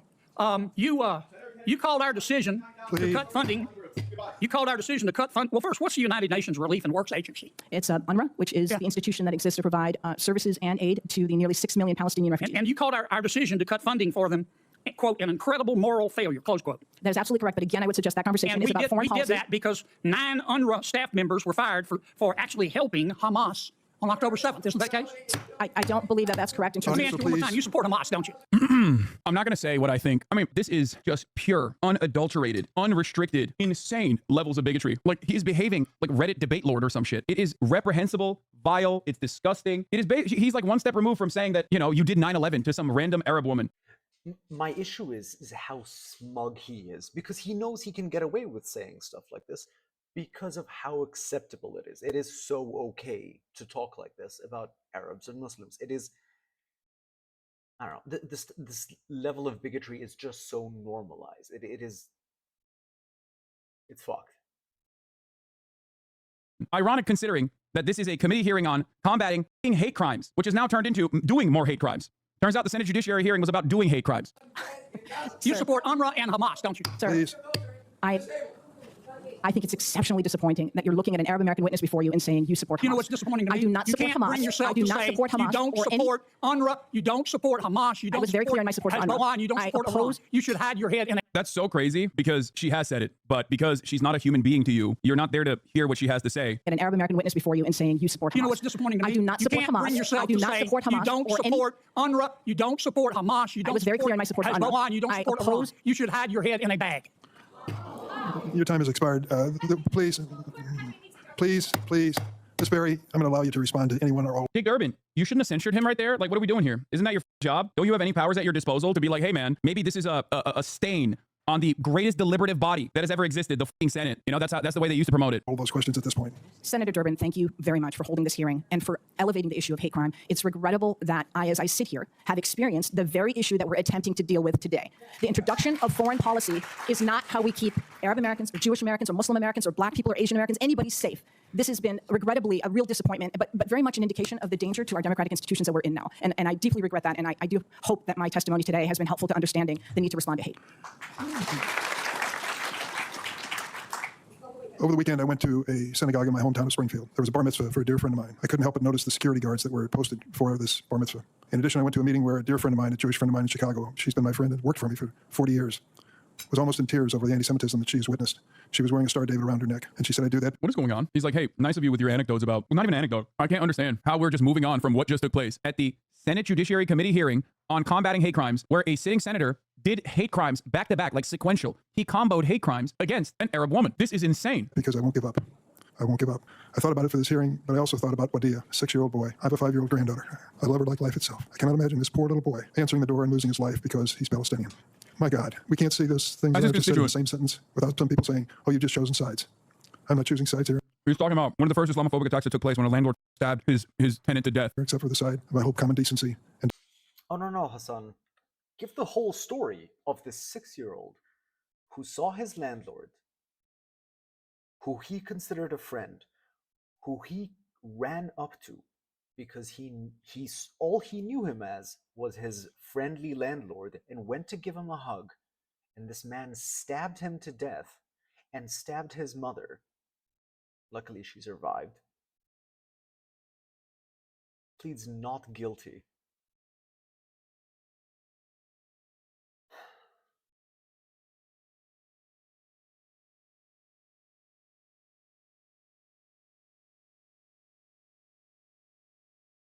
One of the first Islamophobic attacks that took place when a landlord stabbed his tenant to death. Except for the side of, I hope, common decency and democracy. We've got to have this conversation. We've got to do it in a civilized manner. I regret some of the things that were said today at this hearing. But we're a free nation, and that's what happens in a democracy. As sad and as disquieting as it may be, that is part of it. The title of today's hearing was inspired by Dr. King's. He said your head should be in a bag. Here's Lady Jelani. A week ago, Ted Cruz posted an image claiming the Haitian immigrants were devouring people's cats, a claim that has been boosted by neo-Nazi groups who marched in Springfield. Now he's upset about anger and hate, especially anti-Semitism, if you believe that. But when it comes to anti-Semitism, the Democrats have a problem. I would note this is occurring in blue states with blue governors because the Democrat Party is terrified of the we've heard this before. The Conservative Party telling the Liberal Party that they have an anti-Semitism problem because they criticized Israel. That's just Jeremy Corbyn. This is just what's happening. This is what happened in the UK. It's happening in the US again. It's pathetic. The party known for its anti-Semitism is going around calling others anti-Semitic. It's wild. The pro-Hamas wing of their party. In states like Texas and Florida, we don't allow this. At the University of Texas, when violent protesters threatened Jewish students, police officers arrived and arrested them. That's what happened when you enforce the law. Every Republican member of this committee asked the chairman to hold a hearing on anti-Semitism in February. And yet we don't get a hearing on anti-Semitism. We get a hearing generically on hate because this administration, and this is the kind of anger and hate that is encouraged. You're now seeing the hate manifesting right here. Interestingly enough, what... Please, the committee will come to order. The senator is recognized to finish his remarks. So we now have... I hate our politicians so much. I hate our politicians so much. Oh my God. It's gross, dude. A demonstration of anti-Semitism. We have a demonstration of the hate. Rabbi Goldfeder, let me ask you, has the Biden administration cut off the funding of any of the colleges that have allowed this hate? Have they indicted anyone for funding these violent protests? Have they indicted the people paying for the matching tents? Or have they sat there silently and have the university sat there silently while their students are terrified to go to class? They have not indicted anyone. They have not indicted anyone. Has any university had their funding cut off for allowing this sort of violent intimidation? Not a single university. The violent intimidation is saying that our tuition shouldn't go to planting, and defending an apartheid regime, by the way. The unimaginable violence. This apartheid regime that has nothing to do with Judaism, mind you. But hey, we'll bring a fucking rabbi here to be like, no, you don't understand, actually. All Jews love Israel, okay? And it's objectively anti-Semitic to say anything but the fact that Israel has to keep prosecuting this genocide. The only violence that has taken place in these protests is the counter-protesters have come in and beat the shit out of the student protesters. We've been there. I went and I visited the encampments. I showed you what it looked like. Scumbags, all of these people. Counter-protesters and cops. That's the only time actual violence took place. I can tell you this. Next year, if there's a Republican majority on this committee, you will see real leadership. And next year, if there's a Republican administration, you will see people prosecuted for this sort of violence. This is being tolerated with the looking away, the blind eye being turned from this administration and this Department of Justice. And it is utterly disgraceful. And under Title VI, any university that allows this should have their funding cut off. Senator's time has expired. Once again, this is supposed to be combating hate. And the only type of hate that they perceive is just saying that America's ally Israel is an apartheid state, which is objective reality, and is doing a genocide, which is also objective reality. That's anti-Semitic hate. Not that Jews will not replace us, guys, marching the streets. Those are very fine people. How dare you? You know, those are some very fine Nazis, man. How dare you? This is fascism, dude. Largest U.S. cities saw record hate crimes surge. Yeah, the problem with the hate crime data now is that ADL is the institution that tracks all the anti-Semitism data, unless they're getting this directly from the police, which is crazy to say. Well, I guess it says Houston saw 85 hate crimes in 2023, a massive 193% increase from the year before. The problem with the anti-Semitism hate crime database is that if you say Palestine, free Palestine, it's logged as a goddamn hate crime. If you say from the river to the sea, Palestine will be free, that's a hate crime. In New York, anti-Jewish hate crimes rose 12.6%, while Los Angeles saw 48% jump, and Chicago experienced a 10% increase. Anti-Jewish hate crimes, which spiked in the fall of what? 2023. Following the violent conflict in the Middle East, have supplanted Black Americans as the most targeted group in America's 10 largest cities. Of note, anti-Black and anti-gay hate crimes were the second and third most common. Anti-Jewish hate crime is likely to reach a record when national data is released by the FBI this year. Anti-Muslim hate crime, which also had significant spikes in the fall in larger cities, likely will hit its highest since the middle of the last decade. If you were to fucking talk about like anti-Muslim hate crimes, what constitutes as a hate crime that is anti-Semitic is much different than what constitutes a hate crime that is Islamophobic. For example, what that senator did in that meeting is a hate crime, and a real hate crime, not like saying free Palestine is considered a hate crime. But by a lot of standards, by a lot of metrics, what he did would not be considered a hate crime, and what those protesters that were doing in the seats saying free Palestine, that would be considered a hate crime. Just so you understand how this data looks like. I did read it. It said anti-Muslim hate crimes also jumped 22%, 40%, and 300% in the same cities, respectively. Anti-Muslim hate crimes jumped 300% in Chicago. Where are the hearings? Bro, they're doing a hate crime hearing, and the first thing that they chirp about is literally doing more hate crimes. You're conflating hate speech and hate crimes here. You're getting mixed up. Dude, what are you talking about? The ADL definition considers saying free Palestine to be a hate incident, okay? A hate crime, an anti-Semitic hate crime. I know what I'm saying. Yes, hate speech is often a hate crime. It doesn't have to be like, you know, stabbing a person and saying that like you're stabbing them for their background or something.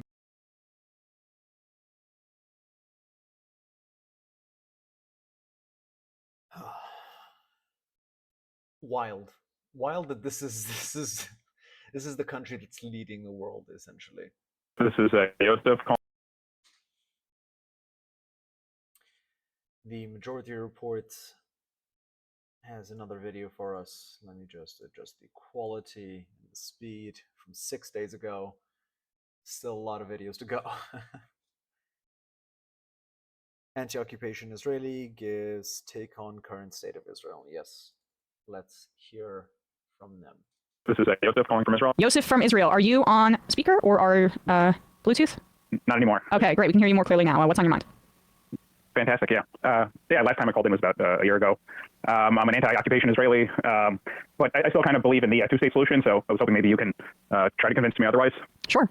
First of all, Yosef, amazing. Thank you for being an anti-occupation Israeli. I know that there's a lot of forces within Israel that aren't on that side, and it must be a very difficult time for you. So thank you for calling in. I believe in a one-state multiracial democracy within the Middle East. I believe that the 1967 borders is the second best option, but given the level of settlement activity in the West Bank and the Trump administration allowing for Israel to annex the Golan Heights, which the Biden administration didn't reverse, I don't know how that's possible. I think when we're talking about the Nakba, and I'm sure as an anti-occupation Israeli, you understand what that meant for people, it's not just for only Israelis to have the land that is in proper Israel all along the sea, in terms of trade prospects, in terms of people's homelands. I believe that it's the best case scenario, like it was in South Africa, for the wall to drop and for there to be racial integration within Greater Israel, which is basically how I would refer to the West Bank and Gaza, because they're under Israeli control. They just don't have rights. Yeah, I mean, look, I would like to definitely see some kind of, some people call it the federation movement, and most people in the anti-occupation bloc are a one-state equality solution. I mean, I would like any scenario to have equality amongst people, but like at the same time, it's not for me as an Israeli to say that Palestinians necessarily have to live with us in one state. I mean, along with that, I've read Herzl's vision for a land which is 120 years old.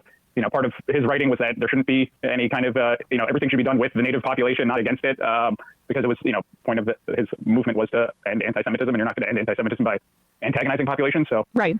In terms of in terms of ending hatred, that's also what I think is the most effective solution. Like you see this in anthropological studies or like sociological studies about when people live side by side. But also the thing is that there's already 2 million Palestinians that live on Palestinian Israelis, right? Sure. That live within Israel, and as you know, they are second-class citizens. Expanding the citizenship, well, not in a legal way, second class, but in a practical kind of how society treats them kind of way. Right. I mean, for example, you as a Jewish Israeli, did you? I don't know if you're in Israel now, but with those rocket attacks from Iran, you have a place to go, right? You have a shelter. No, I'm actually in the Haifa area. Oh. My neighborhood doesn't have shelters. Oh wow, you're in Haifa. That's a very. Are you in Haifa right now? Yeah. Wow. It's been a crazy few weeks here. It's my first time living in this kind of condition here. Yeah. But I mean, it definitely informs perspective on both, why Israelis are traumatized in a way, and obviously extrapolate what people in Gaza and Lebanon, without all the defenses, have to live with. For people that don't realize, Haifa is in the very north of Israel, so you were quite close to the fighting between Hezbollah. 20 miles from the Lebanon border. So we've been getting regular rocket attacks here for the past 2 weeks. They've been only getting more intense. Part of the reason I'm anti-war and occupation is because I'd like to be secure living here. Right. And our actions aren't. We could probably have a ceasefire deal. I know Hezbollah is looking for one now, but I don't think that's going to happen with our government. Yeah, I mean, so what's your assessment of how Israelis are feeling? I mean, I know you're in Haifa, so it's perhaps a little different, but about Netanyahu in particular, because I know his poll numbers have gone up. They're definitely scared. Look, as opposed to the judicial reforms, the anti-war protests now do have, as a ray light, there is a lot, there's clear people are definitely enjoining the war and the occupation, which you didn't see during the judicial reforms. So, I mean, I was very happy to see that in terms of, at least people are openly walking around saying we need to end occupation, we need a ceasefire, and, but yeah, I mean, we can protest all we want. The government, is not going to do anything, and there's not going to be elections until 2026, most likely. And that's the thing about the democracy stuff. Like, frankly, I mean, even with the Israeli people, I think people are a little bit fooled by some of the visuals from Tel Aviv in terms of protests, right? Like the more liberal Israelis are in the cities as opposed to the folks in settlements and more extremists who also are part of the population, but maybe not. They're not going to be in the hostage protests that you see. But could you just give people a sense of when you talk to other Israelis? Do Palestinians really come up that much? What's your sense of how people feel about the current war aims of the government? It's hard to assess from the outside. A lot of people think that the ultra-Orthodox people I've spoken to think that this is a political war. I mean, it's pretty clear for, I think, most of the citizens. In regards to the Palestinian issue, it seems like a very emotional response, at least up here the past few weeks, because people are under threat. And, when I talk to people, it's like, well, how do you think it feels to be on the other side? Very basic peacemaking work, But, that is definitely an issue, but it's, very emotionally charged. It's hard to tell people, when they're dealing with alarms and taking their kids to bomb shelters, to think about somebody else. I mean, that's part of what, we do as political junkies and people who are trying to change things. But I definitely see how the situation, has evolved to what it is, being in these circumstances. Yeah, downward spiral. It's reinforcing itself. It's horrible. Lastly, I mean, it almost seems like, that from our government, this is almost intentional. Like, you want to put 60% of the country in bomb shelters and on alert because that's going to radicalize them and make people more right-wing, I think, by nature. 100%. What is the appetite for long-term war within Israel?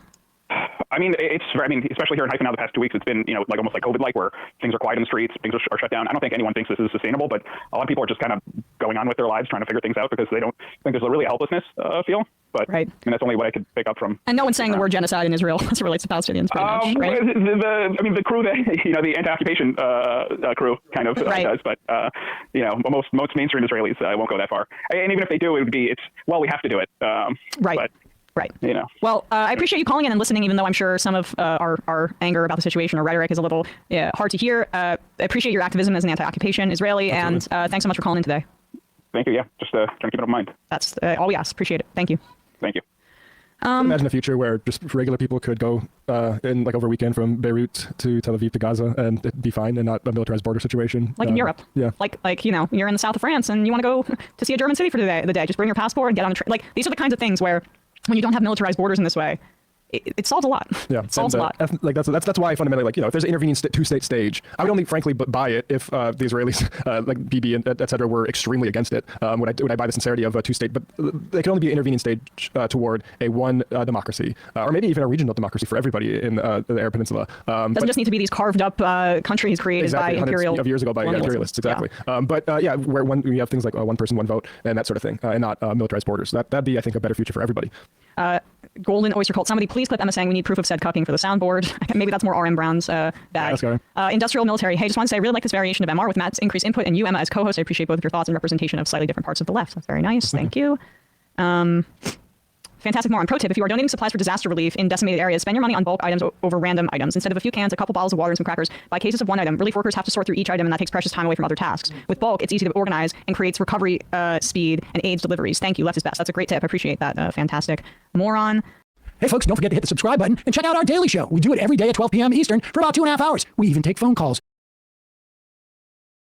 I mean, you have, this is something I guess I think I emphasized every single time I've streamed about this. Don't fall into the same trap, the same reactionary, I guess, response of they're all like this or they all think like this, because this is how, the Palestinians are treated. They're all Hamas, which we can recognize as insane and ridiculous. We shouldn't do the same with Israelis. Yes, I understand that polling shows that the majority of Israelis are very right-wing, very supportive of this. I think almost the entirety of the population served in the IDF, so yes, their hands are not clean. However, there are plenty of people who are conscientious objectors. There are plenty of people who refused to serve in the IDF. There are plenty of people who oppose Israel's actions. There are plenty of people who don't support this. Don't paint with a broad brush. It's the tiniest, finest brush you can find. Yes, it takes more time, it's more difficult, but it's the right thing to do. Okay, let's bring you... Before you bring anything, let's adjust the quality. Adjust the playback speed. And we're good to go. Okay, let's bring you more on that breaking news out of northern Israel. We're getting reports of a drone strike in Benyamina near the city of Haifa. At least 39... Sorry, did not give an introduction to this one at all. It's Al Jazeera English from 6 days ago. Hezbollah drone attack targets northern Israel, at least 39 injured. People now have been injured. That's the latest that we're getting. Ori Goldberg is an Israeli political commentator. He joins us from Tel Aviv. Ori, I'm sure you are trying to get to the bottom of all of this in terms of the impact there in Benyamina. What are you hearing? Pretty much what you just reported. There was impact, that there was no alarm raised. That means this drone got by our air defense and warning systems, and that there are people hurt, quite a few of them in severe and or critical fashion. There are several military targets in the region, I would assume, especially when one considers the number of casualties that this drone hit one of those targets. How significant, Ari, is it for no alarm to have been raised, given the layer upon layer of Israeli air defenses that the country has? It's very significant. I'll share a personal anecdote. The drone that hit Israel on Friday evening landed about 7 houses from where I live. And then there was an alarm. The fact that there is no alarm now means that some loophole has been found by Hezbollah And this is again, significant not just in terms of discovering Israel's air defense system's weakness, but also when one thinks of it in the context of Israeli statements about how Hezbollah is down to 30% of its rockets and Hezbollah has been decimated and Hezbollah is not functioning. It appears that Hezbollah is functioning quite well. And that discrepancy, which unfortunately has become quite par for the course for official Israeli statements, is of tremendous significance. Yeah, those statements coming from Israel's Defense Minister Yoav Gallant, who was very keen to show that Israeli operations against Hezbollah have been successful. Nevertheless, it doesn't appear to be the sophisticated weapons that were involved here, but something lesser, a suicide drone or a kamikaze drone, as they're called. What does that say to you? It says that Israel invested a great deal of money in technology, and just like Israel built the world's largest, most expensive subterranean obstacle to stop Hamas tunnels, and then was surprised by a very ordinary military attack, Israel's high-tech preparation for a potential Hezbollah offensive apparently has left it open to low-tech weaponry. Some would call it a lack of strategic forethought. Some, when one considers Israel's suicide drone sales across the world, would call it karma. I wonder what the impact there will be amongst Israel's civilian population in and around Haifa and the town of Benyamina. It's a country where people are used to aerial attacks. People are used to responding to air raid sirens. The idea now that there is, as you say, this loophole in their defenses. What do you think the likely ramifications will be of that? I would assume they would simply be more support for this quote-unquote war effort, because your run-of-the-mill Israeli would look at this and say, here's proof that we should take our future into our own hands and make sure that these enemies cannot fire on us at will. So I would not assume you'll hear any real criticism of the government. Perhaps you'll hear criticism of the tactical and operational preparations and the civil defense array, but I doubt you will hear any kind of criticism about the war itself. I would assume that pro-war sentiments, which are now broad consensus in Israeli society, will simply grow stronger. So pro-war sentiments may deepen in the wake of an attack like this. Retaliation, then, we assume, is inevitable. Well, you know, Israel is bombing Lebanon incessantly and operating on Lebanese territory. You don't have to call it retaliation anymore. Israel is engaged in a full frontal offensive against Lebanon. You know, there's no real way to separate initiative from retaliation. This is a war. I think the main significance here has to do with the narrative Israel wishes to produce about its ongoing stream of successes, as opposed to its inability not just to actively defend citizens and soldiers, but to even have proper alerts. All right, Ari Goldberg, many thanks for talking us through all of that. We will, of course, try and get more information on this moving story. A recap of those developments out of northern Israel. We are hearing of at least 39 people injured, some of them critically, after a drone exploded in the town of Benyamina. The assumption is that was fired from Lebanon. All of that needs to yet be established. But Benyamina is a town in the Haifa district of Israel. Haifa, as you probably know, a major city in the north of the country, a port city, a site of important strategic value to the Israelis as well. Noor Odeh joins us from Jordan's capital, Amman, to talk about this in a bit more detail. Just a reminder that the Israeli government's banned Al Jazeera from reporting both in the occupied West Bank and inside Israel. Noor, what are you hearing in terms of the Israeli perspective on this? Well, Niamh, we know that 39 people are confirmed injured. The images emerging out of that area show people in uniform. And we also know we received a claim of responsibility from Hezbollah a few moments before news started coming out of the Benyamina area in Haifa that they had targeted a military camp in that area. We're still waiting for an official statement from the Israeli army. The Israeli media is reporting a large contingent of ambulances. Some of the critically injured were taken by helicopter. This is the largest drone attack that we've seen in an entire year, in fact, ever, because these drones have only come into play in the past year. They are far more difficult to detect, as we've been saying, and the Israeli army, according to media reports, is investigating why the sirens, which usually go off when something foreign, undetected, unknown is in the air, and why Israel's very sophisticated air defense system was unable to intercept that drone before it exploded in that large crowd of people, which appear perhaps to be of soldiers. Yeah, you raise an important point, Noor, that despite all of the top-level technology that Israel has to precisely keep an eye on the skies, particularly when they are at war with Hezbollah, an incident like this happens. But interesting also that you point out the intended target appears to have been a military camp, and there have been these claims of responsibility by Hezbollah. It does beg the question, how does Israel now calibrate its response?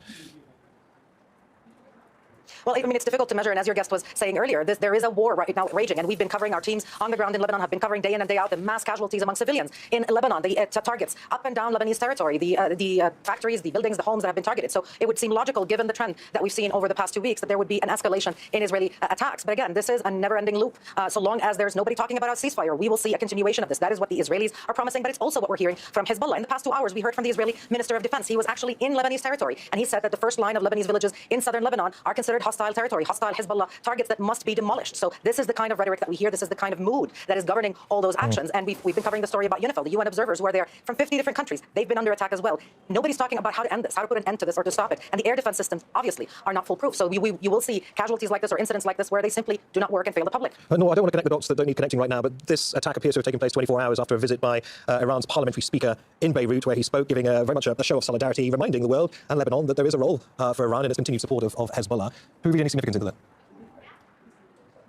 Well, the Iranian foreign minister has been visiting the whole region. We saw him in Beirut. We saw him today in Baghdad. We saw him earlier in Saudi Arabia. And the Iranian president was in Qatar even before that. So there's a lot of diplomatic activity from Iran. And as you said, it's not just to seek an end to this war and end to the escalation, but to also remind everybody that Iran is not a player that you can write off. And since the beginning of the war on Gaza, since the beginning of this genocide, we've heard from the allies of the Palestinian people and from this, what is called the Iranian axis, if you will, for lack of a better terminology. We've heard from Hezbollah and from groups in Iraq, from the Houthi in Yemen, from Iran itself, that they will not abandon Gaza, that they will not abandon the Palestinians. They will not allow Israel to defeat Gaza. And that's how we saw an escalation followed by another, and this domino effect leading to an all-out war in Lebanon. So it would be logical to assume that Iran would not also abandon Lebanon now that it's been dragged and sucked into this war because of its solidarity with the Palestinians, with Hamas, and with Gaza. There's a lot at play here, and it's very easy to forget that what is happening is not disconnected. This is one big story with a lot of regional ramifications, and it is part of the global competition, if you will, in this region. Who will have the final say? Will it be the U.S. that is talking about a post-Hezbollah period in Lebanon? Will it be Israel who wants to decide who is amicable to them, who can rule Lebanon, who can be in power in Gaza or in Palestine in general? Or will it be something more diplomatic, something more in line with international law, something that would save the system from seeming so useless at this point, so unable to protect civilians and stop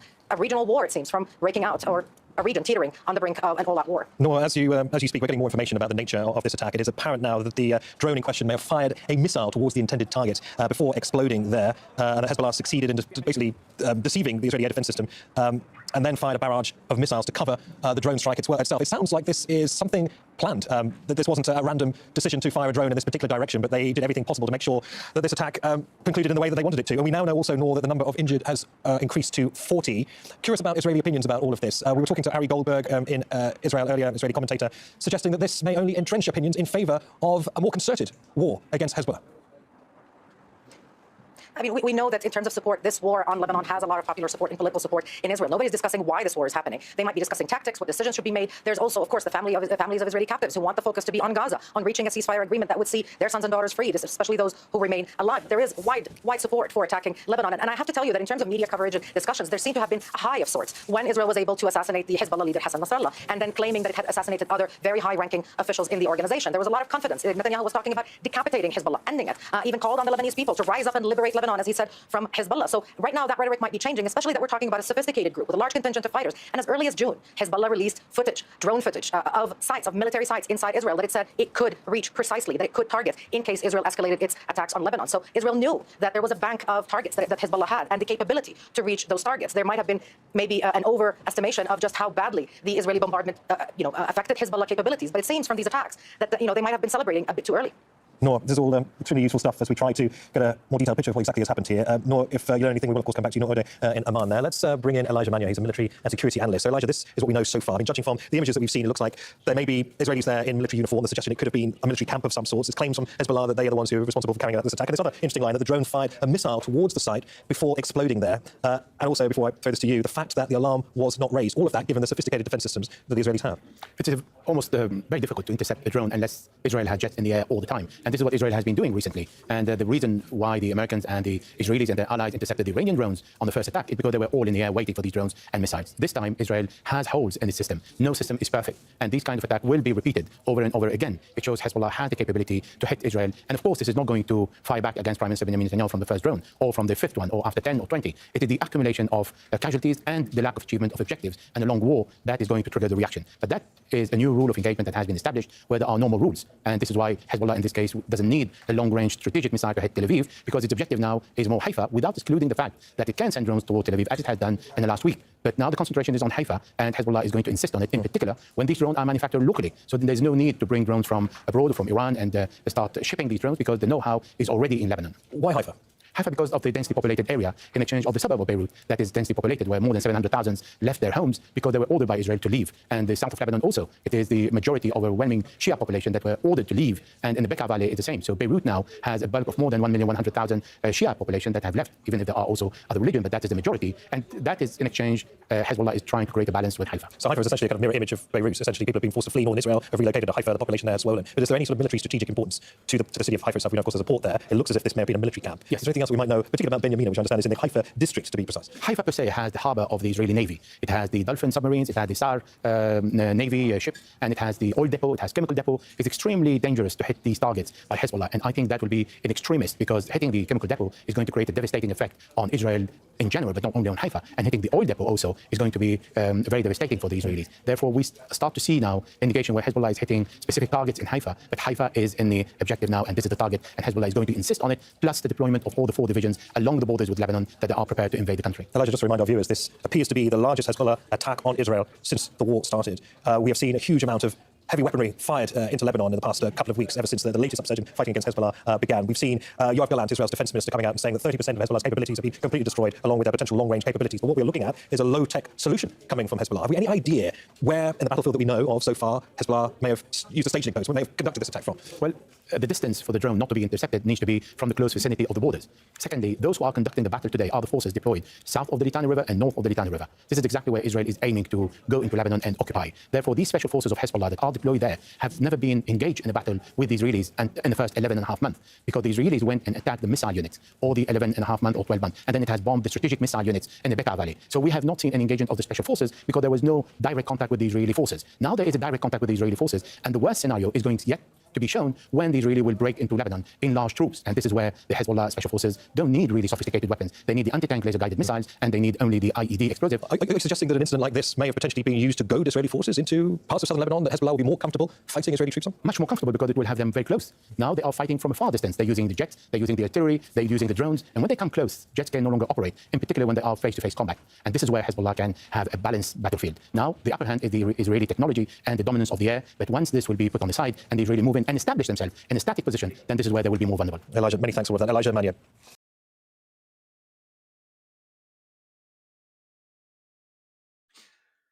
With the level of comfort people have of firing at people at a distance, you know, with guns, or, you know, with missiles, or even with a bow and arrow, you lose this.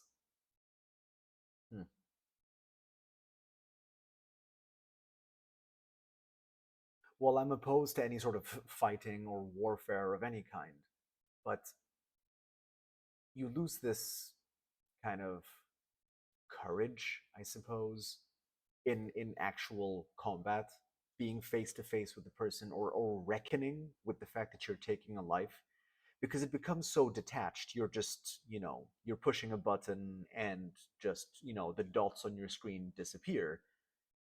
You're just erasing people without realizing that they're people, or you don't have to even dehumanize them to such an extent, because they're not people, they're just dots on your screen, or they're just, you know, little markers ahead, or it's that silhouette at a distance. But face to face, when you're, I think that really would bring real value to taking a life, to understanding what you're doing. I think the issue the US has is that any war it's been at, except the Civil War, has been so far from home. The people it fights are, you know, so far from their shores, they're completely unrelated, which is why I think there's a much greater appetite for war. I think Israel has a similar, you know, view of you know, a larger appetite for war, or more comfort, you know, starting war or killing people, because it is so distant, because they have such superiority with weaponry that they can kill people without having to actually reckon with what it means to actually take a life. I don't know. It's just something, just a thought in my head, I suppose.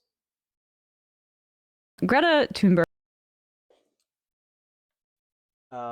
Majority reports 6 days ago, Greta Thunberg refuses to stay silent on Palestinian rights. Yes, Greta Thunberg, wonderful human being, genuinely just a wonderful human being.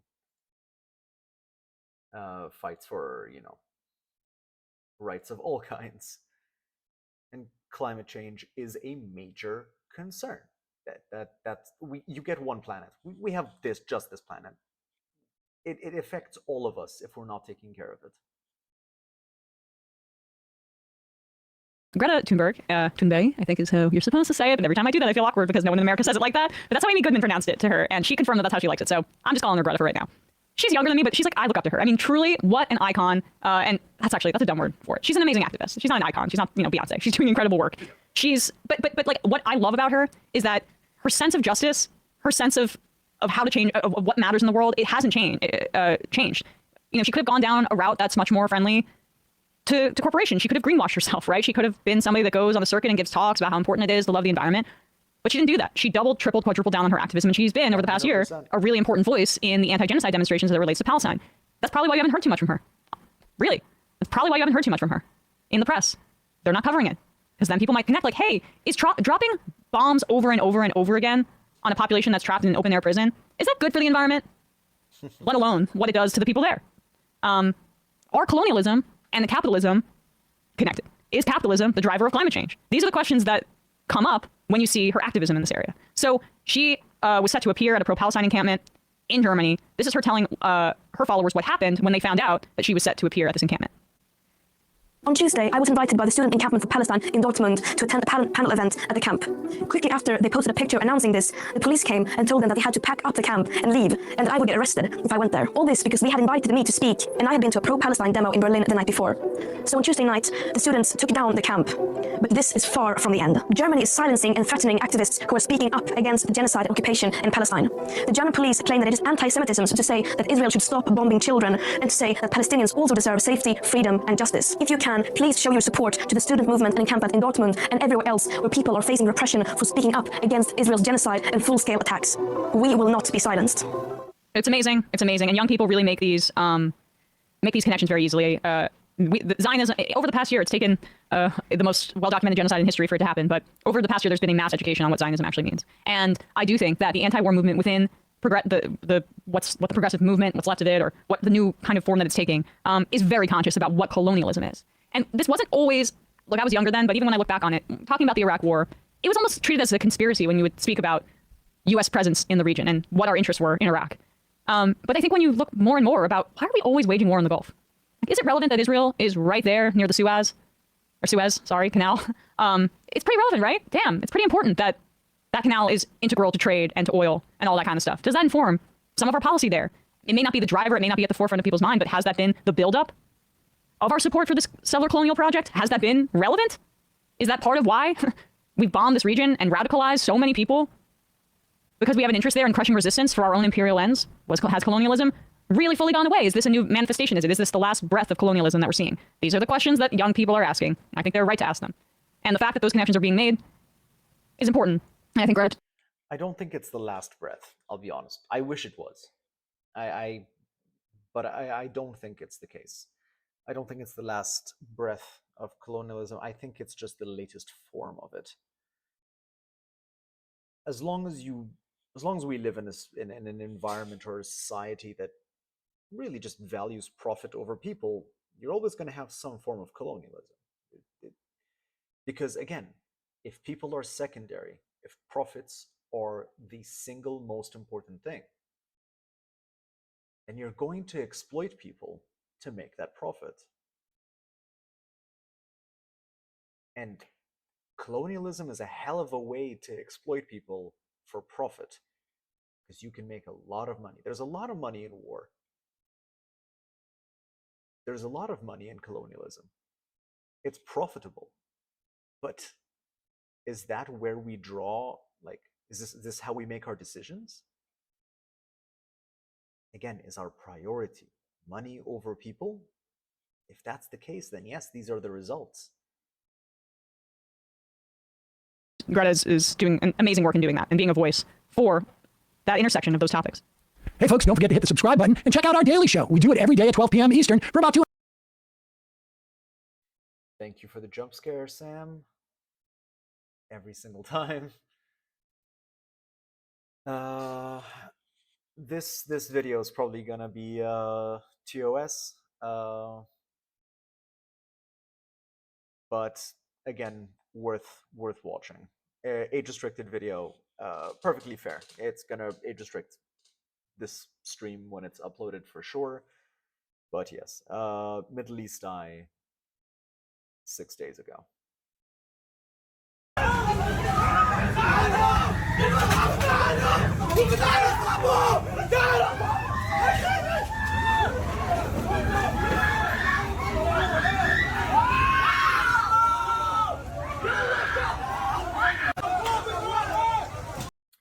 These people are being burned alive.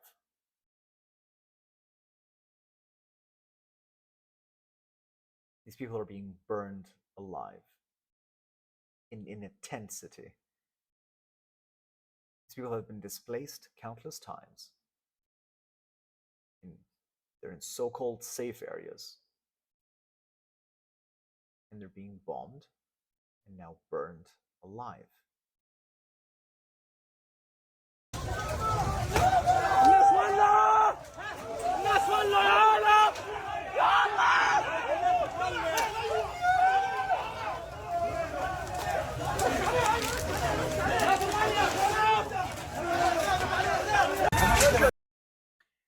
If you couldn't see that, that's a boy on an IV drip, clearly injured already, unable to move, unable to leave, and is being burnt alive. There to receive medical treatment. And they didn't just kill him, it would already be horrendous. They're burning him alive.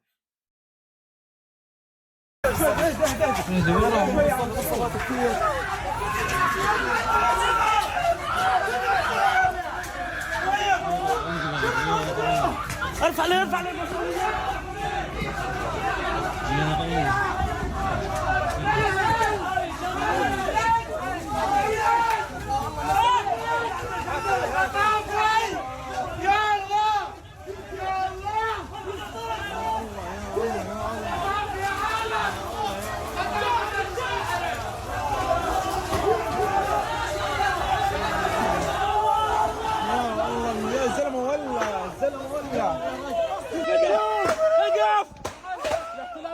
ارتكب مسرح حريق الناس ولعوا حريق داخل مشفى شرق الاقصى.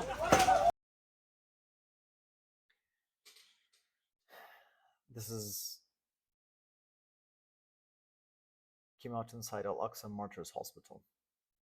This is at a hospital.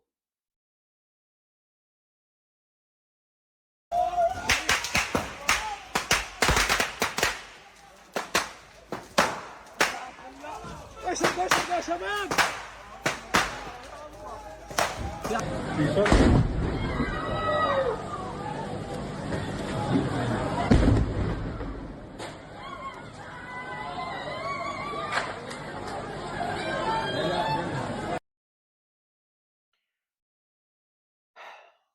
I'm thinking of starting another series. And it's gonna be hard to go through. It's going to be very frustrating. But I'd like to expose some of it. I, unfortunately, spend a lot of time online. And I spend a lot of time in very 4chan, right-wing, gross type areas. Because I want to hear what they have to say. I want to hear what their perspectives are. I mean, originally that's how it started.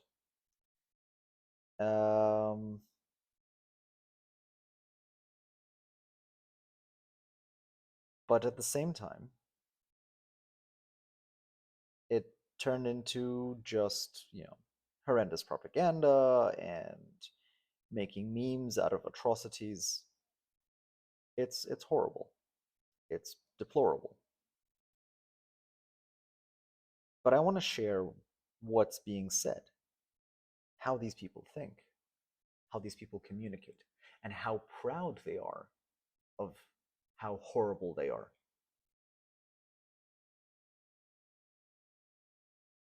That'll have to come later. I can't right now, but it'll have to come at some point. Not going to cry if this is a HasanAbi video. If you're even remotely familiar with this, you would have heard about Asmon Gold. Asmon had come out saying some insane things, talking about Palestinians, that they're inferior, that he doesn't care if they get, genocided or whatever. And he got quite a lot of backlash for it. He then had a conversation with Hasan, and it helped, I suppose, because he made a video responding, or he made an apology video. He does make an apology video after this, but I didn't see the actual debate, I suppose, he had with Hasan, and I would like to see that. I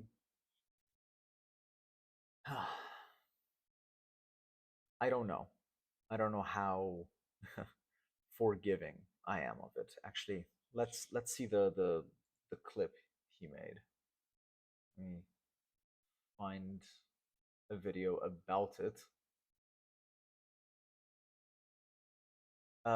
This is a video by Ryan Beard Productions. I haven't watched this person before. This is from 3 days ago, and they talk about. I mean, they show the clip of Asman,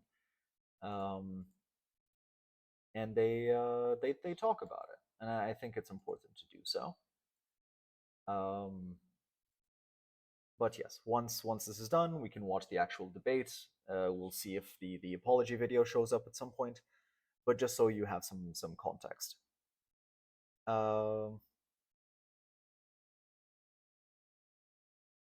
My issues with it, I mean, it's pretty clear, you know, how distasteful the things he says are.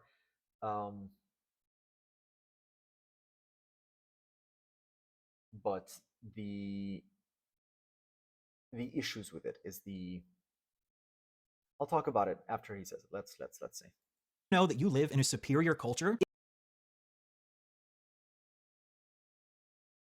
If you're an American, did you know that you live in a superior culture? In this superior culture, if your gums ever start to bleed, you don't go to the dentist, you just rub your gum blood all over the walls. In this Okay, this is also something. People were really pissed at Asman for the things he said, and they, you know, started to make fun of him, mostly because of how he very much so decides to live. He does live a very gross life. Very unsanitary conditions, entirely by choice. I don't, while yes, I get it, especially considering the things he says, like about, you know, how superior, you know, he is.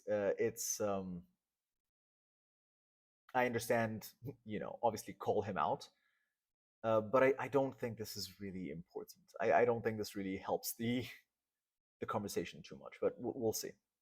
superior culture, if you need an alarm clock, you don't buy an alarm clock. You just heat a rotting rat until it smells so bad that it wakes you up. And the dead rat was a problem. I will be honest, because what happened is, like, so I had I've had many dead rats in the house. I used the dead rat as an alarm clock because basically I live in Texas. It gets really hot in Texas. And whenever it would get really hot, it would, like, the house would get hotter and it would, like, cook the corpse of the rat and it would make it smell worse. So, like, I would wake up every morning at like 7:30 or 8 a.m. Like, I was ready to go because the first thing that happened is I'd smell that goddamn rat. It's a natural alarm. Yeah, free alarm clock. In America, we don't clean our bedrooms or our kitchens or our gaming rooms. And if a cockroach climbs on us while we're gaming, we let that cockroach climb, baby. There's a roach flying at me. Give me a minute. Where'd he go? Oh, shit. He's on my belly. Look at him. He's right there. Oh, God. Get him out of here. And we sure as hell don't drink water. Okay, I mean, that might be the worst thing he does. Water is the best drink. Wow, who the fuck drinks this shit? Yeah, just, I do. USA, USA, USA. What? You think all of this sounds disgusting? Well then, you're probably a Palestinian. Telling a 34-year-old to clean his room is honestly Palestinian behavior. Your small Palestinian brain just can't comprehend the vast intellect of a true American like Asmongold. You live in rubble because your house was bombed? Well, Asmongold lives in rubble because he chooses to. Because in America, we have the freedom to make that choice. So a few days ago, the streamer Asmongold said that he doesn't care if Palestinians die in a genocide because their culture is inferior to America. If you want to consider a genocide as a systematic killing of a group of people, they have genocide built into Sharia law right now. Yeah, that's a very interesting thing. I do find it very interesting, the amount of people that know nothing about Islam, and then they would go and say things like, oh yeah, they have genocide built into Sharia law. No, the fuck they don't. Because that's not what Sharia law is. Okay. Sharia law is just Islamic law. It is just the way. it is no different. And again, I don't think that should be the law in any country. It is no different than having the Ten Commandments as your law in the country, or the Levitical law from the Bible be the law of the country. It's just the religious law, man. It's no different. And I mean that no different. And if you think there's a difference, then you haven't read them. Read up on Sharia law, the good and the bad, and read up about the Levitical law, the good and the bad. They're not different. So no, I'm not going to cry a fucking river when people who have genocide that's baked into their laws are getting genocided. I don't give a fuck. They're terrible people. These people are not your allies. They are not the same as us.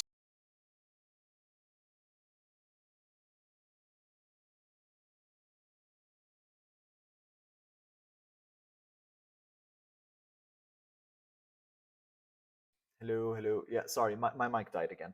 I'll have to go charge it. Who is these people? Are you talking about?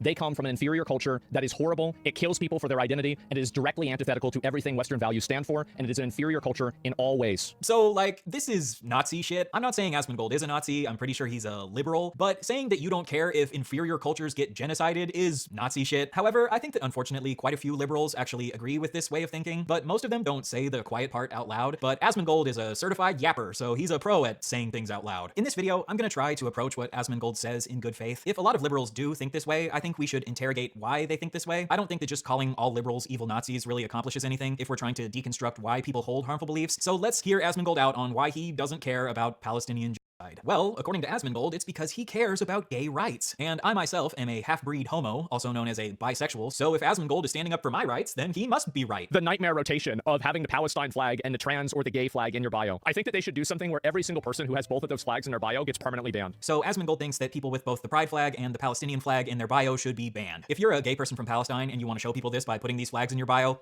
you're getting banned. Sorry, I don't make the rules, Asmongold does. I think we should put Asmongold in charge of all social media because he seems very good at running things in a very orderly and organized manner. Anyway, according to Asmongold, you cannot be gay and Palestinian, and you definitely can't be gay and support Palestine. Palestine and trans rights, or Palestine and LGBT rights, these are two things that you can't support at the same time. You can't do it. It's so annoying. And I think that if you see a person that's doing that on Twitter, you know that they are a vapid, emotionally charged baby that puts no thought into anything that they say or do. I'm just a little baby. That's why I support Palestine and gay whites. I know it just sounded like I said I support gay whites, like white people, but I was saying gay rights in a baby accent, so please don't cancel me. All I do is shit my pants and support Palestine because I'm a baby. I like to poop my pants because I want to be stinky like Asmongold's room. So Asmongold is saying that you can't support Palestine and gay rights because Palestine doesn't support gay rights. America just made gay marriage legal 9 years ago. Does this mean that he thinks no one should have supported America before 9 years ago? So not to sound condescending, but there's this thing called nuance. You can support something as a whole without supporting every single element of that thing. For example, I have somewhat conservative parents, and I love and support them as their child, but I don't support every single religious belief that they hold. In the same way, I support Palestine because I think that Israel should stop bombing the shit out of them, but I don't support every single law that Hamas as the de facto government of Gaza passes. This is how I can support both Palestine and gay rights. Acting like you shouldn't support Palestine because not every single element of Palestine is perfect is known as the fallacy of composition, where you infer that something is true of the whole from the fact that it's true of some parts of the whole. But sorry, I forgot. I only support Palestine because I'm a little dumb baby. You cannot want to genocide and also want rights for gay people? No, you can't. You hear that? You can't support gay rights and not support genocide. You have to choose one or the other. Gay rights, genocide.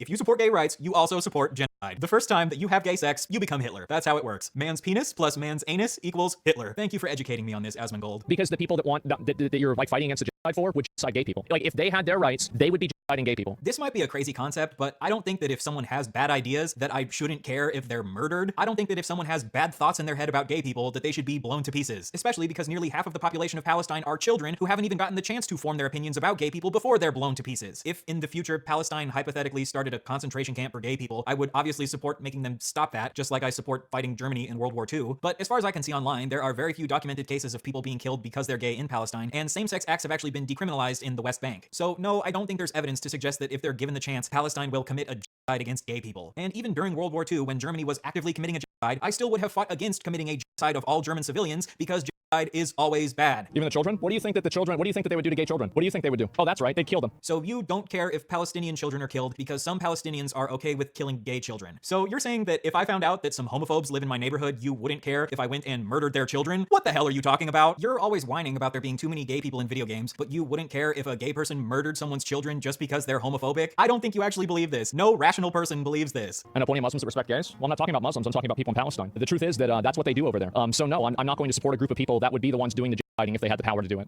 It is that simple. No, I don't feel bad for them. I don't feel sorry for them. I don't care. I don't support them. So as I already said, the laws for gay people are different between the West Bank and Gaza doesn't even have any laws formally on the books because Hamas is just the de facto government in Gaza. Yes, there are probably some people in Hamas who would support killing gay people, but Hamas does not represent most Palestinians. If we hypothetically had some people in the government who thought it was okay to kill gay people, would you then not care if someone killed all Americans? This logic is so obviously stupid. I don't actually think you believe a lot of this logic. I think a lot of this is just rationalizations you're coming up with on the fly because you want reasons to not care about brown people being genocided. Sorry. You can't let people rule with any sort of religion. It's all bad. So I agree that countries shouldn't base their laws around religion. I believe in secular governments, but I also do care if someone commits a genocide against people who live in a country with a religious government. I believe that Islamism and Sharia law, Christian nationalism, and Zionism are all harmful, regressive, conservative beliefs. I agree that it's bad that Hamas promotes Muslim fundamentalism, but I also think it's bad that people in Israel promote Zionism, and it's bad that people in America promote Christian nationalism. Some people in America use Christian nationalism to justify passing anti-gay and anti-trans laws. Some people in Israel use Zionism to justify bombing Gaza. And yes, some people in Hamas use Muslim fundamentalism to justify being homophobic. But I would still care if someone committed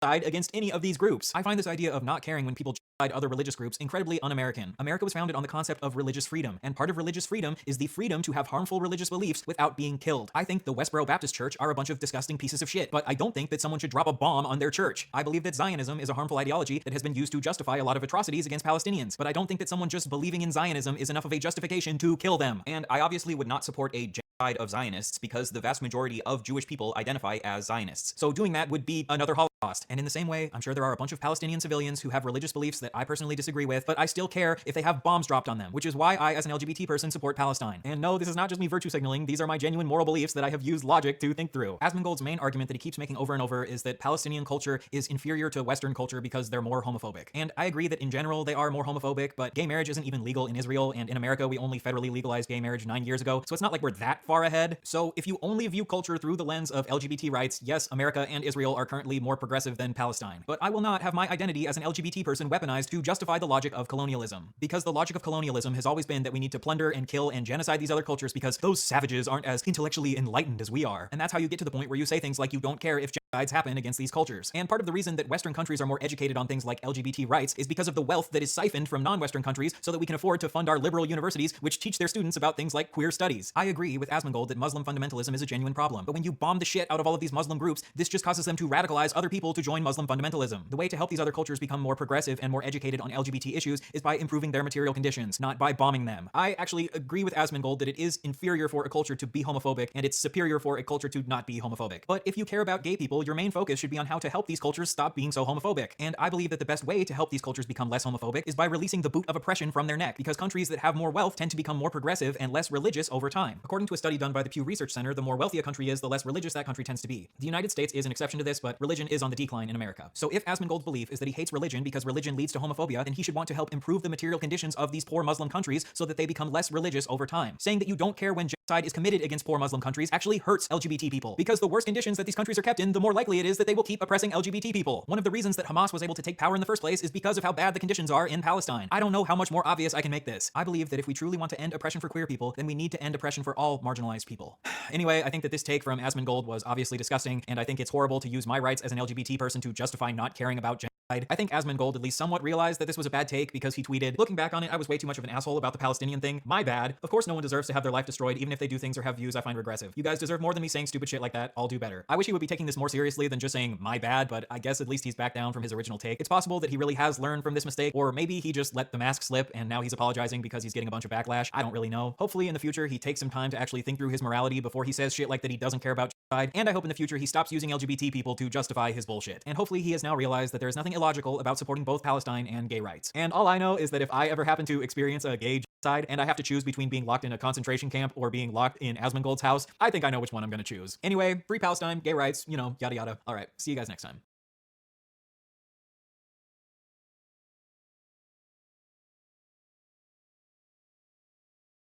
not going to cry a river when people who have genocide that's baked into their laws are getting genocided. I don't give a fuck. They're terrible people. What the Ain't no way he's talking about Palestinians, right? They'd be doing the same thing. And how much do they kill? As many as they can. They're not able to kill as many people as Israel because they don't have as many bombs and as many weapons. But if they did, they'd be doing the same thing. Oh my God, I hate this argument so much, bro. This is crazy. Holy, what is this? This is the full clip? I consider a genocide as a systematic killing of a group of people. They have genocide built into Sharia law. Bro, oh my God, bro, oh my God. It's so funny because like his analysis right here is the liberal analysis. When you scratch the surface of like the average American over a certain age and why they are so blind to the obvious dynamic, the obvious inequalities, the obvious inhumanity of Israel's operations, they literally agree with this. They also think this. You only arrive at this conclusion after years and years and years of social conditioning that justify the war, the war on terror, America's war on terror, and the unironic justifications for this war on terror required the dehumanization of Arabs and Muslims and every single person that lives in that part of the region. Because if you were to look at the situation and recognize that humans are being blown apart every single day so that America can secure oil fields in Iraq, you would go crazy. So you have to either, on the one hand, omit key details, but also every single time you cover the atrocities, have to make it seem like they are, you know, worthy targets or collateral damage that is permissible. Why is it permissible? Because they're not really human beings. Don't have as many bombs and as many weapons. But if they did, they'd be doing the same thing. That's it. Just takes enough. That's right. These people are not your allies. They are not the same as us. They come from an inferior culture. Asmongold, your co-owner of your organization, you are calling a person from an inferior culture. What are you doing? Log off the internet, stop reading Reddit, and go talk to some real humans, please. Holy shit. That is horrible. It kills people for their identity, and it is directly antithetical to everything Western values stand for, and it is an inferior culture in all ways. It is that simple. Bro, this is straight up one-to-one what Nazis said about Jewish people, what like the most right-wing approach to this conversation. This kind of attitude, American exceptionalism, literally is the same thing. You're just removing American exceptionalist sentiment that is baked into American society, Western superiority. You're just taking the thing that shelters it and the thing that makes it like the norm. When you remove the outside patina, the skeleton remains. This is the skeleton. This is the bare bones, okay? This is the bare bones of the argument that like America is the best country on earth. When you remove the outside stuff that makes it, I guess, seemingly more appropriate for liberal consumption, okay, in an otherwise liberal society, this is what you arrive at. I think he popped off on this, not thinking that like this would be, there would be a lot of repercussions for this. And you know what else is disgusting? The people in the West that enjoy more privileges and freedom than anywhere else in the world romanticize their behavior or their lifestyle as anything other than barbaric. This is what people think you say about Israel. I know. Like if you were to say this about Judaism, understandably and rightfully, you would get banned, and you should get banned. Like if I were to ever say this about, if I were to ever say like, oh, Jewish culture is this way, I would literally be Adolf Hitler. Okay, it's fucking ridiculous. For the record, I don't believe that about Judaism, regardless of how much my psychopathic rabid haters try to claim. I believe it. And plenty of Muslims that respect gays. Well, I'm not talking about Muslims. I'm talking about people in Palestine. The truth is that that's what they. Dude, come on, dude. What Palestinian culture as a whole? Dude, this is your brain on Reddit. This is your brain on Reddit. If you don't interact with normal people, if you don't talk to people on a daily basis, and the only way that you're getting information from, your only outlet to the outside world is just simply Reddit, you arrive at this conclusion. It's like literally a vector of radicalization against Muslims, Islamophobia, and also specifically Palestinians. That's crazy. It's also additionally ironic when we talk about LGBTQ support because his community hates gay people in representation in like video games. So what the that's the other part of this that I don't understand. It's like, oh, Western culture is so superior. We love the gays, except I throw a fit every time I see them in my video games. But it's bad when Palestinians, I have imagined an alternative reality when Palestinians also do that. And I hate it when they do that. Okay, Asmongold wants to talk. He said, hello? Hey, can you hear me? Yeah, I can hear you. All right, Asmon. Okay. Yes. In the interest of fairness, I want you to explain what you said that I saw in limited clips earlier today, I think. Okay, so basically, I find it to be really problematic that people put like a lot of virtue signaling. I think it is virtue signaling for people that are supportive for like trans rights and LGBT rights when they support countries that kill people and prosecute them for being LGBT. I think it's a huge problem. I don't think you can have both of those things. So when you were saying like Palestinians exhibit inferior culture that's barbaric, you were simply talking about the hypocrisy. Is that what it is? Yeah, pretty much. I do. And somebody in my chat said that you said that I thought Christian theocracy was better. No, I didn't say that. Oh, what a fucking surprise. Okay. Well, here's the thing, right? Yeah, go ahead.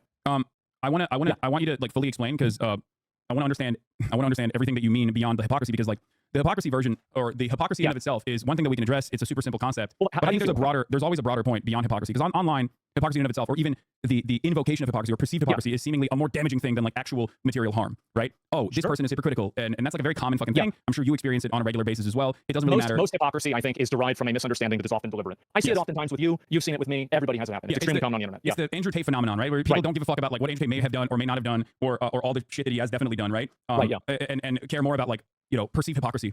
Usually, they care more about that than anything else. So I don't really. There's a McDonald clip about that. It's very good. Yeah, I don't necessarily care about hypocrisy that much, but in terms of the hypocrisy of the matter, I can explain it to you.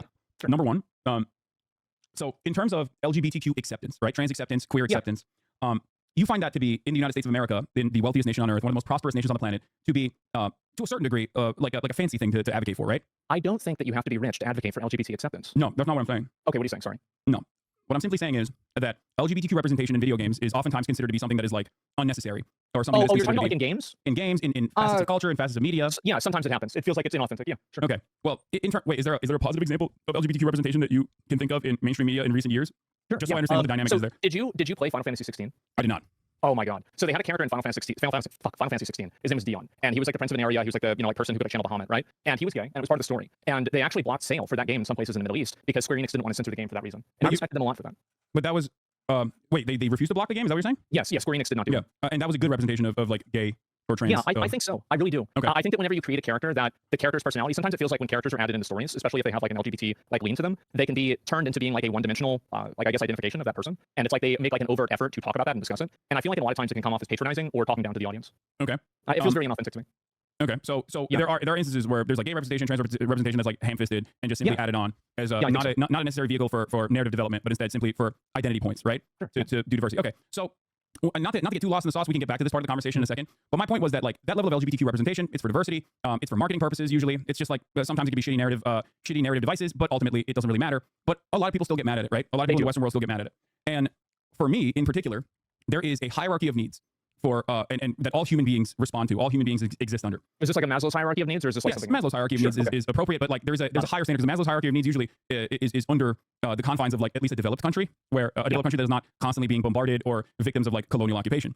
My point is that Palestinians are not inherently anti-gay or anti-trans or anything like that. There are gay Palestinians, there are trans Palestinians, both living in Gaza, in historic Palestine, and also certainly outside of Gaza. Well, the problem is there is no time or space or opportunity for them to engage in queer liberation, let alone, you know, advocate for more representation in their artworks, for example, when they're too busy being bombed and destroyed and killed and ethnically displaced for 76 years under an apartheid regime that is a settler colonial occupation. Okay, real quick. You don't think that I support Israel, do you? I don't, but I think that, no, I don't think you support Israel, but I think you saying that like Palestinians are immoral or evil or have an evil, antiquated culture or are barbaric is not only ahistorical. What's up? I do think that. Yeah, I mean, I don't know, man. Like, how can you be in support of a culture that tells people that they can't be who they want to be? Like, I mean, really, I mean, if I was advocating for what the laws were there, I would get banned for hate speech. How's that acceptable? Yeah, I think you are misunderstanding what their culture is, what the Palestinian culture is, and you're also not setting the standard under the material conditions in which they exist. I don't think that you can do that. So there are a number of other countries. For example. Okay, okay, let me go after this. Okay, you go ahead. But I will give you more historically appropriate points in a second. So basically, the reason why I don't like what they do is because it's based off of a religious theocracy. And so you can look at other religious theocracies in other countries that aren't being bombed, and the one commonality that they have is that they all suppress people's identity and they express their freedom of expression. And I think that any culture and any type of government that is derivative of a religion is fundamentally inferior. I think this is true with any book. It's true with Judaism. It's true with Christianity. It's true with Islam. It's true with Hinduism. I think it's true with anything. And I find it to be very problematic that we're using these books as a guideline for like how to make laws when these books actively encourage killing people for different types of identities. And obviously, like, I understand that there's like a huge spectrum of people that are part of any culture. There's people that are way more progressive, people that are way less progressive. But what I see is that I see countries that have laws that haven't been bombed, right? You look at like Saudi Arabia, like Dubai. A lot of these other countries still have the same types of expressions or same type of restrictions on the expression for LGBT. And I find that to be problematic and inferior. And I think that you could I want to make sure that this is very clear, because like, I don't want you to think that this is something that's like the brown people over there are wrong. I would say the exact same thing for us, you know, like the church, you know, like Christianity. Like if you look at, for example, like Salem witch trials, it's disgusting. It's horrible. So all I'm saying is that I think that there's a standard that's being applied, and I don't really understand how that's defensible at all. I don't like, and that's what doesn't make sense to me. It's not. Okay, well, go ahead. Yeah, go ahead. But here's the problem. Okay. It's not defensible, but I think most people, including like the gay Palestinians or queer Palestinians or queer Lebanese people, understand that there is no room for advocating for civil liberties in your own domestic policies when you are escaping bombing campaigns. I see your point. So this is the reason why so many of these countries, whether it be Iran, whether it be Afghanistan, whether it be Egypt, or many of these places that were far more liberal from Western standards, from the Western understanding of like social liberalism multiple decades ago, before Western intervention, are no longer as socially liberal as they once were. Because like the 1917 Iran thing, basically? Not 1917, but yes, circa 1950s. Excuse me. Yes, sorry. And when you look at the history of these countries, and not to say that like I don't personally think that Saudi Arabia deserves to be annihilated for having a religious theocracy. I don't personally think Israel deserves to be annihilated for operating within like liberal confines, but still maintaining a religious theocracy that is baked into now their constitution. Do you think that I support that? No, I don't think you support that either. But in terms of the Palestinians, I think the quote was that inferior cultures deserve to be wiped out. Oh, I don't know about that. I feel like anytime you're killing people based off of anything like that, I don't think that Israel or America or anybody has the right to come in and tell Palestine how to live and for them like what they're supposed to do, right? I'm not trying to tell them what to do, but if you want me to accept their culture as being equivalent to ours, I won't do that. Okay. And I do think that it's worse. Okay, but culture, you understand that culture changes throughout time, and it is directly a consequence of like how people or what people are experiencing. In the United States of America, we're evidence of that. We're evidence of that because like we're much far. So do you think like I don't think you would agree that bombing places makes them more tolerant to? Absolutely not. Yeah. Okay, and I don't think that you think that like nuking America, for example, circa 2013 when gay marriage was. We're not going to bomb the gay into them. I understand that. Okay, you're totally right. Okay, so in terms of some of your statements, like not only I think you're wrong on the history of queer culture in Arab countries, in Muslim nations in general. I'll give you one example. The Ottoman Empire actually decriminalized homosexuality in the Tanzimat era. I think it was like 18th century, and before then it was not even like a problem. It was never an issue. Far before Western nations ever actually decriminalized or made it legal to be gay. And this is oftentimes a not really mentioned aspect of the Muslim world or Muslim culture or the Arab history or the region's history at all. Most people don't know this, and it's like genuinely shocking to them. You might maybe even be shocked to find out that the Ottoman Empire, where Palestine was seen as a safe haven for Jews as they were escaping the Spanish Inquisition, for example, and many other pogroms that Jewish people experienced in, especially in Western and Eastern Europe. The Ottoman Empire in the MENA region, all the way that spans to Morocco, was seen as a safe haven and safe harbor for Jews, where they were allowed to coexist in far better conditions under Islamic rule, technically. That was far more tolerant. I would go even farther than you are. I think that back then it wasn't just the fact that they were accepting of gay. I think that they were way more scientifically oriented. They were way more focused on learning and mathematics. I think that's evidently true. I don't think anybody would say the Ottoman Empire was shitty or anything like that. I think they were very progressive for their time. It's not even a question. So, I totally agree with you. But things have changed in the region since then. They sure have. So what do you think is the difference there? Like, what do you think has happened in the hundreds of years that have passed, that have gone by, or especially in the last 100 years? Why has the attitude overall in terms of governance changed so dynamically and so dramatically? I think there's probably a bunch of different reasons for it, right? I mean, it's not like one reason, but I don't think that are we trying to imply that it's like American imperialism and interventionism that's caused this to happen? Is that kind of where you're going? No, I am saying that. America not only directly armed and radicalized fundamentalists in the region, including but not limited to Afghanistan, for example, the Mujahideen, because they were seen as like a fighting force that they could use against the communist-adjacent Afghan government or the USSR inevitably when the USSR did invade. But also beyond that, the most nationalistic or the most militant fundamentalists were perceived in Iran, for example, as the true liberators that were not willing to fight against the Western-backed Shah regime, the Western-backed monarchy in Iran. So that's the reason why a lot of people, whether they agreed with it or not, ultimately on the social front, doesn't really matter. They were like, these guys are going to protect us. These guys are actually fighting back against this ruthless rule of the Shah that was, falsely torturing people on a regular basis. Okay, so if your argument is that, well, how do you reconcile that with the fact that there are other countries, like Saudi Arabia, for example, that don't have that history, but still have the same laws? Oh, that's a great example. Saudi Arabia is allowed to exist like that because they have a valuable resource that they are gladly and willingly coordinating with the Western powers on. In terms of OPEC plus, so did Iran, but Iranian oil was refined by British Petroleum. Mossadegh at the time was a social democrat, very progressive for the time as well, wanted to nationalize their own extraction industries, and this was seen as a massive slight and it caused massive harm to the profit margins of British Petroleum. And the American intelligence and Western intelligence cooperated to overthrow Mossadegh very openly and very clearly. They implemented the Shah regime. He was brutal. He was a brutal autocrat. He was a monarch. People hated him. And at the end of the day, it was the Islamic Revolution and the fundamentalist forces that were the most successful in terms of fighting back against the Shah. That's the reason why they overtook the country and have been dominating the nation ever since. There are plenty of gay and trans people. By the way, Iran is actually weirdly very pro-trans, but I'm sure that you probably didn't know that. They're very homophobic, actually, but they are very pro-trans. A lot of cultures are actually very pro-trans, way more than the United States of America. Maybe to a fault at times, like Iran, when they do forcible gender. I mean, you look at like Native American culture. I think it's extremely popular. Norse culture. I mean, you could say the same thing about Loki, right? It's like the idea of being trans is like super old, like Shiva, right? Another good example. So I think that's true. There's a concept of third gender in India, Pakistan, and many other places as well. So but that's besides the point. So what I'm trying to say is, we cannot exist outside of the material condition that we are subjected to. If you are living under a ruthless, corrupt, autocratic rule, and there's a group of people that say, I'm going to fight back against this ruthless, autocratic rule that is like Western power backed, then people will be on board with that. They're gonna be like, oh, this is great. I love this revolution. I'm on board. Okay, so I can go even farther than that. I totally understand why groups like ISIS happen. Like if you look at people from ISIS, these are people that are like 20 years old. They've lived their entire life being occupied by a foreign power. I think that there's a difference between ISIS and Iran, though. Like I hope you understand that, right? And just like there's a difference between ISIS and Hamas and all these other I'm just giving you an example. I'm giving you an example of so I think extremist groups are created. So you got a lot of heat. You got a lot of hate. One of your most popular, biggest hits was that America deserved 9/11. Remember that? Yes. Bad day. But what you meant to say is that American interventionism inadvertently caused this to happen. Not directly, not even inadvertently. It's a concept that historians call blowback. I totally agree with you about that. I completely agree with you. I think that you're right. I defended that. So my perspective is that I don't think that we can blame, I don't see the logic that all of these other countries that are from the West, right, that are much more progressive, are somehow intervening and making this these other countries in the Middle East hate gay people and want to kill gay people. And I don't see how Wait, you don't agree with that? You're saying? No, I don't. I don't really see how they're congruent. So why do you think that historically they didn't hate gay people, but now they do? Like, don't you recognize that culture changes? You said that you understand that the Ottoman Empire was more progressive in comparison to its European counterparts in terms of the way that they view gay people, even or homosexuality in general. I think that we can come to the agreement, and we can talk about historically all you want, right? I think that in some cases that's true. In a lot of cases, the way that this is perceived around the world, Romans looked at it differently, Greeks looked at it differently, everybody's looked at it differently. But I'm talking about what's happening today. And if I'm looking at those cultures today, those are cultures that are oppressing people based off of their identity. And right now the Palestinians don't have any structural governance to be able to do that regardless.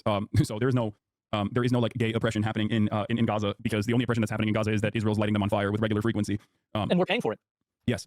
So in terms of Islamist fundamentalism, right? Yeah. In terms of Islamist fundamentalism, or the way that you perceive Palestinians as viewing gay people, there has never been an opportunity for Palestinian people to engage in queer liberation, because in the hierarchy of needs, the number one need for them is to stop Israel from killing them, is to stop Israel from dominating them since 1948, and even before then as well. But after Israel was formed in 1948, that has been the game for the most part. They have never had an opportunity to even think about queer liberation. If your house is on fire, you're not going to be spending a whole lot of time thinking about the color of your curtains, right? And that's what this is. There's a much larger problem at hand.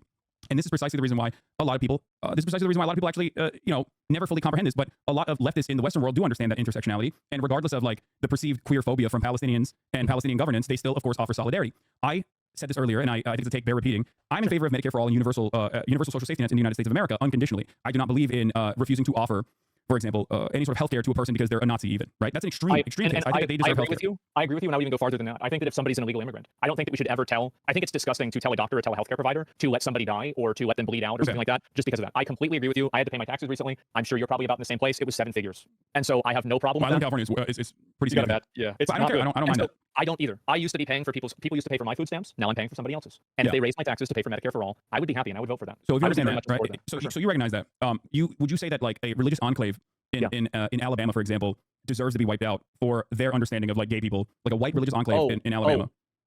Absolutely not. I don't think that they deserve to be wiped out, but I would not advocate for them. I would not look at that group and say this is a group of people that I support. So you can understand where the confusion comes from when you and I can see that. That's why I wanted to, sure. And that's why I wanted to talk to you about it, right? Because I think that you and we had a conversation about this before, and I can very much easily empathize with Palestinians. Of course I can, but I don't think that it's entirely true that Palestine, didn't Palestine support Hitler? No, sure they did. No. What you're talking about is the British colonial. The British colonial occupation put forward a leader. Oftentimes in colonies, when you engage in like colonial actions, and British Mandate Palestine was obviously a colony of the English, they will appoint a person into a position of power that is more acceptable to British needs and desires in the region to dominate the people. This is, history is riddled with examples such as this one. The Palestinian Grand Mufti was a singular person who went and linked up with Adolf Hitler and thought that he could coordinate with Adolf Hitler in terms of like ridding Palestine of the Jews. Having said that, however, 11,000 and that sounds pretty bad. It does.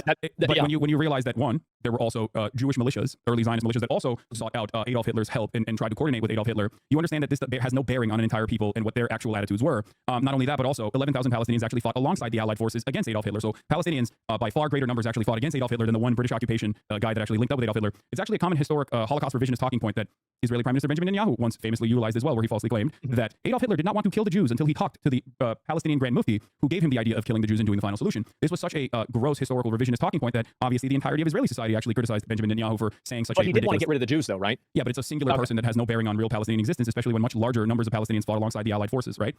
I think that it definitely does matter if a figurehead of a country is supporting Hitler. It's not a figurehead of a country, though. It's the figurehead. It's an appointed person and that has no bearing. For example, don't you feel like it's a bit unfair for you to attribute every instance of bigotry and bad behavior to being the West's fault? No, I think I have a very realistic. I have a very realistic and materialist analysis of these sorts of things, where I think that people don't have time to fight for gay liberation when, like I said, they're too busy trying to literally rebuild their homes after it's bombed.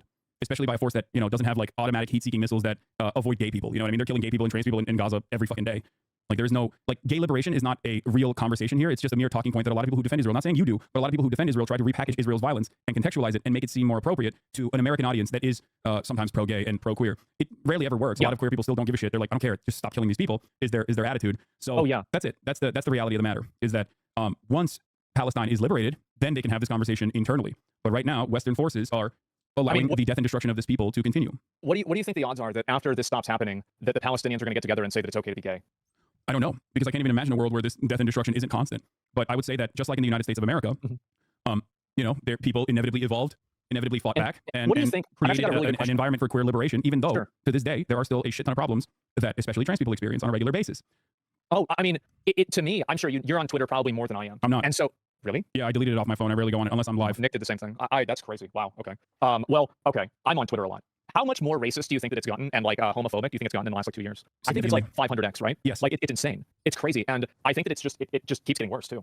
And I'm curious, kind of what your viewpoint is, because we're talking about kind of how these different cultures are accepting people. And now, what do you think about Saudi Arabia and the way that they're I guess effectively sports washing things? I think that's a term that's being used a lot, right? With esports, et cetera. What's your take on that? I think that Saudi Arabia is also a religious theocracy that is simply trying to moderate their viewpoint in an effort to become more accepted by Western culture and bring in Western capital into the country.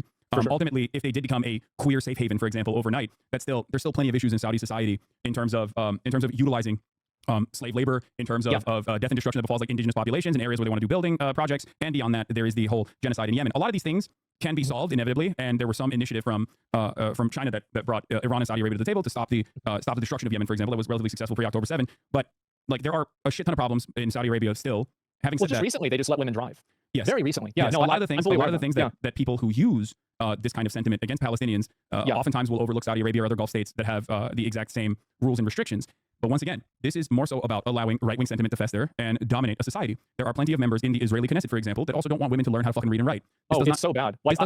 Absolutely. You're completely right. And there are plenty of people in America who feel similar ways as well. I've been hearing a lot of bad things about women being able to vote. Yes. Some of those people gain more prominence in society as society becomes... some of these people end up gaining more prominence in society, and slowly but surely they try to reorient society to their own desires. That's the reason why a lot of people fight back against this sort of thing. Okay? That's the reason why a lot of people fight back. Gay people, queer people, people who are aligned with them fight back against this sort of sentiment in an effort to make sure that it never turns into a society that does this kind of thing to gay people, queer people in general. So does it again. Well, we used to do it for a long time. I mean, gay marriage being legal is very, very recent. Yes. And it's already... I totally support that. Yeah. So my point is, we've never given the opportunity to many of these countries in the MENA region to be able to have the freedom to continue developing and have their own civil liberties and have their own fight for civil liberties. And we will never be able to see what it would look like if they were given the opportunity without our intervention. We can only look to the past where that intervention wasn't as severe and point to a time when they were relatively open-minded, especially in comparison to their European counterparts. But the way that we see what they do, okay, is never translated to the way that we operate here in the United States of America. I think that dynamic stems from dehumanization of Arab people in general that is unfortunately all too commonplace in Western media and in Western society. I think it happens a lot. I mean, like, and obviously, like after 9/11, I mean, I've have a number of Arab friends, and they've told me it was a very, very bad time. So I think that you're absolutely right about that, and it is problematic. I don't really think that it's fair to say that, like, of course, like all people that are Arabs, and also like really, it's not about being an Arab. It's about having a religious theocracy that enables you to dehumanize other people. Yeah, Palestinians don't have a theocracy, by the way, just so you understand. Like they don't have anything. They don't have any sort of like real valid form of governance at all. They have never been allowed to have a real valid form of governance or any sort of autonomy or any sort of sovereignty, at least, especially since 1948. Sure, but like in all of the other places in the same area, pretty much all of them that are doing their own governance come to the same conclusion about gay people. Yeah, they pretty much do what they do. So so this is really interesting that you're saying this because you recognize that like a lot of those other Gulf states are in alignment with the United States of America and are allowed to operate in whichever ways they see fit, including but not limited to helping Israel, right? They get F-16s and fleets of American planes, and they get security contracts for their consistent maintenance of American interests in the region. Do you think I support that? I don't. I'm not even saying if you support it or not. I'm simply saying that like monopolizing an entire region of people and assuming that they all are operating on the same boundaries is incorrect. It would be akin to... There's always going to be people that are like that. But I also think that they do the same thing to gay people. In the same way that like you're looking at everybody and they actually will do it. It doesn't matter whether a gay person is a good person or not.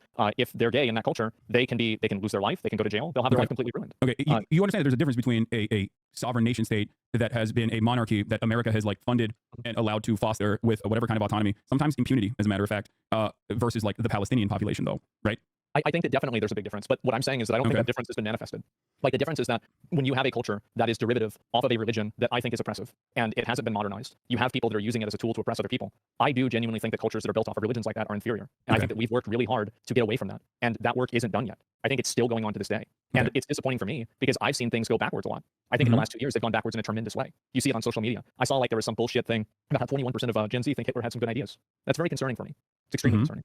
Yeah, I mean, it's a lack of education in America. It's really bad. But once again, like what you're doing is something that I see a lot, which is a conflation of conservatism and reactionary ideals with members of an entire religion. So in the United States of America, right, you have really, really freakish religious guys, right? You have people who want basically the same governance that the Taliban has over Afghanistan, but in the United States of America. Like, I think they've got a lot in common. Yeah, they do. I think it's 9 out of 10. But then in the United States of America, I'm sure you know plenty of religious people who are very tolerant, even if not literally pro-gay and pro-trans even. There are non-denominational Christian churches, for example, that are... We've seen a lot of that. And I would apply, I want to make sure that, like, because I think a lot of times in conversations like this, there becomes like this othering of like Arabs or like Islam. I don't really see that as an othering. I think that there's a lot of overlap between Christianity and Islam, right? Okay. Especially in terms of like, laws, et cetera, and things to believe. And I think that I would view a Christian, like one of these like super, like religious zealot Christian people, I would view them trying to push that on other people as the same type of basically inferior culture. I think that it is inferior. That's why we fought for years and years and years to get rid of it. Okay, so yeah, obviously chattel slavery was justified by Christianity, and chattel slavery was abolished with liberation theology, which is also Christianity. So Christianity, religion, played a formative role in both sides of chattel slavery, both in the justification and maintenance of it, but also played a formative role in the end, in the abolition of it, right? That's true, but I want to make sure that we're drawing a distinction real quick between following a religion and then having a government that is a religious theocracy that bases its laws off of that religion. I think that most people that are of any religion just want to be able to get along. Okay. I think that's very much true. But the problem is that if you have a government that is based off of that religion, I can't think of a single government that's based off of a religion that isn't bad. Well, I mean, Americans are the American Republican Party is desperately trying to bring that back as best as they can. But they're trying to make them. They made it legal to teach that it's mandatory now to teach the Bible in Oklahoma. Yes. So you saw that? Yeah, I did. So you understand that those are people, some of which are genuine like religious zealots, and others who are simply utilizing religion as a galvanizing factor to be like, see, I'm a religious person, right? Like, I think people have different aspirations. People have different motivations for why they advocate for certain things. Okay, so that very I think that's very common. That people use religion as a tool to like kind of enable that type of behavior. Great. So herein lies the problem. That very same principle exists in the Muslim world, which is endlessly diverse, and there are it's the fastest growing religion. It is. I think it might have actually overtaken Christianity in terms of numbers. And it's 1.6 billion now. And yes, and religious governance differs from country to country. I'm Turkish. I come from a country that is nowhere near as fundamentalist. It's supposed to be secular. Obviously, Recep Tayyip Erdogan, very similar to Donald Trump in terms of how he utilized Islam to make himself to give himself a more prominent role in Turkish society, was able to both bastardize religion and also simultaneously use it for social repression, social oppression, and cultural repression in general. So I personally understand I've withstood the direct consequences of that, of a society being redesigned, and perhaps that is the reason why I know that there's a difference between simply monopolizing an entire religion versus people who are championing religion, Islam in this case, to meet their own authoritarian governance demands. And that's simply what it is. A lot of people don't like the way that their government operates. There are gay Muslims, there are queer Muslims, there are queer trans people.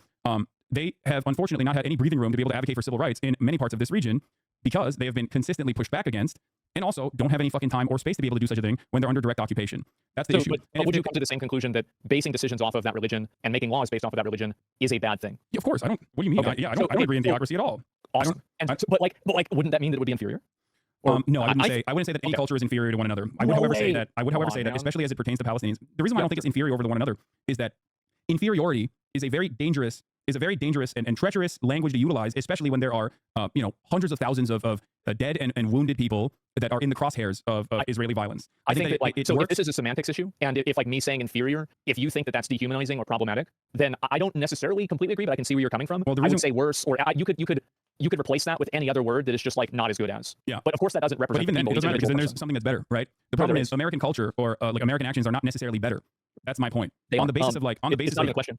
Like, if you have a country and a culture that allows somebody to get killed for their sexual orientation, that is a worse culture than a culture that doesn't.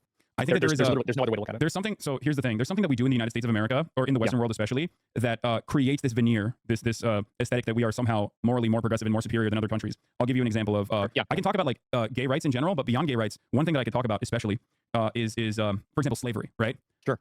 We often talk about gulags and slave labor being done in the USSR, in the Orient, like all the way over there. Whereas like slavery in Saudi Arabia. Yeah, exactly. Yeah, sure. Whereas slavery is literally codified in the American Constitution under the 13th Amendment. It's just that slavery is appropriate as a mechanism of punishment for those who have done crimes. Another great example of this is bribery, right? We often look at like the barbaric nature of like Pakistani society or Indian society where bribery thrives. There's so much corruption, it's bribery. We have codified bribery under legal terms, exactly. Right. Lobbying. Okay. So I see your point of view, but I don't agree with you about the slavery point. They used to take black people's teeth out of their mouths, so they would give them to white people. We don't do that even to prisoners. No, I know, but it's still, but slavery is still like inhumane practice, right? Like you understand that, you agree with that? I do, but I'm saying that the level and the severity of like the American like transatlantic slave trade is like several measures of worse than the way that prisoners are treated here. Of course. Chattel slavery is a unique evil, and every single historian will agree with you on that front, that many cultures have practiced slavery throughout time, none of which as uniquely evil as chattel slavery, because there is there's obviously a like scientific racial aspect to it in terms of like indentured servitude. Indentured servitude, for example, did not mean that like your next of kin was also enslaved in a similar fashion. Whereas chattel slavery is different because if you're black, that means you are inhumane. It means you're inferior. And the point I was going to make is that, ironically enough, whether you recognize it or not, the exact same arguments and sentiments were expressed towards black people during chattel slavery in an effort to justify their continued enslavement, that they were inferior. Can you elaborate on that? I'm not sure what you mean by black people were perceived in an effort to continue in American culture, in American society, in the Western world, in an effort to continue the dominance of black people, in an effort to continue their subjugation. The Americans, or at least like people in positions of power, were like, we need a way to make this appropriate, to make this justifiable, to make this permissible. Because otherwise people start recognizing that these are human beings and not simply fucking capital, not simply animals, or something even worse than animal. Then they're going to start feeling bad, and people are going to fuck up the bag. It isn't new, right? It's not new. It wasn't the succession of kings back in the day. It was the divine succession of kings. No, yes and no. So the reason why I'm saying this, because we both you're saying that there's a religious. slavery.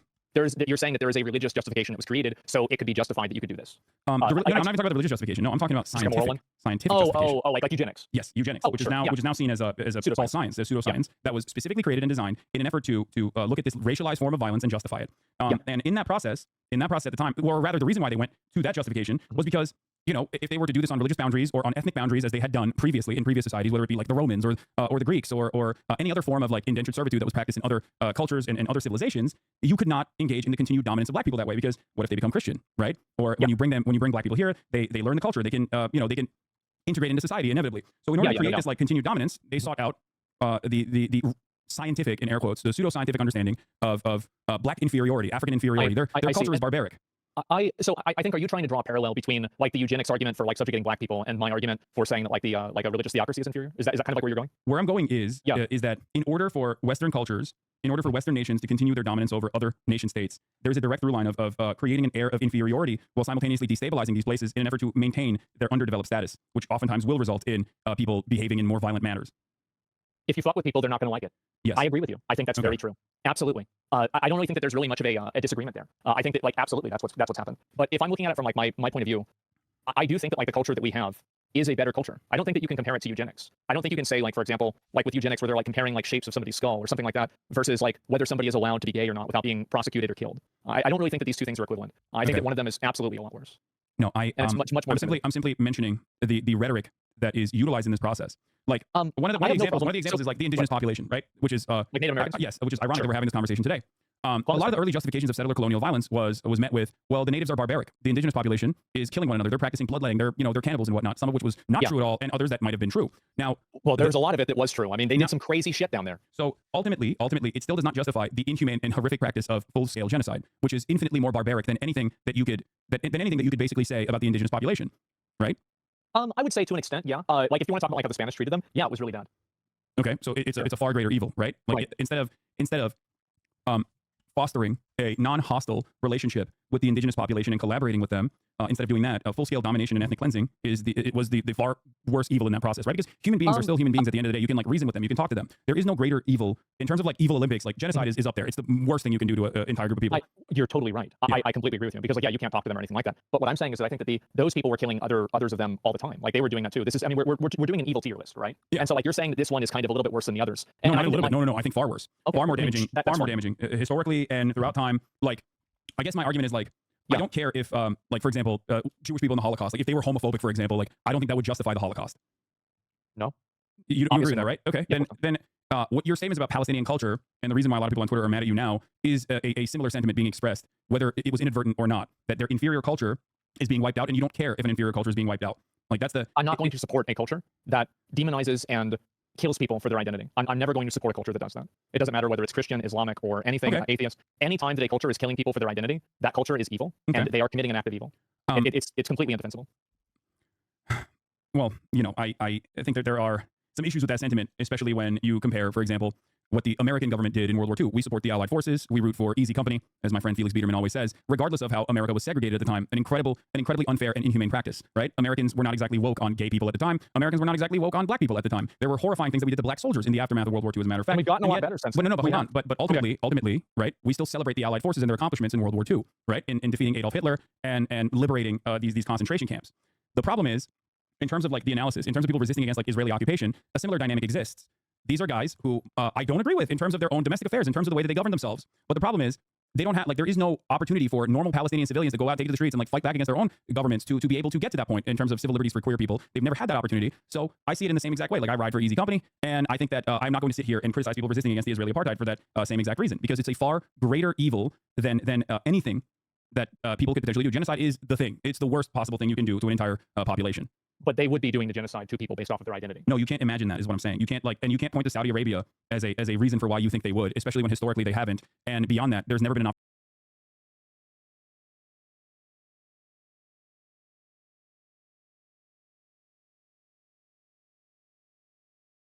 opportunity for them to be liberated so they could even fight back against, so that normal Palestinians could fight back against, like, you know, whatever kind of religious oppression that might come afterwards. So your perspective is that you think that if Israel wasn't doing this, that Palestine would like basically progress through these social issues in the same way that we have. I think all people, when they no longer are subjects of colonial oppression, will inevitably come to that recognition, just like Americans did, where there is more breathing room, where there's more of an opportunity for people to fight back, in that, like, work their way through those hierarchical needs. And yes, queer liberation is a part of that. Feminism is a part of that. Feminist movements are a part of that, and that's how societies are allowed to evolve and you know, become a different version of what they once were. The problem is there's never been an opportunity for them. Now, having said that, just like I talked about, you know, Easy Company and the Allied forces during World War II, like, you root for them against Adolf Hitler, right? Because Adolf Hitler was doing a genocide. And that's the same principle here for the Palestinian liberation, is that regardless of what their attitude is, regardless of what their cultural attitude might be, the governance specifically, because Hamas in and of itself is an Islamist fundamentalist organization. Look, I've been trying to charge up my microphone so I can actually comment on a lot of this. See, Asman's doing this thing where he's talking, the point that I was trying to make quite a bit earlier when I said, what Palestinians are you talking about? Because he's talking about Palestinians again as if they're a monolith. They all think like this. They're all like this, which I don't get, because I'm sure if you point this out to him, he'll say he doesn't. But the way he's talking about it is very clearly like, yes, this is who they are, which means that this is what they think. They're Palestinian, so they're Muslim. That's already an assumption, which is already wrong, because not all Palestinians are Muslim. And because they're Muslim, which means they're all extremist Muslim, which is also another leap that you make out of absolutely nowhere, because no, not all Muslims are extremist or whatever. I have friends who are Muslim who are gay. They are gay, They're practicing Muslims and they're very devout in their faith. It doesn't mean anything. People are different. People everywhere are different. Palestinians, there are Muslims, for sure. Are there extremists there? I'm sure there are. Are there moderates there? Certainly. Are there Christian Palestinians? Yes. Were there Jewish Palestinians? Yes. If you're gonna say something stupid like, oh yeah, and where did those Jewish Palestinians go? They became Israeli. That's it. That's all that happened. I'm sure that there are atheist Palestinians. I'm sure that there are Hindu. I mean, I don't know. I'm not sure. I can't say I'm sure that there are Hindu Palestinians, but most likely, yes. I'm most likely there are just spiritual Palestinians, whatever. I'm sure there are gay Palestinians. I'm sure there are straight Palestinians. It just, you're not saying anything when you say, oh yes, they would do this. You don't know that. You have no way of knowing that, and that's an insane assumption to make. And based on that insane assumption, that huge leap, you're justifying their killing. Never mind their genocide, just killing people in general is already insane. And if your argument is, yes, but Hamas did this because Hamas is a militant group who did throw gay people off of the rooftops, you know, they're these bad government, and the Palestinians voted for Hamas back when, you know, most of the population wasn't even born then. Okay, that's a very... I had no idea you agreed with bin Laden's way of thinking. Bin Laden looked at what the US was doing, and he said the American people, because they live in a democracy, voted for this. The American people voted for what the American government did, and he held the American people accountable for it. Or again, I don't agree with that, because it would be ridiculous to hold the entire people accountable for the actions of other people. You hold the person accountable for that person's actions, not anyone else's. This isn't complicated. That has evolved throughout the years. But having said that, it's still, you know, they're definitely guys who maybe I don't see the world in the same ways with and don't agree with their form of like internal governance. But I'm not going to spend a lot of time on that because their primary... What? Yeah, it's pretty bad though. Yeah, I mean, and the reason why I don't spend a lot of time and emphasis on that is because their primary role for existence in general, as Palestinian statehood has evolved, or the Palestinian emancipation movement has evolved over the course of 76 years, they have become the only party that is ready to resist against the Israeli settler colonial occupation. So that's my analysis there. It's that it's not going to stop. Palestinian people are going to continue to be mercilessly and ruthlessly dominated by the Israeli apartheid as they have historically. And I'm not going to fault and find ways in which, like, I'm not going to spend a lot of time on the disagreements that I have with either their tactics or even the way that they would potentially govern themselves. Because I think there's no basis in the grander scheme of things. I do criticize the tactics, especially like, I mean, that was the October 7th thing. I mean, a lot of random civilians and people that weren't involved were getting killed. It's evil when they do it, and it's evil when Israel does it. Yeah, but again, I think that was okay. That's a great. You made a great statement. I've also condemned the death and destruction of civilians. Now, listen. Going back to the Nat Turner Rebellion, or the Haitian Revolution, or the Algerian Revolution, or the struggle against the apartheid in South Africa, history is riddled with violent actions that move the needle in terms of liberation. But when all is said and done, you don't think about the practice of putting a fucking tire around collaborators in apartheid South Africa and lighting them on fire. You think about how gross and inhumane the practice of the maintenance of the apartheid was. Because if you spent a whole lot of time on what the tactics of the liberation were, it would almost come across as a justification, right? And that's my point. Okay. So you think, like, and I could see where somebody would think that. Sure, I could see where somebody would come from that perspective. I don't really think that it's justified at all. I don't think that we should be fucking with them. I don't think we should be funding Israel. I think it's disgusting. It's a waste of everybody's money. Like you were talking about universal health care earlier. I think it'd be a lot easier for us to do that if we weren't shipping a bunch of bombs and resources overseas to kill random people. I totally agree with you.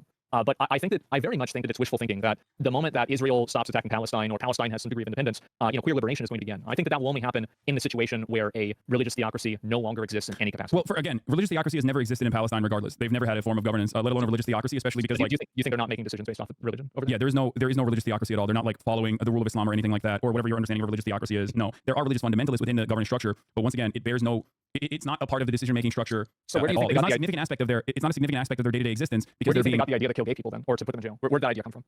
If it wasn't from religion. What do you mean? Well, like, so, yeah, like, where would it come from? It is ultimately irrelevant to the grand scheme of things because they are still under a permanent occupation. That's my point.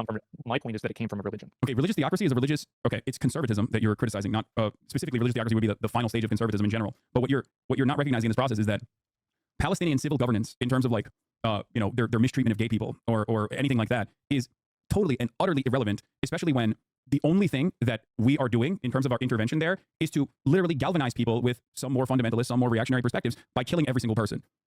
So if your goal is to allow if your goal is to, I guess, abolish homophobia, destroy queerphobia in general, you can't keep bombing these places. You need to allow these societies to redevelop, and then civil liberation will come. Just like in the United States of America, some form of that has existed, some form of that occurred because a lot of gay people and their allies fought long and hard, and inevitably in 2013 we allowed gay marriage to happen legally. Right. Even though there's always going to be a constant push and pull, there are still plenty of people who are trying to take that back as well. But my solution for that is never to bomb and kill and massacre people who have these opinions. I don't think that that's the right option either, but I'm not going to support a culture of people where that is the default. And I don't think that it's as simple as saying that because we're bombing them and because this Maslow's hierarchy of needs is happening, that this is the outcome. They like, I don't really see how it's congruent. That, you can see how it's inconsistent though, right? Because like you're saying that you don't want to bomb like a religious enclave, a white religious enclave in Alabama. But you won't support them. But if they were being bombed, I don't think you would sit idly by. You say this is fucking completely inappropriate. You wouldn't be like, well, they're inferior in terms of their culture, so they kind of, you can make up your mind on whether they deserve it or not. But I don't remember the exact quote you said, but like I'm pretty sure it was something along the lines of like, they're going to get wiped out, and because they're inferior, that's fine. So if you view your fellow American citizens as human beings, the Palestinians are no different in that regard. I think it's definitely different if you're talking about people that are from your country or not. Absolutely, it's different. Wait, why? Well, because they're part of your country, they're part of your culture. You're accountable to them in a completely different way. Like, of course, I'm going to feel more accountability, and I'm going to care more about somebody who lives in my country than somebody that's across the world. Of course, I would think that. It's not even a question. No, they're not. Wait, but the underlying fundamentals here is that they're human beings with dreams. Sure. And different opinions, or maybe even the same opinions, and same exhibiting the same stages of life that you're exhibiting, and therefore all life must be cherished, and their lives should be no different in your analysis. If we're looking at like right and wrong, their lives are no different, even if they disagree fundamentally with you culturally. They don't deserve to be bombed. No, I don't want to have them bombed. Like, that's why I don't want to support Israel. I don't want to have anything to do with it. I don't want to support this. But Israel's still bombing them, and when you say one culture is inferior in the process of them being wiped out, saying that you're okay with them being wiped out and not saying that you support them makes it feel like you're fine with the way that things are unfolding. I don't want to involve and entangle the country in another issue like that. I don't want to be involved with it one way or another. And no, I don't think that if they stopped getting bombed, they would just start being accepting of these other people with these different identities. You don't know, because we've never experienced that. Because there's other countries that are part of that same region that have the same laws, like Saudi Arabia or Qatar. They're not the same people. You do understand that, right? Like, even culturally speaking, they're coming from the same culture, and they're coming from the same religion. No, that's Asmongold. Do you really think? I don't know how to describe this to you. Well, one, because you're talking to someone who is from that culture and from that region, who is like of a Muslim background, comes from a 98% Muslim country. So, and you know what my fucking opinion is in general. You know what my worldview is. So I think you understand that there's a genuine diversity of thought there.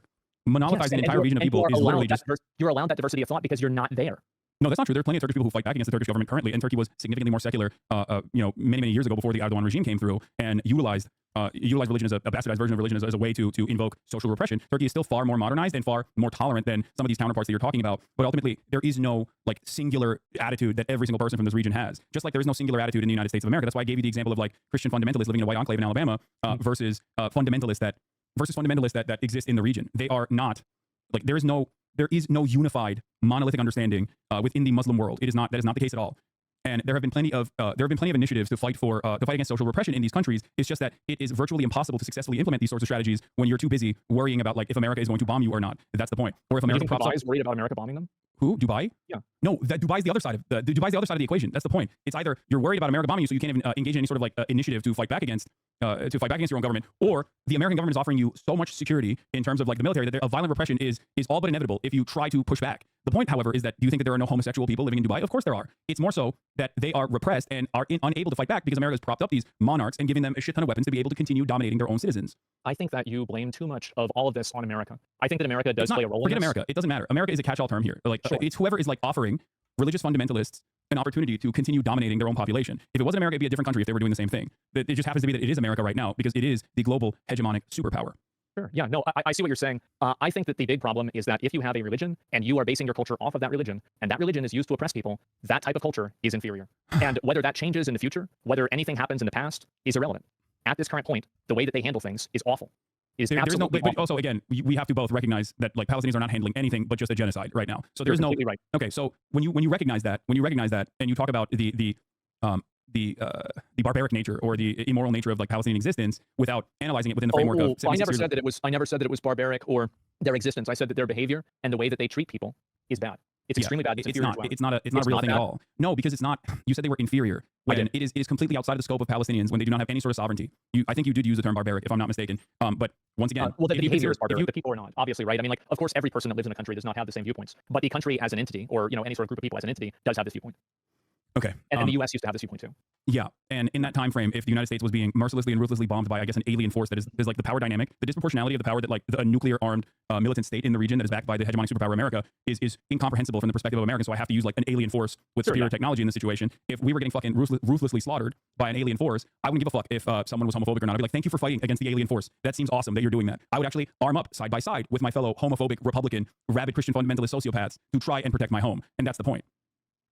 I think that that's probably true to an extent, but there's not really an alien invasion. I mean, that's not even what's no, happening. I know. The only reason why I'm using that as a hypothetical is because there's no world power that represents that disproportionality that America and Israel present over an occupied territory of Palestinians that literally cannot even engage in regular foreign trade, and Israel dominates their life to such a degree that like they literally used to deny cookies from entering the Gaza Strip or pasta from entering the Gaza Strip, a practice that the Israeli Kojat authorities considered putting the Palestinians on a diet. That level of ruthless domination over the course of 76 years is probably going to harden you against the group that is dominating you. It's probably going to make you hate the group that is dominating you. Sure, and it's but you're not righteous being and dominated correct by to gay hate them.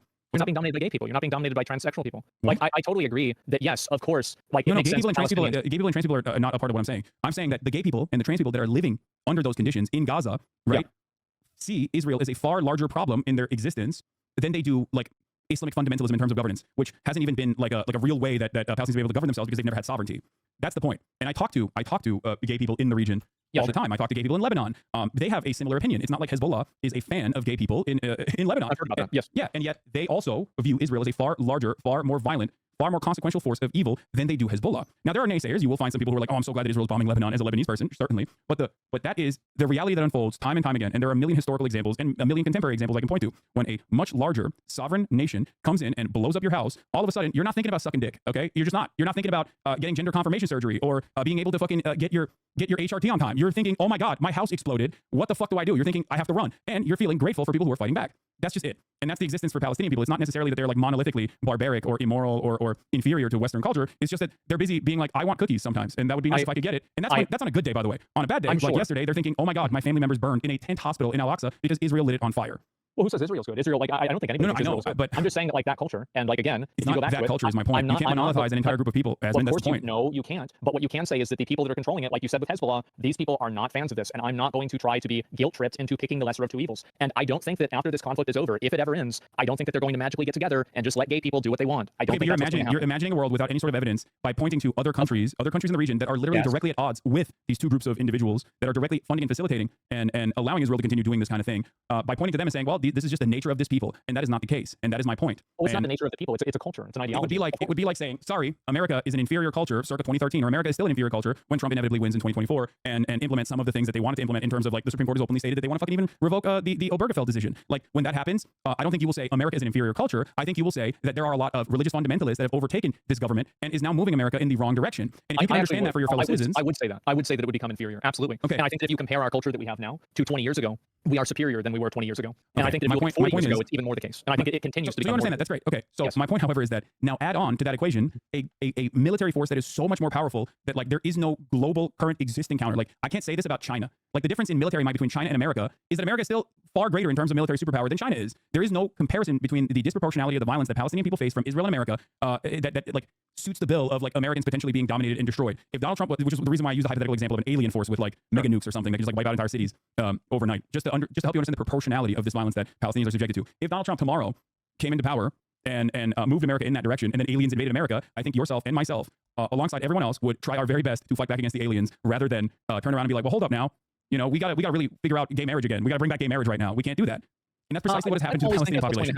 I don't think that's what's going to happen. And I understand, like, I feel like you are very optimistic about this. I don't share that optimism. I'm realistic because it bears no basis. Like the cultural hangups at this moment are utterly irrelevant. Just like African tribes and their practices of like maybe homophobia or whatever the fuck people said at the time, some of which was true and some of which was not, did not justify chattel slavery, or the Nat Turner Rebellion did not justify the reaction to continue the dominance and the practice of chattel slavery. I think that there's nobody, I don't think there's like justifying any genocide, right? I'm not justifying. I don't think anybody would justify. I know, but I think that when you say that they're an inferior culture and I won't defend them, understandably people think, oh, okay, so you don't have an issue with the way things are unfolding currently.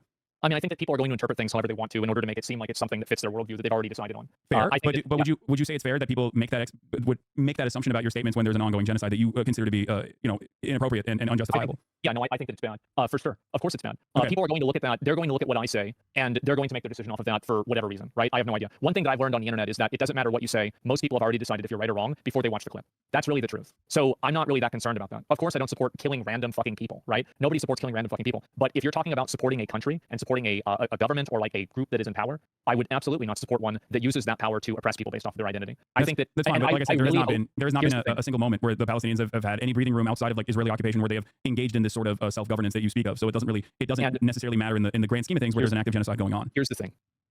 I really hope that we can end the genocide. The Palestinians will be able to make their own decisions, and we'll see which one of us is right about this. Okay. I do. That's my perspective. Okay. Because like I don't think I can convince you, and I don't think you can really convince me about this. But I think that we do agree. No, I'm saying it doesn't matter. To me, it doesn't matter because it's not because I don't care about queer liberation. Of course I do. But I understand, as do you, by the way, that genocide is a far greater evil, that it bears no basis in my analysis on whether genocide is right or wrong, as do you also admit. So I'm not going to sit here and be like, well, Palestinians are barbaric, especially because like they're not. And I understand that Palestinians are people just like Americans are, right? And that some have these kinds of opinions and others don't. And ultimately, it doesn't matter. Like the way you just said earlier in this conversation, that of course you're going to have a different way of analyzing your fellow Americans, right? In comparison to the way you analyze and interpret this entire region of people. That is like, whether, I don't know if you recognize it or not, but that is like at the heart of right-wing sentiment or bigoted sentiment, which then opens up the floodgates to a lot of other justifications that befall the Palestinian population. Whether you're doing that inadvertently or not doesn't change that dynamic. Because are we really trying to say that people are going to have the same values? They're going to care about a group of people across the world just as much as the people in their own town? Like I think that's just so. I do. I genuinely do believe that, and I personally have that opinion. So yes, I'm telling you right now, 100%, and it's not because I'm from Turkey or grew up in a Muslim country that I have this opinion. It is an opinion that I have, and that's precisely the reason why I say to you right now that there are people that are directly at odds with the way I view the world. There are people who want to kill me, and I still wish the best upon them. I mean this genuinely. I want them to get healthcare. I want them to have educational opportunities, and I want them to have a ladder of upward social mobility, because I truly believe that if they had these material freedoms, that it would be less likely for them to become right-wing charlatans or people who want to fucking kill me in general. Like that's my point, and that is exactly how I view all world conflicts. That these are people. There's a diversity of opinion amongst any group of people, and there's nothing different about them, regardless of where they were born, regardless of what they believe. That if given the same exact opportunities, if a Palestinian that was born in Gaza was instead born in the United States of America, they would be just like every other American. There is no difference between the way they see the world. There is no value that is like genetically brought upon them. They are all responding to stimuli in the same way that you are. They're responding to their material conditions in the same exact way that you are. The only difference is they were born under a colonial rule, an occupation that is very brutal and very humiliating, that dominates every aspect of their lives, whereas you and I, myself included, were born in the United States of America. And therefore, we have a tremendous amount more freedom in terms of what we believe, what kind of opportunities we want to pursue. And we don't live in a religious theocracy, because that would be worse. No, it's not. There is no intractable quality of people born under a religious theocracy. Like no one, if you were to talk to regular Saudi citizens or regular citizens from Qatar or regular citizens from Dubai, there are plenty of people who don't like that form of governance, who want something to change, who want to change their government so that they can live free lives in the same way that Americans, to a certain degree, in comparison to those other countries, can live freely and express themselves sexually, even though there is plenty of setbacks here in modern America as well towards trans people, for example. And the only difference is where they were born. And I don't think that is a sentence that automatically means that they're immoral people. I do not make my assumptions about an entire region of the planet just by the nature of where they were born. I talk to people as they're human beings. If you took everybody that was in China and you put them in a random place, what do you think the laws would be like? Do you think they'd be like Chinese laws? What do you mean? Like where? Like if everyone in China was born in the United States of America, I think that the American governance would be exactly the same. It's entirely dependent on the material conditions. It's dependent on geology, dependent on your natural resources. Like I don't know how much more they would differ. But if a shit ton of Chinese people immigrated into the United States of America, for example, as they have, yes, they would become Americanized, as is the case with undocumented migrants, for example. There are plenty of studies conducted on this as well. We can talk about that too if you want. I think so that's a good point. But I also think that whenever you've had large contingencies of people from other cultures that come into, like let's say the UK, they have tried to push for other laws. They have tried to change the laws there. They absolutely have. What do you mean? About like people pushing for new laws? Like in terms of what? In terms of how people can express themselves, in terms of how people can act in public? Yes. You need to elaborate a little bit. I'm a little confused about what you're saying. What I'm saying is that there have been a lot of instances where people that have come from another country, that come into a new country, make the new country like their old country. I think that's what would make sense. Is there an example of this in modern history or in any time in American history at all? Yeah. An example is that, so I live in Austin, Texas, and I can drive over to other parts of Austin, Texas that are a lot closer to Mexico than they are like America. They have Spanish names, and there's a bunch of people there because a lot of those people came from another culture. Absolutely. Wait, Texas is probably the worst example for this because of the war. Well, no, because Texas, the border across them is what the common sentiment is in general. Right. But in terms of like Texas culture, Texas. Here, I'll give you actual data on this. Right, studies are conducted on this stuff all the time. There's always a new group of migrants that are coming from a specific part of the world, whether it's because they're like economic refugees, economic migrants, or if they're like escaping war or some kind of like political struggle in their on the home front, right? And whenever there's always there is a violent resistance to that, and the qualities of that violent resistance, like that immediate reaction, doesn't necessarily change until they become a part of the in-group. A great example I can give you is the Irish, for example, or the Italian migration that has occurred in the United States of America. Similar attitudes were demonstrated towards Italian people or Irish people.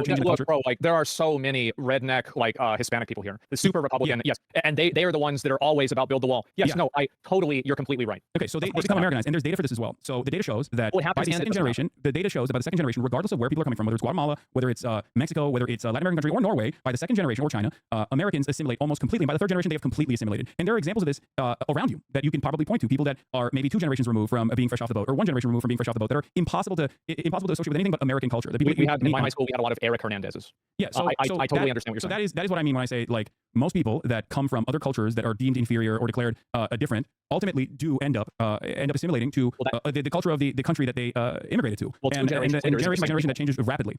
Well, I mean, you're talking about, like, you know, the way that one person is, like, 2 generations later. Of course, I'm not going to be like my grandfather. I'm sure you're not either. Yeah. Of course, people change over time. But I'm saying that if you take people from a culture, those are going to be their values. That is their values. Now, will that change over time based off of where they're at? Absolutely, it will. Of course, it will. But it's not like a switch. It's not some like switch, like somebody just comes over somewhere and they're just completely different. Yeah, but ultimately, second generation, it changes. So, like, their next of kin that is born on U.S. soil with the same rights and same responsibilities, like, ultimately exhibit the exact same outcomes regardless, once they are firmly a part of the in-group.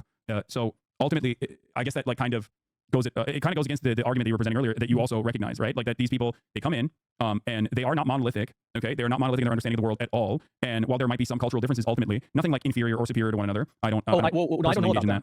I don't know about that. I think that there are differences that are inferior and superior. It's not even a question. I don't think that people are impossible to change. That is not something that I believe. But having to change them implies that they should change. And that's what I'm saying. Yes, I think something should change. In terms of inferiority, I wouldn't necessarily say cultural inferiority. I'd say conservatism. That's the way I view the world. Like, from my perspective, I think that a lot of the things that people point to, a lot of the issues that people point to, actually is just simply conservatism being repackaged as, like, an intractable quality of a different culture. Okay, let me ask you this. Do you think we'd be having this conversation if I said conservatism instead? Because, like, obviously, like, a lot of people are upset about it. Because it's an entirely different thing. Because conservatism can change. People can change their minds. People can change their attitudes. But people cannot change their like the way that they're analyzed by the in-group that is the dominant group in power. If they're being analyzed as, like, an intractable, inalienable group of like a force almost that is, like, completely monolithic. Yes, if you were to say that the conservatism demonstrated by certain groups is inferior to I don't know, like, broader. It's not even that their conservatism is different. It's just conservatism adjusts to their material conditions as well. I feel like you kind of have the same viewpoint on this that I do, though. Like, it's just that, like, your vocabulary is different. No, I think that really. Okay. No, of course not. Because for me, it's not like the cultural differences. I like to say that there's a universality to hogs. I call conservatives hogs all the time. I do hog watch, whatever, right? And I've seen it. And the reason why I don't have an issue saying that, even though many people get very upset at me when I say things like that, is because conservatism or liberalism, okay, is just simply a way of understanding the world. Reactionary approaches to understanding the world is simply a way that you look at the regular stimuli that you experience on a daily basis, and your analysis can change. Your analysis can very easily change, and you can be an entirely different person. There's a shit ton of people that are in my community that used to be right-wing on one issue or many other issues that have over time understood and demonstrated empathy and have changed their minds on these issues and no longer consider themselves to be conservative. Whereas when you engage in, like, cultural inferiority and conversations like that, there's an intractable quality that is associated with this, like, entire group of individuals, and entire group of people, instead of individualizing them as, like, people that might have a different perspective than you that can change over time, you end up treating them as the other. And that is what I try to fight against on a regular basis here as well. Like, there are groupings that are appropriate, like, for example, Nazis, people who believe in Nazi ideology or fascist ideology. You can group them just as well as you can group, like, socialists or any other form of ideology, and you can associate certain aspects of their understanding of the world as, like, you can ascribe certain aspects of the way that they analyze the world as good or bad. But when you start talking about, like, inferior cultures, that sets up the opportunity for historically at least dehumanization, and also it justifies a lot of the atrocities that those people end up experiencing. But you do agree that those viewpoints, though, are worse, right? What do you mean? Well, like, for example, it's against the law to be gay. Like, this is a worse viewpoint. I think it's okay. I think that bigotry of that sort is, of course, abhorrent. I do not agree with that at all. But how would you define that? Would you say conservatism is inferior to liberalism? I think conservatism is wrong. That's the way I see it. I do personally consider it to be inferior, but I also have the understanding that, like, the conservatives here in the United States of America are conservative within the boundaries that are permissible to American society. They respond to American material conditions. If the conservative mindset, which can change, okay, because no one is born a reactionary, no one is born a conservative. But let's say someone was someone that is conservative here, if they automatically teleported and adjusted to the material conditions of, like, conservatism in Iran, they would be no different than the mullahs. That's my opinion. Like, and that's precisely the reason why plenty of Americans. Yes, I totally agree with you about that. I think that if you got together a lot of preachers in, like, these southern racist churches, you group them up with people from the Taliban, I think that they'd have a lot in common. Yes. I totally agree. Even the likes of it's adjusted to American society. It doesn't have to be a one-to-one comparison. It's adjusted to American society. Because ultimately, what do our conservatives do? Like, an example I use regularly is you have the what's that fucking church that always goes to, like, even Westboro Baptist Church. Yeah, Westboro Baptist Church. Like, those guys are fucking insane, right? They are. But what do? Instead of going and rising up in arms and, like, fucking murking gay people, they go and protest outside of, like, I don't know, non-denominational churches, or they go protest, like, at a gay funeral. And then what do? They go back home and eat $5 jalapeno poppers at Applebee's, because that is the material reality of living in the United States of America. A lot of your needs are fulfilled. A lot of your needs are met. If the dynamic was that America resembled, I don't know, the Korengal Valley, or America resembled fucking the material conditions of, like, a Gaza, you bet your fucking ass that those guys would absolutely, or Iran is a better example in this circumstance, they would be doing the same shit. They would be doing not even the shit that the mullahs are doing. They'd be doing ISIS shit. They'd be fucking throwing gay people out the roofs. You know what I mean? And thank God that we have American culture to keep that in check. No, but that's not American culture. You see, that is American material reality. It is our material reality that we've created through our culture. No, culture is not what created this material reality. I absolutely disagree with that. Yes, it is American domination that that there's an invisibility to that has allowed us to live in the heart of luxury. There is no cultural underpinning that made Americans, like, exist in the way that they do. It's more so just military dominance. You think a culture has no impact on the success of a country? No, I don't think so. I think that culture is created after the material realities. Yeah, no, I don't think that there's like anything unique. See, that's what I mean. Do you think that there's some uniqueness to like someone being American? And if you think that there's a uniqueness to someone being American, then what happened before America even existed, right? Or if there's a uniqueness to someone being American, do you think that they like any person living somewhere else would directly be at odds if they were to come into the United States of America and they would not be able to Americanize? I think some people aren't, and I'm sure there's a spectrum for that. There's some people that come into America and they Americanize right away. Absolutely, 100%. Yeah, myself. And, there you go. And so, because if you came over here, you 12. I came here when I was 18. Oh shit. Okay. Wow. Okay. Way later. Yeah. So yeah, you just fit right in. It's no big deal. Other people, it's totally different. I think a big reason for that is language too. Certainly, that is a part of it. But my point is, I don't think that like American culture is like is superior. There's plenty of issues that you have also. Yes. There's plenty of issues that you've also mentioned in American culture that makes it. There's plenty of issues with American governance right now that I don't think it, like America is a superior culture at all. I don't think that there is any reason to have these kinds of conversations. What? I totally agree with you about that. And I think that the evidence that it's a superior and great culture is the fact that we can talk about those things openly without any fear of negative repercussions. Well, I think it is. I do. And think about how many countries do not enjoy the privilege that we have right now. Yeah, and it's because they're constantly. If we're talking about like countries in the global south, that is directly a consequence of being under constant domination. That's the whole point. Oh, I mean, come on. We both know that there's plenty of countries that are not under. What about China? What about Russia? Right? No, I mean, that's a great. Okay. You just brought up a great example. You brought up a great example. Okay, America, and you will see this. We're starting to experience this right now, but you will probably start seeing this a little bit more. Has not had the bountiful and fully liberated attitude towards our First Amendment throughout even American history, and that is going to come back right now. The only reason why America gets to be the way it is because it was the domineering force on the planet for a very long time without any sort of real threat. During the Cold War era, we had McCarthy trials. Being a communist is still technically illegal in the books, but no one really applies it. Is that true? I've never heard that. Yeah. I'll take your word for it. That sounds insane. The Espionage Act was directly designed during World War II in an effort to stop people from speaking out against the war efforts.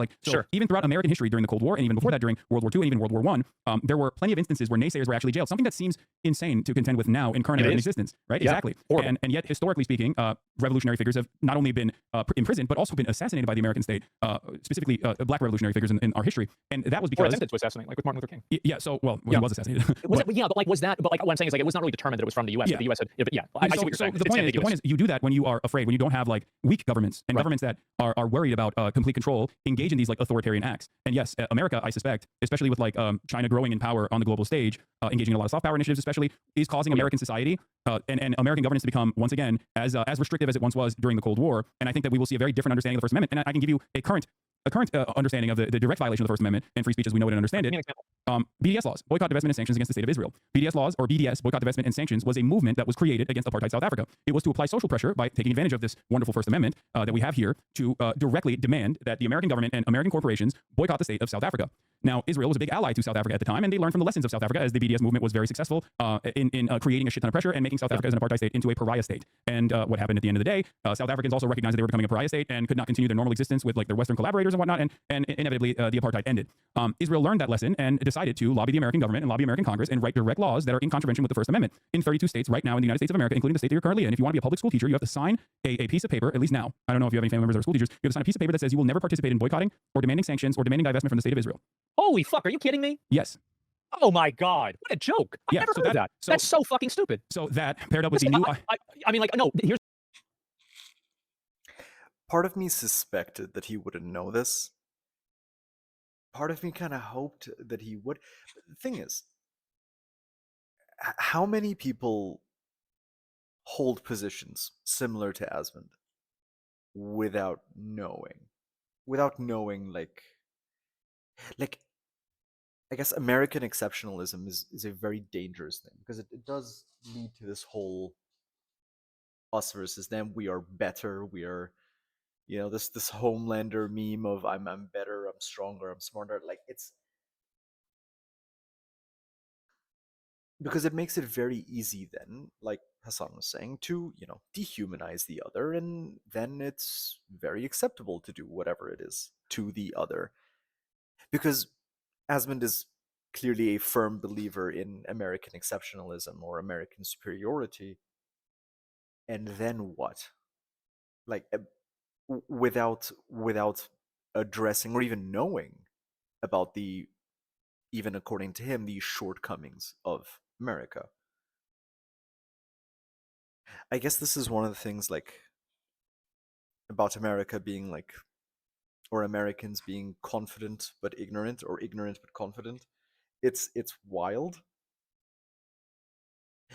I can't relate, I suppose. I can't relate to being like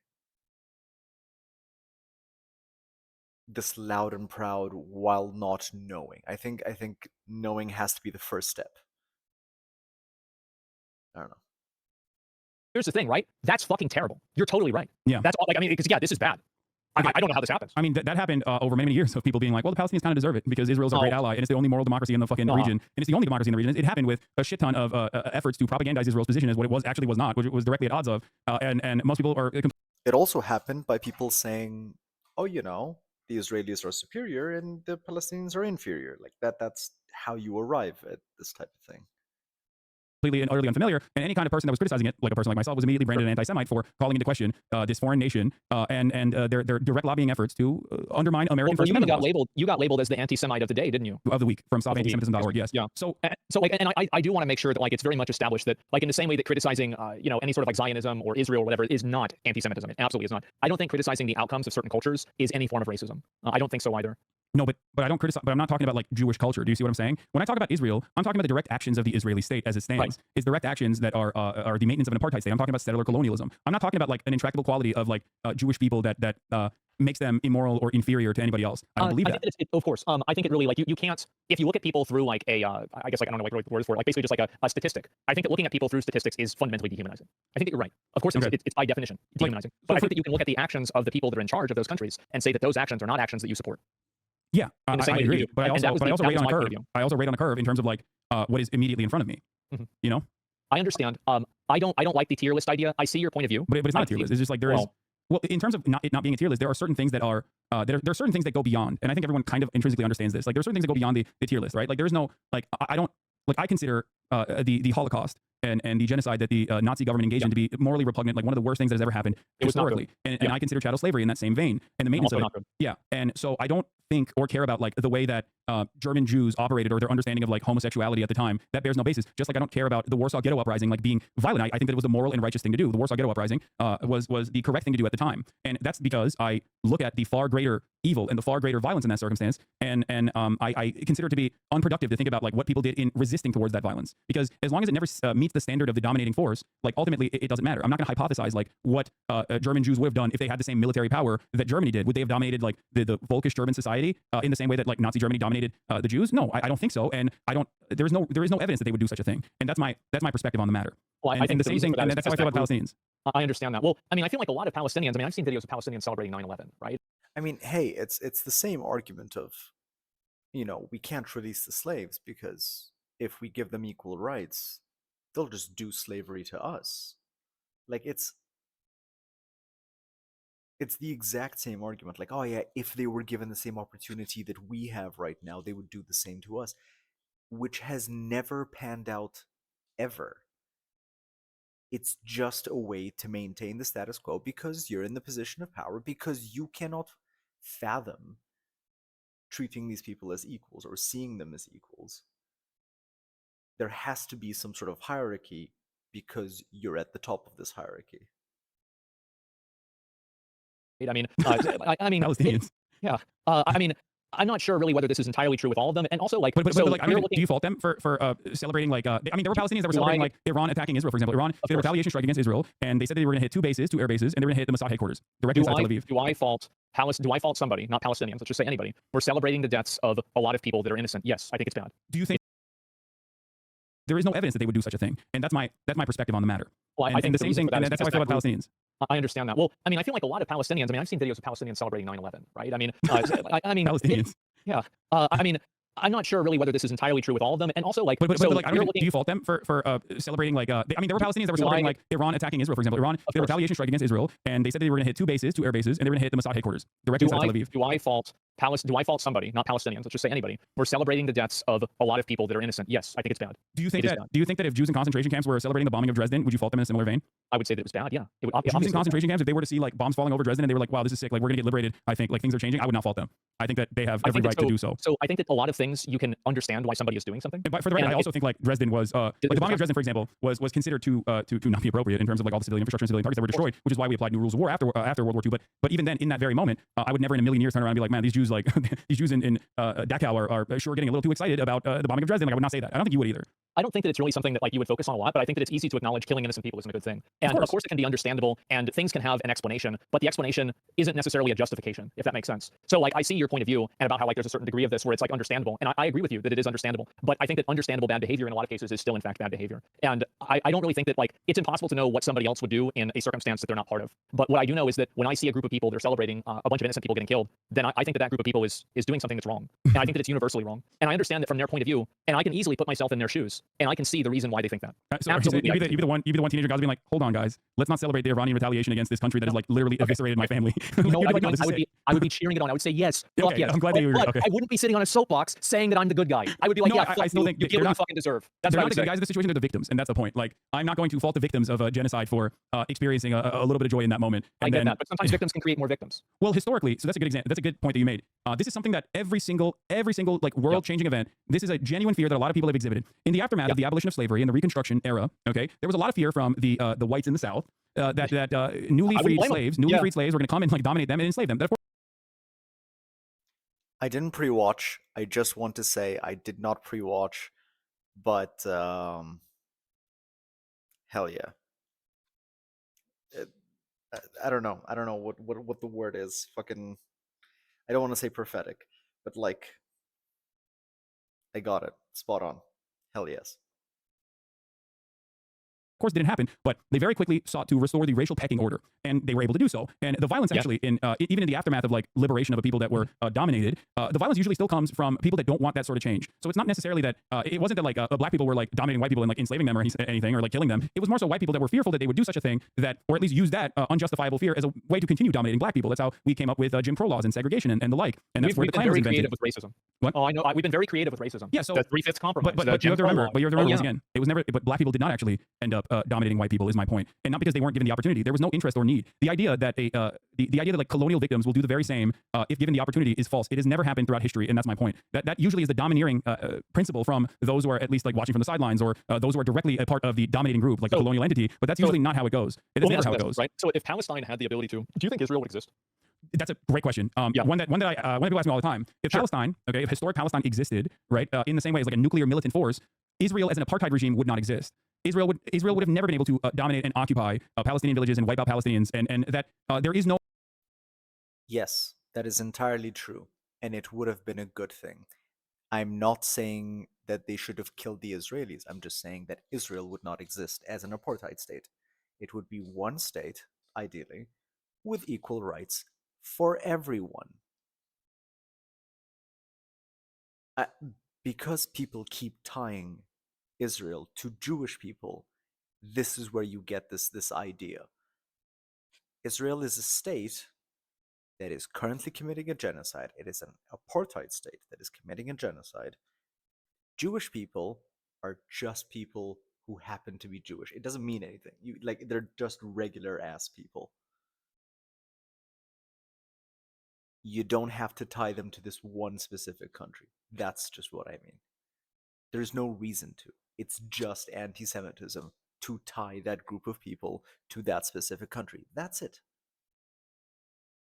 Oh, like the dynamic would be so different that the dynamic would be so different that like the notion that Palestinians would wipe out Israel is silly. Like it's not. There would be no need for the Palestinians to wipe out Israeli citizens, because that need is born out of being removed from their homes, their ancestral homelands, and being destroyed. If, for example, in the 20s, when the settler colonial initiative started after the Balfour Declaration, if this was not done as a dominating force in the British Empire at the time, was not purposely and willingly shipping Jewish people into the region and giving them areas that they had declared that was basically created in the same way that like America was created, giving them areas of land specifically. And instead, if Jewish people were like voluntarily migrating into the region, then it would resemble American society. It would be a diverse society of Jews and Muslims and Christians living side by side. But that is a complete alternative history in this situation, so I don't even know how that works. Massively. Yeah, it's total alternative. I don't know whether that would happen. I could point to like Ottoman rule in the region, because Jews did live in the region under Ottoman occupation, and they were cohabitating the space without much struggle or fight at all, as a matter of fact. I think that you're right about that. I do. If I think about it myself, and I feel like back then, definitely a better cultural viewpoint on that. I think so. I don't know what would happen if Israel wasn't able to defend itself. Would they continue to exist? Right? It's very hard to say. No, but we're making predictions. In terms of resistance, right? In terms of resistance, everyone's just like, oh, Palestinians are inherently anti-Semitic. Joe Biden himself said Palestinians demonstrate an ancient form of anti-Semitism, and that's why they are resisting against Israel.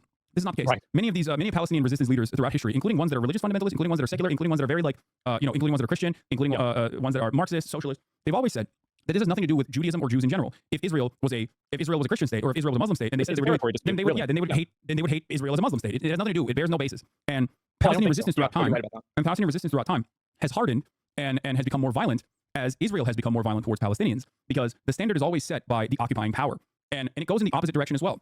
If Palestinians were allowed to coexist amongst Israelis in a singular nation state, then there would be no conflict, there would be no Hamas, because these groups would be dealt with under civil governance. If there were groups that, for example, like the Klan, for example, like there's the Jewish Power Party, which is the Klan, but for Judaism, it's built around... Like over in Israel? Yeah.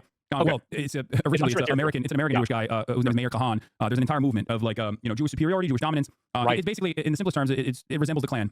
But imagine if, like, instead of Christianity, the Klan was like Jewish, I guess. So it's racial superiority. Yeah, racial superiority and religious superiority. So, like, those groups historically inside of Israel, before they became a part of the current Israeli government as they are now, those groups used to be treated as like criminals, terrorists. Now, of course, Israeli society, because those groups were usually only terrorizing Muslims and Palestinians and Christian Palestinians, Muslim Palestinians alike, were oftentimes let go with a slap on the wrist, including but not limited to Itamar Ben-Gvir, who is the current, I guess, like in charge of the national police. I forget what his like actual responsibility is. He very famously, back in the day, pointed to the hubcap of the former Prime Minister Yitzhak Rabin weeks before his assassination and said, "We have his hubcap of his car, or we have like the emblem of his car. We can get to his car tomorrow. We will get to him." And then he was assassinated, right, by a fucking rabid right-wing psychopath. Why was he assassinated? Because he was kickstarting the negotiations process amongst Palestinians and Israelis. So how do you see this being resolved? Because like I don't really see it being resolved unless one group wipes the other group out. No, and I don't want to sound like great. What do you think? I mean, it's the great. First of all, first step has to be an end to the occupation. Has to be a right of return. The Palestinians to go back to their home. There needs to be some sort of reparations for people to get back their land, get back their homes, be able to build and recover, and have equal rights under one state. That's how this can be resolved. As long as you're treating them as two people, two separate people, you're going to continue this situation. As long as you keep dividing them, you're always going to have this divide. That's it. Once you unify them as one unified people, you can achieve this peace. As long as you're separating them, as long as you're dividing them, you're just going to have divide. Like, again, dividing people is just going to lead to divisions. It's in the name. Greatest example of this is Europe. The European Union. It's gonna be like that. Well, look at the European Union. These guys were fucking each other's cousins and killing each other for hundreds of years, like England and France. Okay, they had the 100-year war. Nazi Germany did the Holocaust, and yeah, so much death and destruction. And yet now there's free travel between Eastern Europe and all parts of Europe that you cannot even imagine a world where these guys would be fighting one another. They are constantly collaborating with one another, constantly trading with one another. They have literally the Schengen visa, where you have free travel even before the last iteration of the European Union. So we take for granted peace where we see it without recognizing that these guys literally fucking slaughtered one another in the most barbaric terms for far longer than Israel has been dominating the Palestinian population. So I personally look at history. I personally look at history and recognize that people would much rather collaborate with one another despite their disagreements instead of constantly being at war with one another. And I think we take it's not like it's not something that is far-fetched or imaginary. It's something that we're experiencing right now. That's why I use the European Union example.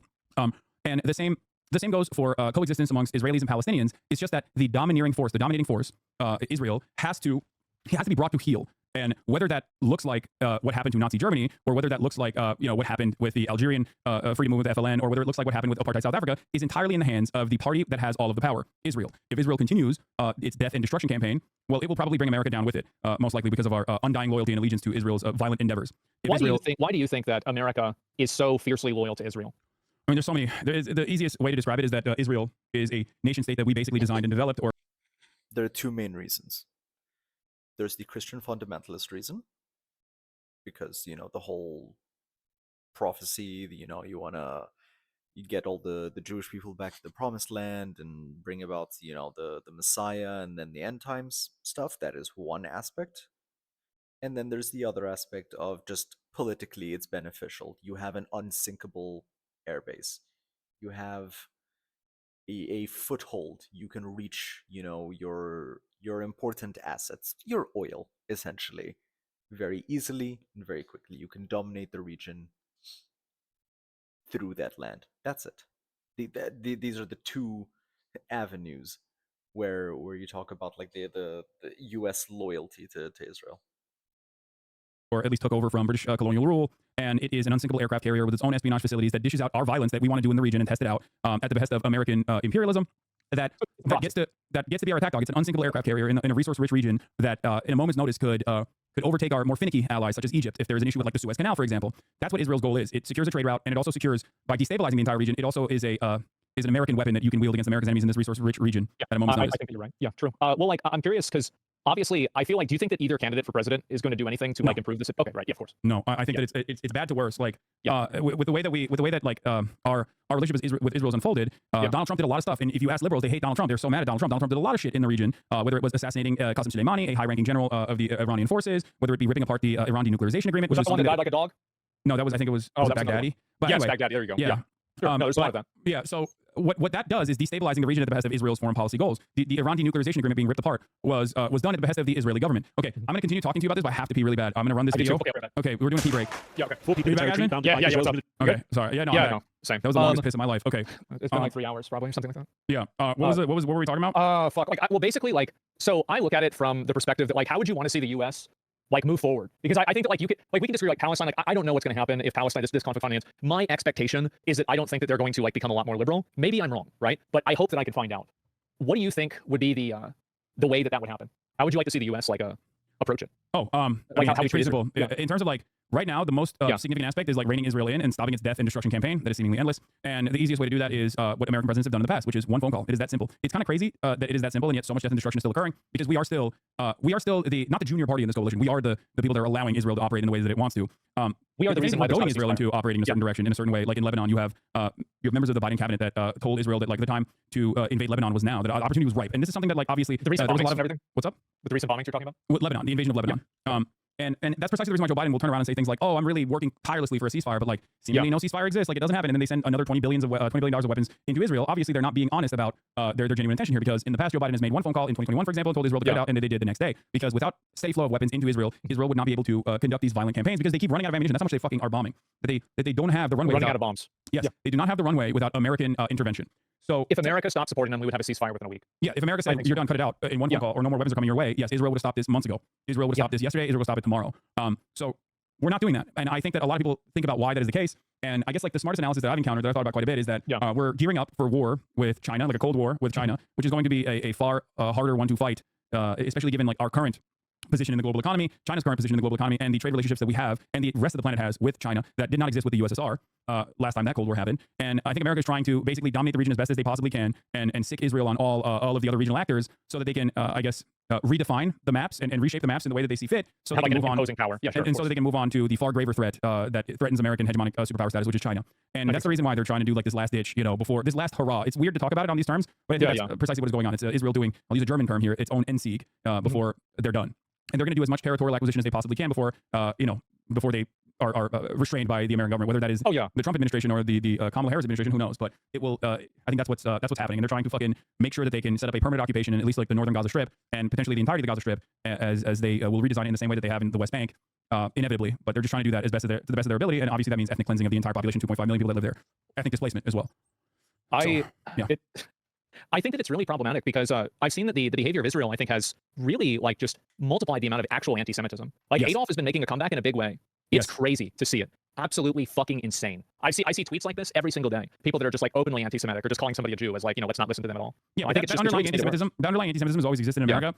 The reason why it's now getting more prominence is one, because like Twitter is a right-wing shithole and Elon Musk doesn't give a fuck or likes it. I mean, he follows like literal Nazi accounts that talk about how like we must protect like doing the 14 words. 14 letter, Yes. So I think that's part of the reason. And the other part of the reason is because like Israel, not dissimilar to ISIS, claims that they're doing this for Judaism, and that they claim falsely that they represent the interests of all Jews around the planet. They say that every Jew is of one mind, that they are monolithic in their understanding of Israel. Everyone is a Zionist. Everyone wants Israel to exist, and everyone wants Israel to exist in the violent ways in which it has to exist as a demographic majority Jewish country. Now, in order to maintain a demographic majority like this, you have to literally sometimes eliminate people that are maybe growing in population size. And Israel can only do this as it maintains a violent apartheid regime in the West Bank and is now redesigning Gaza in its own interest in doing full blown ethnic displacement in Gaza.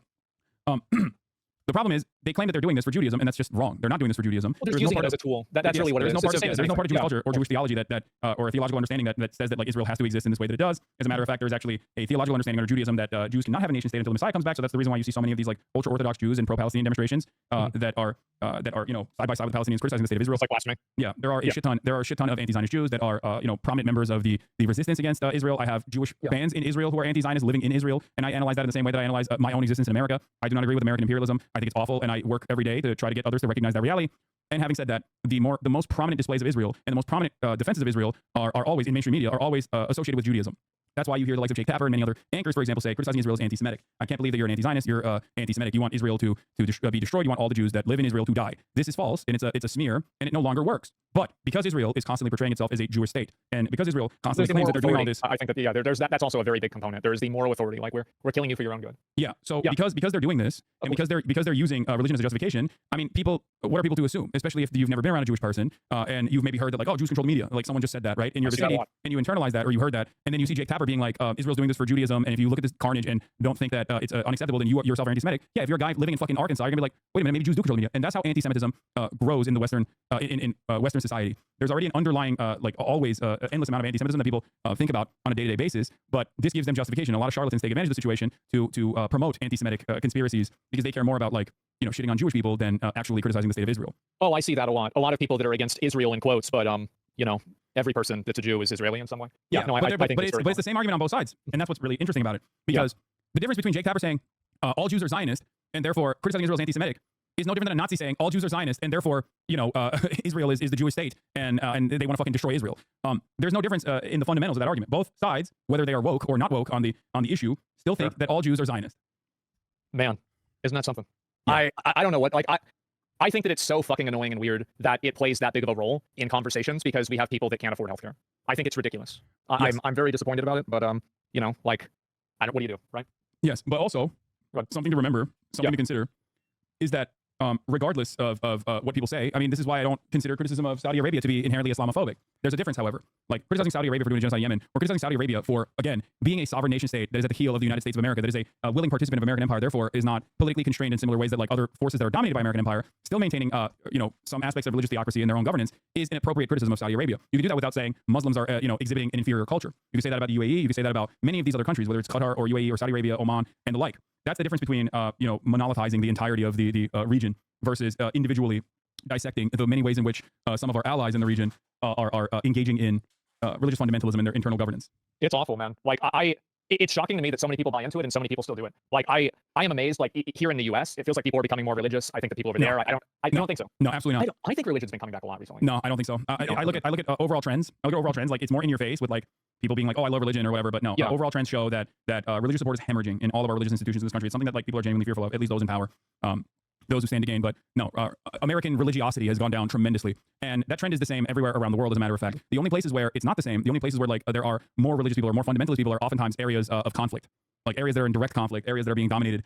In those places, like people use religion as a cultural rallying point. I think that's what happens, and then they use the religion to have a like this is like how you're establishing the values. Because I mean, the truth is, right? Like you are going to have a culture is going to be like we are more influenced by like let's say Christianity than China is or than Saudi Arabia is, right? We're like not religion at all. Exactly, right? And so like that's what I'm saying. And so like of course there's going to be like a relation there, and so that it makes sense why people use that. But there's a lot of misuse of it. I don't think that religion's like bad like entirely, but I feel like a lot of people use it as a weapon, and that's what really that's what really scares me the most. And it scares me a lot with like I mean we went through like 20 years of this with like George Bush and like Obama with the this like the Middle Eastern adventures, right? Of like George Bush saying that God told him that like he was supposed to go over there. It's fucking insane, absolutely batshit crazy. And so I am very, very like afraid of that. I'm very worrisome of that, and that's where I think a lot of my distrust comes from with like any sort of culture that prioritizes religion as like a cultural like rallying point. Is that I just feel like a lot of the ideas that they have are really bad. Yeah. So I don't disagree with religious fundamentalism on principle. I agree that it is a bad thing, and there's never a moment where I've said that like religious fundamentalism is appropriate. I just simply recognize that it is nowhere near the most devastating aspect of like any kind of society if they are currently in the process of being wiped out. That's just my analysis on it. You know what I mean? Well, I'll give you this. I think Israel's worse than Palestine.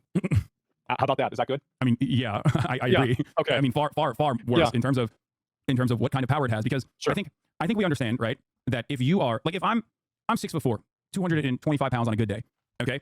Yep. If I were to go and beat the shit out of kindergartners, like I would be held responsible. If a kindergartner in the process punched me back and I said, "Ow, you hit me," now I'm gonna go beat the shit out of your family members with my and maybe even use my guns on them. You'd be like, "This man is a monster. Put him in jail immediately," right? Sure. Yeah, but when Israel does it, and you turn around and you go, what about the vibes of those kindergartners though? Did they deserve it? Maybe they do deserve it. Maybe they had some bad opinions. Maybe they called them baldy or something. Then obviously it would be seen as like even if I was interested or not interested, even if I could recognize right from wrong, it would come across to onlookers that I was like justifying some of the some of the things that the much larger party in this circumstance, me, did to the kindergartner. I don't know if the baldy thing was intentional, because otherwise a bear might come for those kids to maul them, and then it's completely justified and perfectly fine for sure, 100%, no doubt. I really hope that Palestine can be free. I don't think that I don't think it's going to go the way you think it will. I don't. I think that with continuing to control people with like religious fundamentalism, I think that's going to continue. I don't think that the moment that like they get out from under Israel, they're going to just like be okay with all these other types of like identities. I don't think that's going to happen. Yeah, but that's never happened, is what I'm trying to tell you. No, immediately? No, I don't think so either. But I do think if you give them the chance to take time and grow and develop, you'll be fucking surprised. Because you know what? The US was a place where being gay would have never been tolerated. Now look at it. The UK was a place where being gay would have never been tolerated. Now look at it. Most countries start off that way. Then when their material conditions improve, they have the ability to improve their societal conditions, I suppose. Like that's never even been able to be implemented in terms of like Palestinian history. So much so that there's never been a moment in Palestinian history where there's like any sort of sovereignty. So we can't make that we can't make that assumption, because that has never even throughout Palestinian history ever existed. I agree with you, and I think that I have an assumption. I think you also probably have an assumption, but I think that we both agree that it would be good to find out who's right. I mean, sure, but once again, regardless of there's two different things that I want to make very clear here. Yeah, go ahead. Regardless of whether Palestinian people will, let's say tomorrow, Palestine is emancipated and they have full-blown sovereignty, and they decide to be religiously, like very right-wing, very fundamentalist. I still think that is infinitely better than the current genocide that is going on. Would you agree with that? Is it better? Well, I mean, like, if they're going in there and they're killing other people instead, I could see arguments. No. I'm saying like they are being very restrictive towards gay Palestinians. Let's say tomorrow Palestine is a sovereign state, and as a sovereign state tomorrow, they're no longer being genocided. And in the when they are rebuilding Palestine as a sovereign nation state, they are very homophobic, very transphobic. They're like really harming gay people and trans people in Palestine. They're like arresting them. I still think that while still inappropriate, would be a far greater outcome than being completely wiped out and being completely genocided. I don't think that is going to be the outcome. But regardless, I want to make it very clear. I think that yes, no genocide is better than any kind of genocide. I'm not making a genocide tier list. I get that. I understand. That's all. My point is that I agree with you. I just don't think that I don't like their culture either, right? I find it to be problematic as well, and that's why I struggle. The people that we were talking about in terms of Palestinians are like they are some of the most educated per capita population in spite of everything else. Just for the record, like I don't know if you knew this or not, but Palestinians are literally some of the most educated people on the planet. Like Palestinians have a higher PhD per capita than Israel does. Just to be clear, Palestinians, these people that are constantly described as backwards or regressive, they're usually better educated than their Israeli counterparts. Per capita. I hope so. I mean, I hope so. I mean, there's like Palestinian educational attainment is in spite of being genocided by Israel, in spite of like living under Israeli occupation, is incredibly high. They have a tremendous amount of obviously a tremendous amount of struggles and a tremendous amount of hurdles to go through. But the status of education in Palestine is that 96.3% of the population is literate. It's higher than like the high human development category average. As in, Palestinian society as a whole is like has a higher literacy rating than developed nations. That's really good. That's great. So like, I don't think that these are the religious fundamentalist people that you think that they are, is what I'm trying to explain. And the only reason you do think they are is because they're Arab, they're Muslim. That's it. That's what I mean. That's where I have an issue with Asman's perspective. Do I agree religious fundamentalism is bad? Obviously. But the only reason you're already assuming that they're religious fundamentalists is because they're Muslim. That's kind of where I have an issue.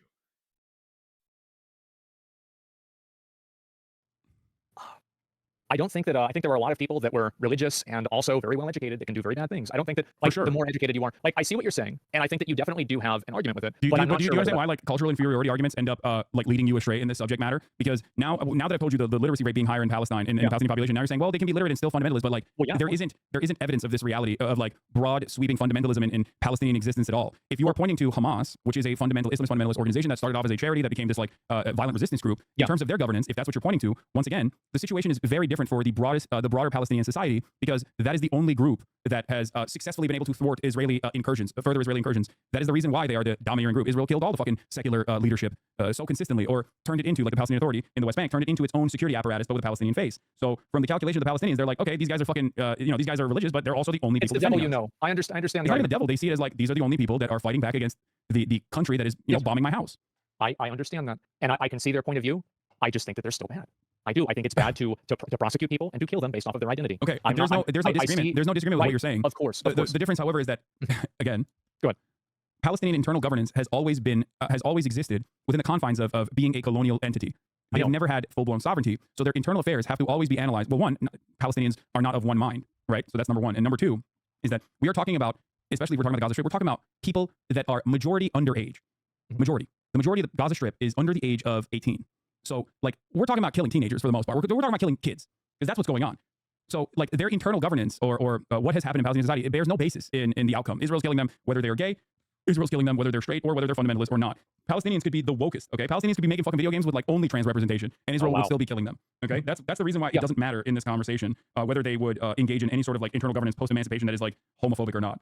I think that it really, I think that they should be able to make that decision themselves, right? Like, if they want to do that, that's fine. Like, I mean, they're a sovereign nation, or they should be a sovereign nation. They should be able to do that. I just don't like the cultural equivalency. I do actually think that these cultures are, in a lot of cases, worse. And I think that there are a lot of points of difference there, whether it's about how you can speak up against the government, how you can resist different types of control. But there's no government. Like, again, remember what I told you about like the Espionage Act during World War II and like during Cold War, all of these like laws that were created to dominate American people for having a difference of opinion? Sure, but all those are bad. Like, no, I understand, but it's because it was born out of necessity in the minds of those who were responsible for the government. You yourself are at odds with that, but ultimately you still said, maybe because you didn't know this, you still said that like America is a far superior culture. The point is, it has nothing to do with like, it has nothing to do with like a culture at all, and everything to do with the material conditions that you're subjected to. That's my argument, and that at least throughout history, societies that have been allowed to foster, allowed to prosper, have inevitably had these struggles that are born out of a genuine need for people that want equality. And that's it. That's the reason why. And there's always going to be resistance from others inside of said societies every step of the way. But in order for you to analyze this, you have to look at Palestinians in the same exact way that you look at your fellow Americans, because there is no difference. Ultimately, they're still, at the end of the day, they're still human beings, and some of them are gay, some of them are trans, and they all want equality, they all want a fucking job, they all want shelter, and they all, want to play WoW Classic over retail. Right. I of course. I agree with you about all of those things, except for I don't know if all of them want equality. I do think that some of those people do actually hold very regressive views, the same as the way that we have people. That's what I mean. Right? But you have to analyze broader Palestinian society in the exact same way. With that, the moment that you are equipped with the understanding that they are no different than Americans, okay? Some are going to be restrictive. Some are going to believe fucking insane shit. Some are going to believe insane shit in the other direction. Like some are going to want to make Concord again, okay? Some Palestinians are going to be like, I want to make Concord, but more gay, okay? And that is just the reality. There are people with a diversity of opinion. They're no different than you and I in terms of their needs, in terms of like the way, in terms of what they want for themselves, and that friction is always going to exist in every society. And when you are no longer shackled by the restrictions of existing under a colonial occupation, you will be able to move society forward by fighting. There's going to be struggles. There's always going to be struggles every step of the way. But you have to understand that America was able to get to this point after years and years of a lot of revolutionary figures fighting for it. And Palestinians have never had that opportunity because they've always been dominated by a far, far greater military force. And that force has surveilled every aspect of their lives. That force has dominated every aspect of their lives. I'll give you one example, like in terms of queer phobia, right? Sure. Israel literally will blackmail gay Palestinians. They will try to create sexual material, okay, of gay Palestinians in an effort to turn them into confidential informants for the state of Israel. Like, that's not exactly very pro-gay, is it? It's not. Oh, Israel's awful, yeah, for sure. No, but that's my point ultimately. Just like Israeli bombs do not make a distinction between gay Palestinians and straight Palestinians who are homophobic or whatever. Like, at the end of the day, these guys have never been able to get to a point where they have any sort of civil governance whatsoever, so they can rebel against it internally. But remember, it's always the people that are still Palestinians that will be rebelling against whatever form of governance they inevitably create if they are ever to be free. It's hard to say. I mean, like, my expectations of things changing massively are very low. I think that what you're saying could be true, and I hope that we can find out. But I don't know, man. I mean, I don't see how it just changes in like that big way. I don't see it happening. Are you talking about like the full-scale genocide and ethnic cleansing of no, Palestinians, or are you talking about Palestinians becoming I was referring to Palestinians, becoming more like liberal, I guess you would say, right? And not having these like cultural like expectations, because I feel like kind of like by what you were saying, right, is like blackmailing gay Palestinians. Well, why is it a blackmail, right? Well, because they can be punished and hurt for having those viewpoints. And so that's at least like my opinion on it. I don't know, and I don't like that culture. I do think that to a certain degree, every individual person is going to be different. But if you're looking at what a government does, in the same way that people criticize like America and they're really criticizing the government, I think you can criticize Palestine or Saudi Arabia or any other country. And I'm letting you know once again, there's no aspect of Palestinian quote unquote culture that revolves around like dominating gay Palestinians or anything like that. So do you think that like at a certain point, if it doesn't come from there, where did it come from? What do you mean, homophobia in general? Yeah, I think that, yes, I think that religious social conditioning plays a role in uplifting bigoted attitudes towards people that are, I know, but it's no different. The problem here is It is that aspect of it is reactionary conservatism. It's no different in Palestine as it is in the United States of America. The only reason why it manifests, or the only reason why it takes it can be dealt with by those in terms of like the civil governance or anything like that is specifically a direct consequence of being a victim of colonial domination. And those guys are the ones that happen to be fighting back against Israel tooth and nail. But once again, it doesn't matter. Just like I celebrate the American accomplishments in World War II, it doesn't change that dynamic that America was incredibly homophobic back then. You know what I mean? They were. True. It was. They were murking. And by the way, America still has gay panic laws and things of that nature that allows people to be able to potentially kill their partners. I mean, let's see what the latest is on the gay panic, trans panic defense bans now. Oh, I'm sure there's all kinds of like stupid stuff like that. And, for sure. under no circumstance would I ever advocate or say like, well, America's an inferior culture, and that's why like. Well, I think that aspect of our culture is inferior. I do. I think it is inferior. I think it's worse. And I think we should hold ourselves to a higher standard. We should hold everybody to a higher standard. I don't really see how like being a developing country, like I don't see the correlation between. If a country is like being occupied or something like that, like that's going to make them more homophobic. I don't really see how. Wait, how do you not see that? Well, it's entirely. It's not even being occupied. You understand, right? Like it's what material conditions look like when you are occupied. That's why I gave the example of the Westboro Baptist Church. Those guys are not doing ISIS-style executions of gay people because they live in America. If they were born and living in another part of the world, and if they were living in America, I guess like post-nuclear Holocaust or something, they would absolutely be doing that. It's entirely about what your immediate surroundings look like. That's my point. They're exhibiting the same kind of religious fundamentalism. The only difference is there is no like greater outside force that has like destroyed the United States of America in its entirety, and therefore they can just like fucking fulfill their violent desires whichever way they see fit. That's the only difference here. It's very hard to know like what somebody would do if they were born into another country, right? It's like would people in Palestine? That's why they would be teleported like with the same and with the same exact mentality. There's no way. Cool, Asman, but you seem to be very comfortable talking about these what-if scenarios if the Palestinians were in the position of power. Like, you're being entirely inconsistent here. And I know this is already in the past, and he did apologize, but like the line of thinking, it does not make sense. Of course, and that, my friend, is you recognizing that we are a product of our material conditions. Well, you just said right there. Yeah, sure. I mean, that's it. That's my point. Like that is precisely what I'm saying. I can see what you're saying, and I think that definitely that does play a part, but I think that also a culture is created by a government, and you can look at the way the government applies any sort of rules, and I think that it is very easy to say that some rules are unfair and they are inferior to others. I do not think this is a problematic thing to say, and I don't like the idea of the cultural relativity. I don't think that really exists in a lot of cases, and I feel like, yes, of course, you're going to have people that will take advantage of, oh, well, this asshole warlord guy is coming in and he's going to save us, but he's also a bad person. Yes, of course that's going to happen, right? But at the same time, I don't think that's the only point of it. I think that if you do have a law, and then also, while that warlord is in charge, that culture, that warlord or that group of people that is bad, while that's around, is inferior. Now, I feel like a lot of this is about like the inferiority thing. To me, the word isn't really that important. It's mainly just like there are ideas that I think are just objectively worse. Like, for example, like not letting people express their identity for whatever reason. Mm-hmm. I think that's just an objectively worse viewpoint, and anybody who is trying to champion that viewpoint is a bad person. It's just you're doing a bad thing, and there's like no justification for it. There's no like I can see people that like don't actively fight against it because like for whatever reason, right? There could be 50 different reasons, but I do think it's always bad. It's bad every single time. And yes, I think suppression of people's like expression is not a good thing. Yes, it is a bad thing. But again, there's a difference between doing it in a developed nation that does not have like any sort of outside forces dominating it versus a country that has never even been allowed to be a country. Well, here's the way would you say that there is not a distinction there? Like, would you say that? I don't see a correlation between. I don't understand the correlation between suppressing gay people and being able to be like another country that's like involving you. Like I don't, or like attacking you. I will describe this once again. Okay. African tribal existence, okay, and their internal affairs played no basis in chattel slavery, although it was used as a justification for it, that these were barbaric people, that these were not even human. You want this? Oh, okay. Well, yeah, but it was bad, right? I mean, like what they were doing there was still bad. It doesn't justify the bad behavior. No, I don't think it's justified. No. But ultimately, there is still a far greater evil here, which is robbing people of their homes and stripping them away. Mass rapes, mass subjugation, humiliation, chattel slavery. Mm-hmm. So when historians look to this, when historians look at chattel slavery, they don't analyze the conditions of African tribes unless they are a different kind of historian that may or may not be trying to justify chattel slavery. And the same goes for any kind of colonial domination. Some of these opinions are more permissible in polite society than others. The reason why I'm using chattel slavery is because everybody recognizes right from wrong. Yeah, sure. Like South Africa, apartheid South Africa, the idea that black people were inferior in apartheid South Africa, I'm sure people probably made similar. I know for a fact that they made similar arguments in apartheid South Africa. Where they're like, well, black people are violent and barbaric, and why do you care about this one little country of South Africa just because it's being controlled by white people? Like, but when black people came into power, okay, when apartheid South Africa, when the apartheid was lifted and they came into power, obviously there was still an economic apartheid, but the notion that they were going to be barbaric did not occur at all. The idea that they were going to be dominating and barbaric and inferior in their governance, that did not happen. I don't see why. Like, why is it so hard to just acknowledge that certain things that people do are bad? Like, it's really not. I'm acknowledging that religious fundamentalism is bad. I'm also telling you that it plays no role in the far greater evil, because the difference between killing 10 gay people and killing 100,000 gay people is killing 100,000 gay people is worse, right? The issue also is that the immediate assumption that these people are religious fundamentalists. Why? Based on what are you making this assumption? It's just because they fall into that specific religion, or they're because of that specific ethnic group. If it's because of that ethnic group, that's racist. If it's because of they're part of that specific religion, that's a different kind of bigotry, but it's bigotry nonetheless. Why is one group or one religion being treated differently? That's the issue I have here.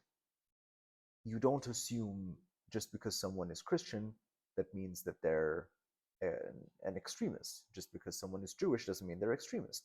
Just because someone is Hindu or Buddhist or whatever doesn't mean they're an extremist. Why is it with Islam that just because someone is Muslim, immediately they have to be an extremist Muslim?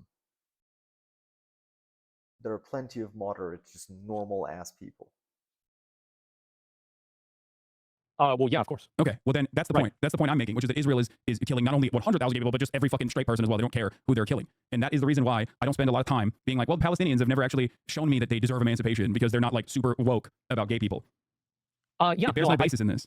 Like, I don't care. I don't want to see when I analyze the situation in World War II, I look at like, the way that like how German Jews thought about like what German Jews thought about like gay people. I don't really care. Yeah. Yeah, I could see that. To me, I think that it's very easy to just acknowledge that certain things are bad. Like, for example, like if they're treating people this way, it is a bad thing. But at the same time, it doesn't mean that they should be killed for it, right? Of course not. Yeah, and they're not being killed for it anyway. That's just like that is only a justification that Israel tries to use whenever people are countering this kind of argument with like, hey man, genocide is wrong. And they're like, oh well, Israel would kill you if you, Palestine would kill you if you were gay in Gaza. Which, by the way, I don't know if you've ever seen this, but there's a very famous video of a trans activist that went through Gaza and literally engaged in humanitarian aid in Gaza. And obviously they were not like, oh, you're trans, we're gonna kill you. They were like, oh, thank you for your fucking humanitarian aid. They don't give a shit. Like it's the same as any other kind of person. I talked to a teenager from Yemen, okay, who everyone called, myself included, called Timothy Charlemagne or Chalamet. Is that the One Piece one? Yeah, exactly. Yeah. This kid is like, I think he was like 19 at the time when I talked to him, which means that for most of his life he has withstood genocide, right? Like he is a person whose only experience is like it's literally like talking to fucking Anne Frank, basically, okay, being able to talk to Anne Frank in real time. That's all he's known is death and destruction of his home, right? With American bombs. But he's not getting killed by gay people, right? He's not getting killed. Like if he's we're not talking about gay people. I'm going to bring up something important here. First of all, he wasn't Houthi. I asked him. He was like, I'm not. Which many people said, oh, he's hiding it. He's PR trained, which is really funny to say about like some random fucking dude who came to speak English. Like, he doesn't give a fuck if people call him anti-Semitic. And I asked him, like, what do you think about Jewish people? What if I were to tell you that like Jewish people are leading the anti-Zionist movement in America? And he was like, that's great. I love them. That's awesome. Anyone who's against Israel is my friend. Now, that might have been one of the first instances where this person ever even heard that Jewish people were against the state of Israel. Okay, but his immediate reaction was, "That's great, love that. I'm a big fan of that." Something along those lines. And the reason for that is because there is a far greater problem that people care about, and that is Israel's complete domination over the region, America's complete domination by way of utilizing Israel over the region. That's all they care about. If that was removed from the equation, okay, these people, some of them would absolutely be right wing. Some of them would absolutely be like, oh no, I don't fuck with gay people. Fuck those guys. I want to kill them. And other people would say, I'm gay. I fought alongside you. Like, what the fuck are you talking about? That's just how human beings are. That's just how that's how society ends up evolving to a point that we take for granted. That becomes more understanding. It's not I think easy. that's what happens over time. It is, but I think it's easy to say that where it is right now isn't good. It's not good. Yeah, and of course, only if you recognize like where this hostility stems from or why it's left unexamined. Rather, the hostility that we assume these people have. Because like the reason why I asked him about the like Jewish anti-Zionism was because even my assumption is that like the Houthis, for example, literally have a banner that says "Curse the Jews," right? Yeah. Like so, I was very curious as to see like how this person would react to something that he might not have even ever considered. And that's the point, which is that like people have the capacity to change once they learn new information.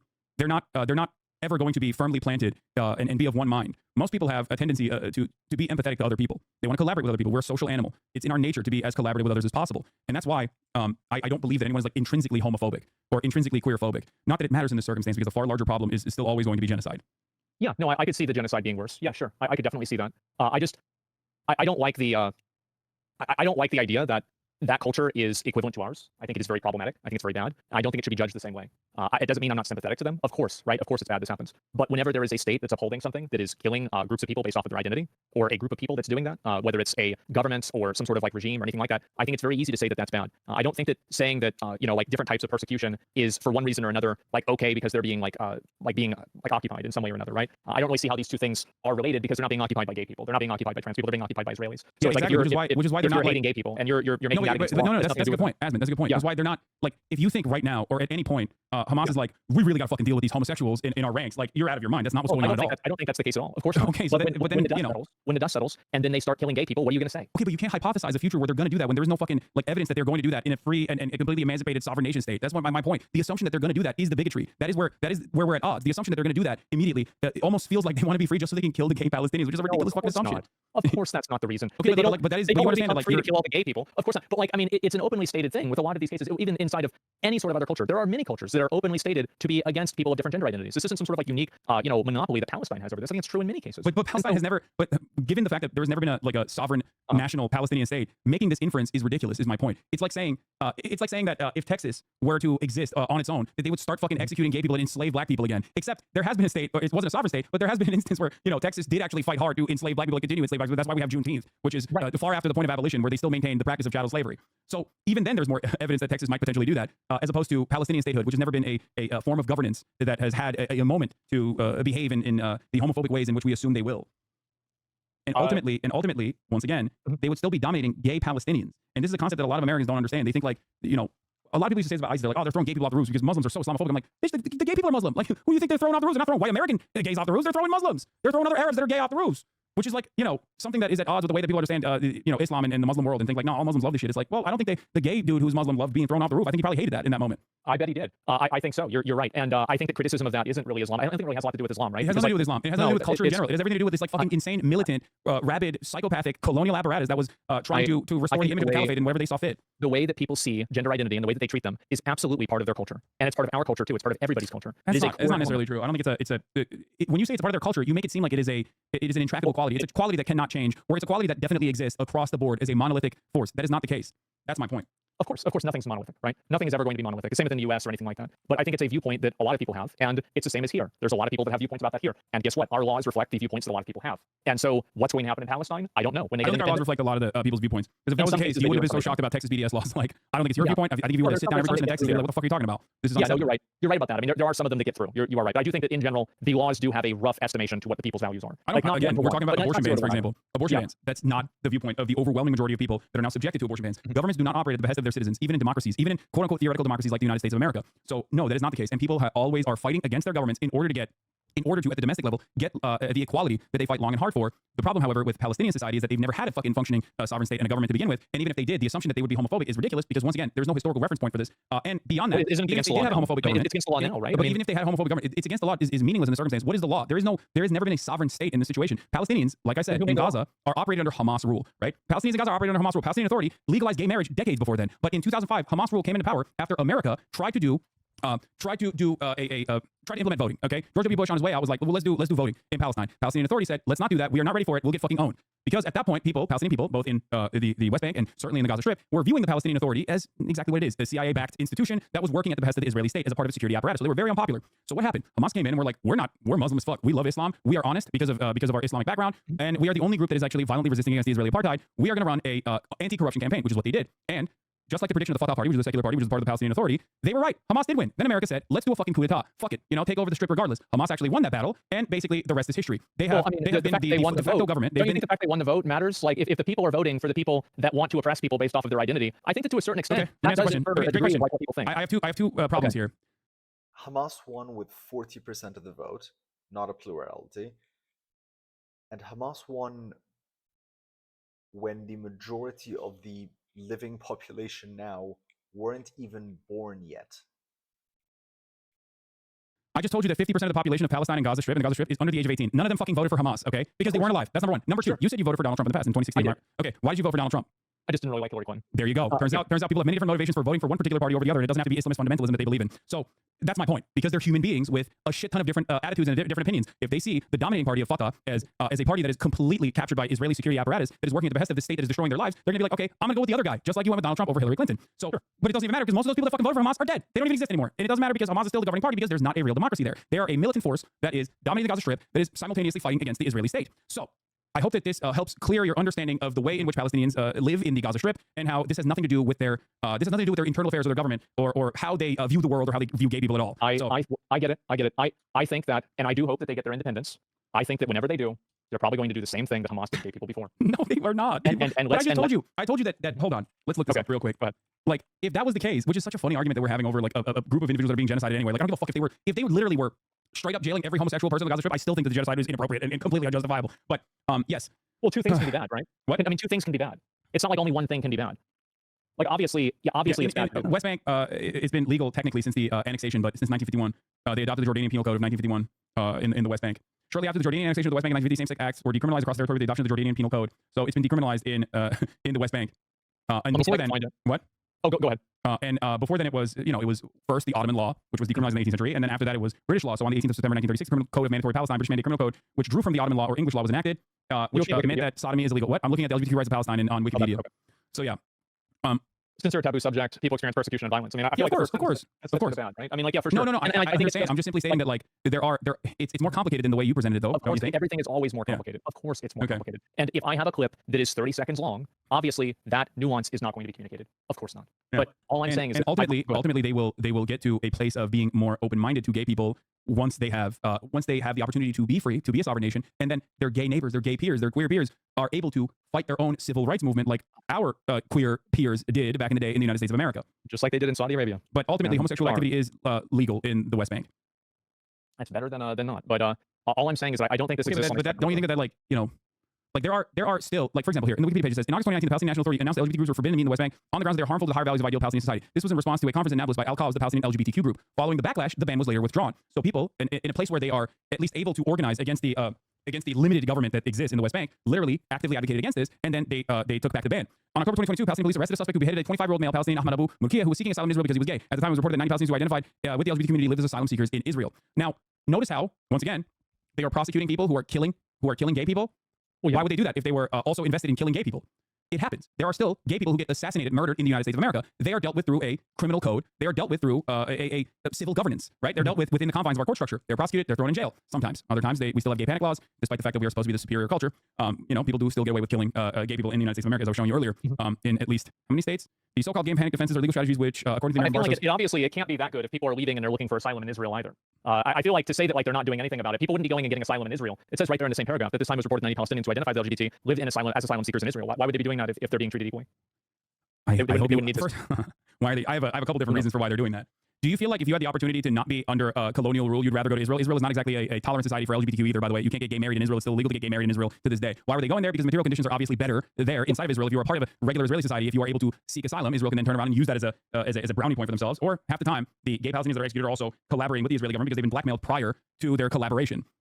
Well, they wouldn't need to be getting blackmailed if the outcome of no, it's not just blackmail as in like we're going to out you as homosexual. It's blackmail as in we're going to show like your naked photos to your family. It's not blackmail like, oh, your friends are going to know you're gay and then they're going to kill you. No, it's blackmail as in we are going to show naked photos of you to everyone. Now you have to collaborate with us. Revenge porn. Logic there. Like, okay, so I get what you're saying, but like, how does that make sense if it's only being applied to gay people? It's like, no, it's not just gay people, but gay people are an easier target because they still obviously are, regardless of the legal status of like gay people, there's still cultural stigma. Like it doesn't change that reality. You are probably in the United States of America, you are more likely to be able to implement the exact same strategy in the United States of America, regardless of how fucking open-minded American society is.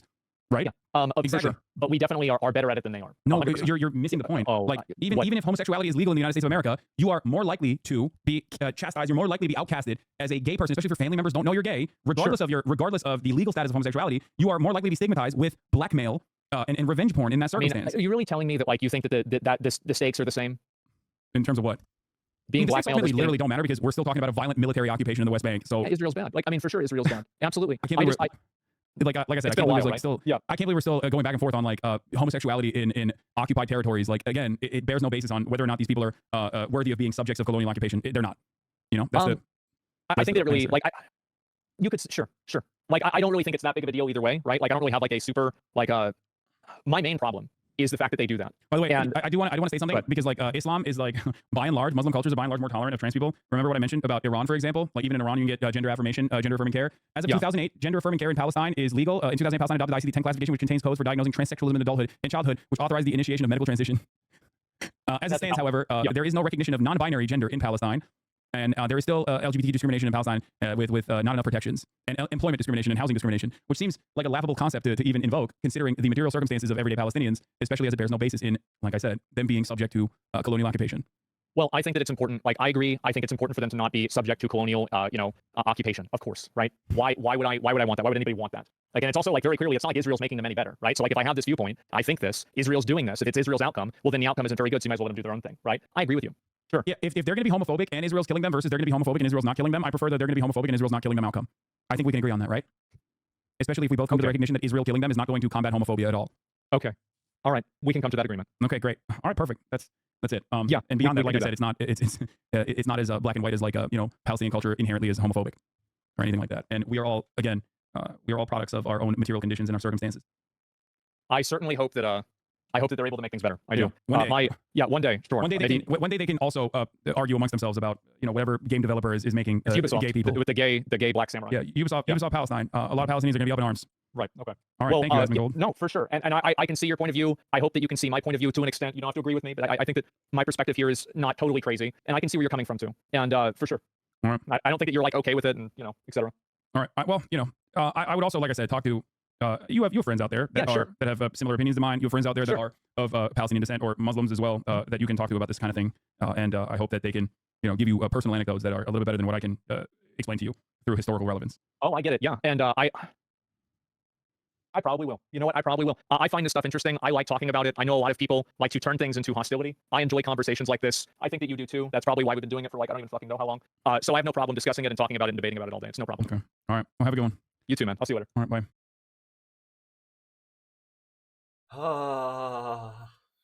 All right. Okay. I wanted to get through a lot more videos. I can't. This has been 3.5 hours of just this video. I mean, it was at ×2 speed, but my god. We did get through quite a lot. I still have quite a lot left. But for the time being, I'm going to be ending off for today. I do hope you enjoyed.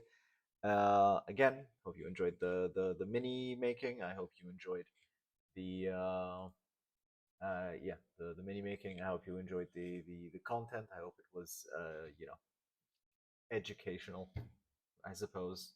But that's about it. That's it for me, and I'll catch up with you next Sunday. See ya.